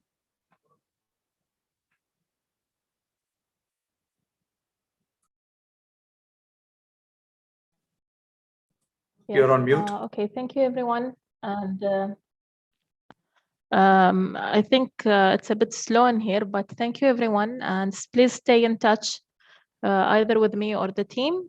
And I wish you a very beautiful day, rest of the day. Thank you so much.